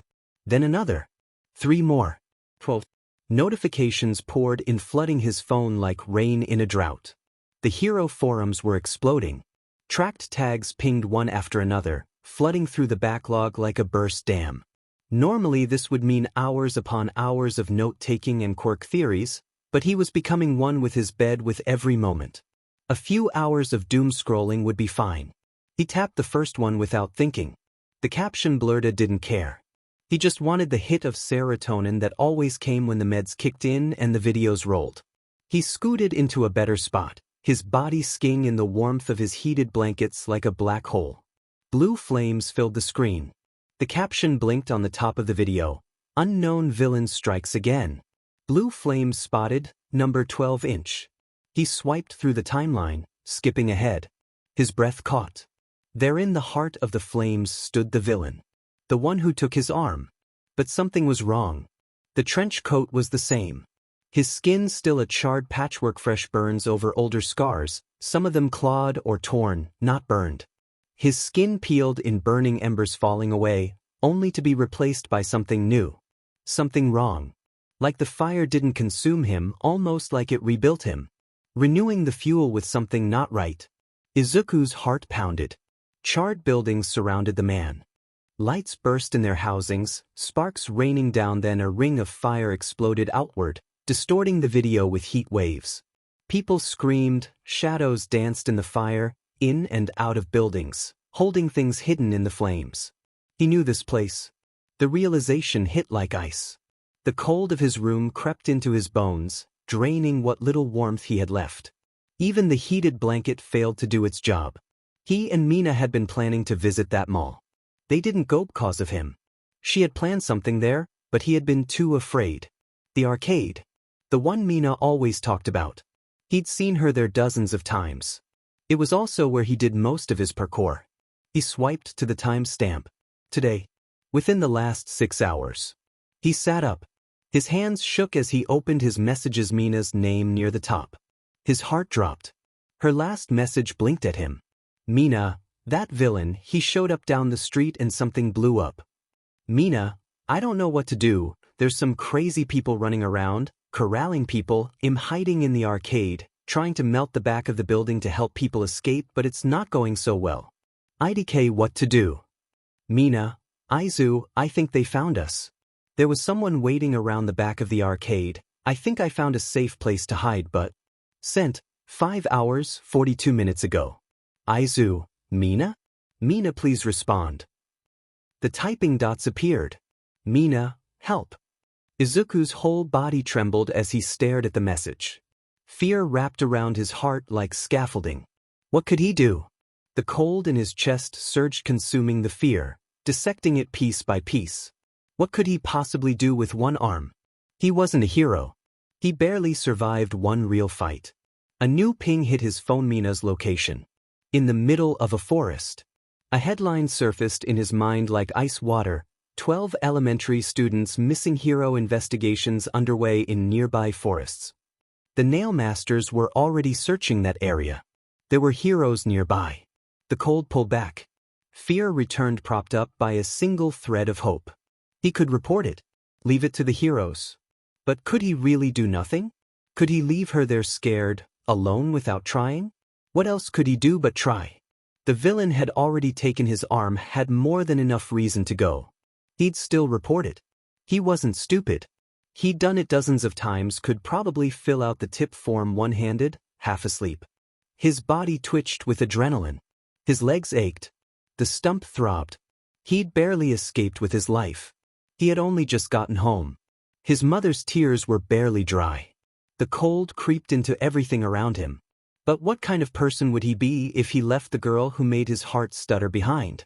Alone. He wouldn't be the person he wanted to become. He wouldn't be worthy of being the hero of any story. He took a deep breath, steeling himself. The medicine was making his emotions spike and spiral. Fear rattled through his core, but he held on. His mind was made up the moment he stood. His heart had been since he first saw the word help. His mind just needed the kick in the butt. He stumbled to the bathroom, dropped to his knees, and shoved 2 fingers down his throat. Black, viscous fluid splashed into the toilet, thick and oily, laced with chunks of undigested meds. It was a waste to be sure, but if he failed, he wouldn't need them anyway. He watched it swirl. He was afraid. How could he not be? He wiped the mess from his hand and staggered to the sink. Rinsed. But doubts still clawed at him. But the only way through it was to trust his quirk. Completely. And if he died, at least it wouldn't be with fear in his heart. A low drone filled the air. Izuku pulled the thick fabric tighter around himself, time oozing by like molasses clinging to a cliff's edge. The medicine was making its final rounds through his bloodstream, clashing with his quirk in spirals of heart-pounding fear. He had reformed his mask, piece by piece focusing on patching the damage left by the villain. Each fragment that snapped into place released a pressure he hadn't realized was building inside. It felt like a bone being pushed back into place after being ripped out. The thick black hoodie draped over his shoulders, blending with the chitinous black of his skin until he looked like a shadow folded onto the train bench. A part of him wondered how he must look. Like some strange monster, maybe tangled green hair framing a bone-white mask, horns curling overhead, and pitch-dark eyes that stared into nothing. He kept his eyes closed behind the mask, focusing on the heat trapped in the crowded train car. It should have been hot, yet everyone around him shivered, breath fogging the windows against the damp chill that saturated the compartment. The breath of the passengers clouded the air, murmurs threading through the frost like loose thread. This kind of focus had been impossible while medicated, not when the dose was strong enough to let him feel anything at all. With each breath, he channeled the fire inside him, thin and flickering, but still there. Its heat glowed white, full of potential. He was drained not just from the fight, but from the entrance exam too. He'd never noticed it before. But as he visualized his core pulsing with white heat, his body responded. The stump stopped aching. His mind cleared. And the void that had claimed his heart settled. It wrapped around a single emotion gently, like a caretaker cradling something fragile. Melancholy. Fresh and directionless. He exhaled as the brakes engaged. The screech of metal on rail echoed through the car, and the crowd began to stir. Passengers leaned forward, eager to escape the cold, still clinging to their coats and hair. Izuku rose and slipped through the crowd in a shadowy mockery of his body, too deep in his thoughts to notice just how loosely he was letting his quirk spill out in public. He didn't care. A mark on his record was nothing compared to what waited ahead. He felt a mockery of his smile grow on his face. If all he walked away with was a warning or even a crime on his record, he'd call that a win. Izuku checked his phone, pace increasing with each step. Mina's location, 3 miles into the forest. If he left the walking paths, he could shave down the distance more. If he pushed himself to sprint the whole way, he could cut it further. For once, he was glad he'd started running all those months ago. Maybe he'd been preparing for this without knowing it. One goal. A single box to check off. Save Mina. He didn't care about surviving. Those. Tertiary. Life was important. But not if it meant leaving her behind. He opened the Hero Helper site with a flick of his thumb and hit send. Nail Masters tagged. Matto, Oro, Sheepless, every other hero operating nearby. Sometimes, obsessive hero tracking paid off. He powered down the phone and slipped it into his inventory as his foot stepped past the last stretch of sidewalk city behind him. Forest ahead. The boundary had been breached. He touched his stump and focused. A thin fluid secreted from the end, shimmering, organic before hardening into shape. He'd lost the arm. But at least he could make use of what remained. The material twisted and settled, forming a crude mockery of a hand. 4 warped claws. Functional. He'd thought of other shapes on the train. A balled fist. A blade. A spike. But this one gave him leverage. The claws could brace against the pommel of his nail, giving him back some of the control he'd lost. And if something needed cutting, this stuff was strong enough to dig through concrete and steel. A final rush of emotion spiraled out from his chest, coursing through his limbs. Fear of what lay ahead, of what death might feel like, of what might happen to Mina if he failed, of what his mother would do if he never came back. And hate, pure, gnawing hate for the villain who took his arm. Who took her, made her scared. And horrifyingly, excitement. His heartbeat thundered in his ears, each beat chasing the last as the emotions tore through him. Fear dissolved first into cold. Hate followed. And all that remained was excitement. A giddy, frantic ember that pulsed in his chest, whispering nonsense until even that faded. All that was left was that bone-chilling cold. It whispered that he was doing good. That this was what he should be doing. Calculated. Efficiency. A deep breath. In the nose. Out the mouth. No sound escaped the mask. It never did. And if he died? He wanted the mask on. He didn't want Mina to hear his final words. Because they'd be embarrassing. Something stupid like, "I love you, Mina." Or worse, "Trying to save you was worth my life."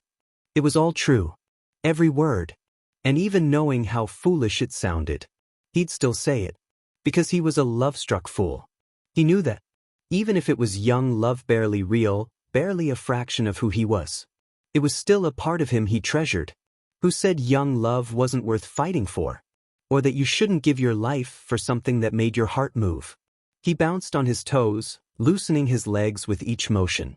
Blood viscous and black circulated through his limbs, cooling the air around him like fog. He was as ready as he could be. His feet hit the grass with a crunch, his red sneakers worn to near shreds. Then he bolted into the forest. One foot in front of the other.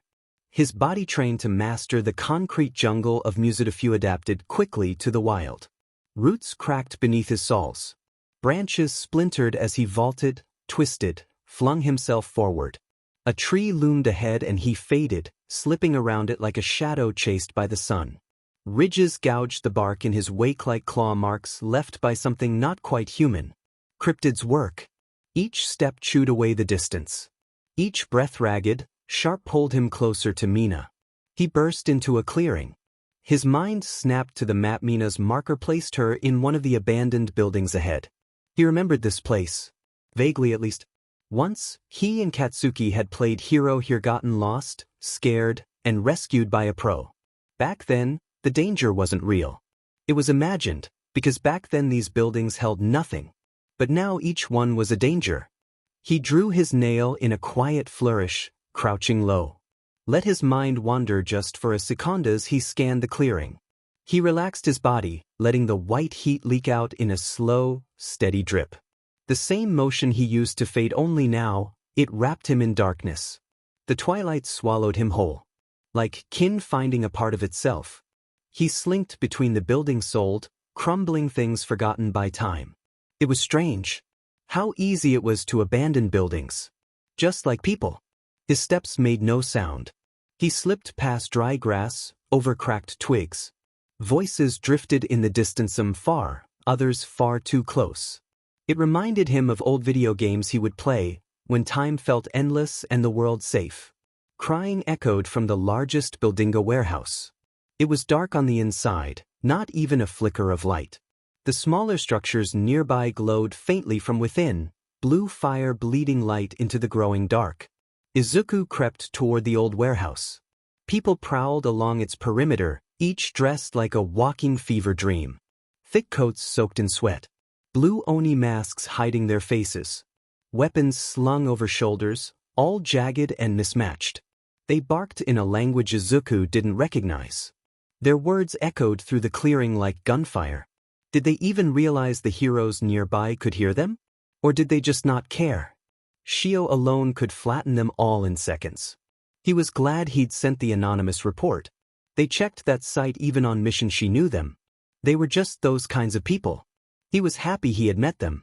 He just hoped they wouldn't find his body in this forest.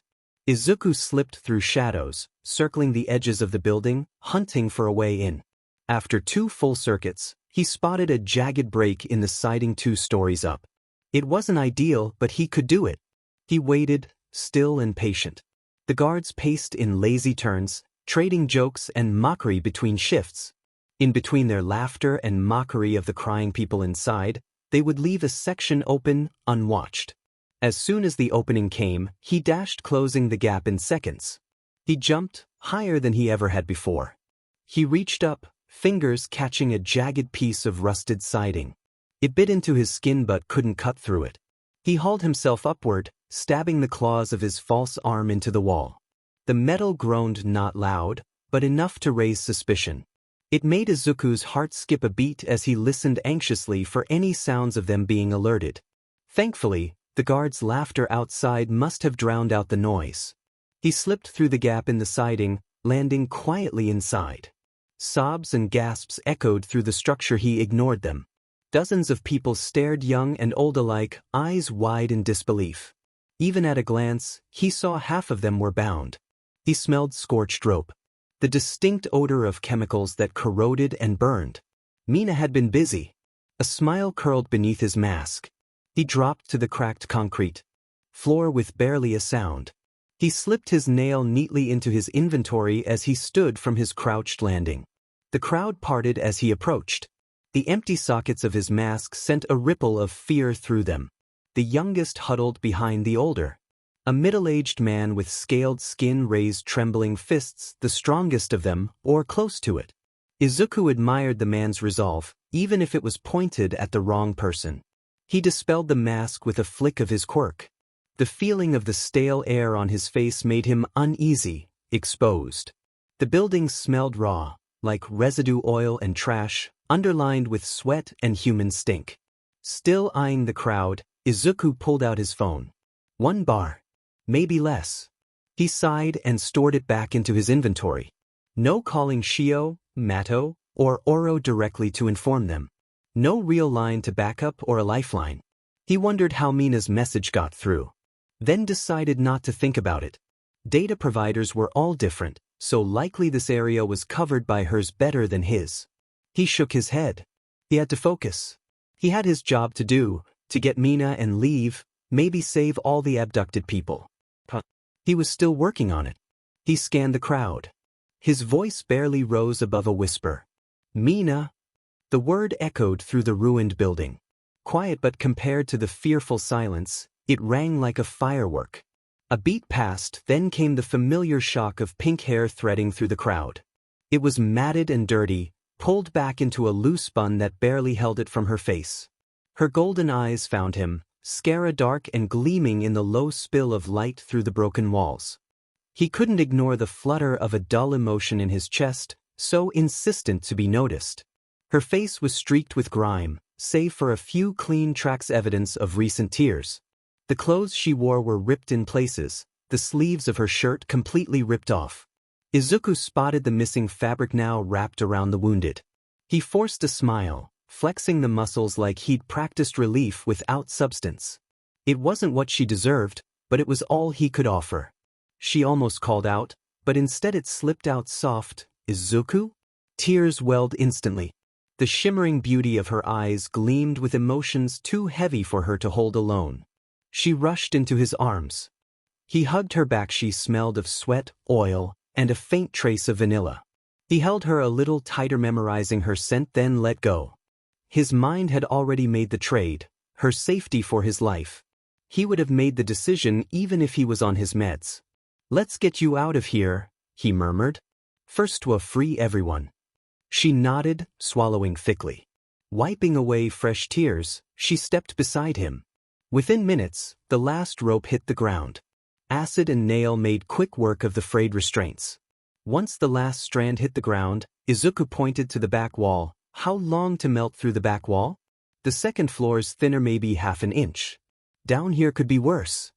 Mina rubbed her hands together nervously, her eyes darting around. Can we talk about why you're here? Tu didn't think you'd come alone. Your arm. She looked away from the twisted material of his makeshift claw. Let's talk after we're out, okay?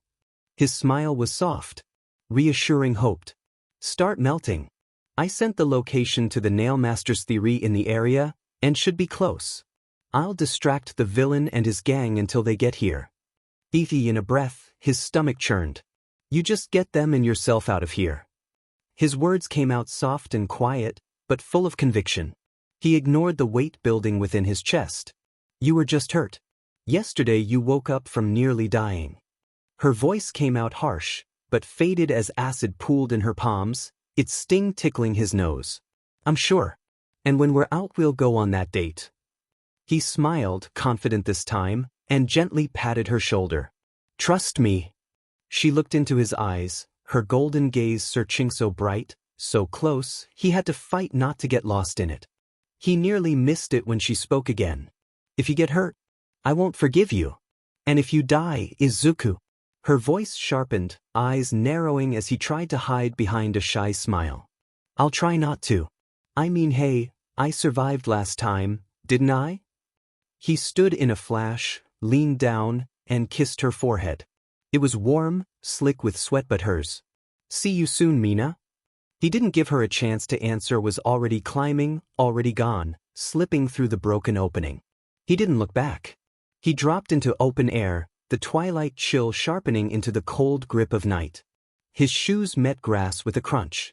The mask reformed. He drew the nail. When green meets gold. Grim is the night.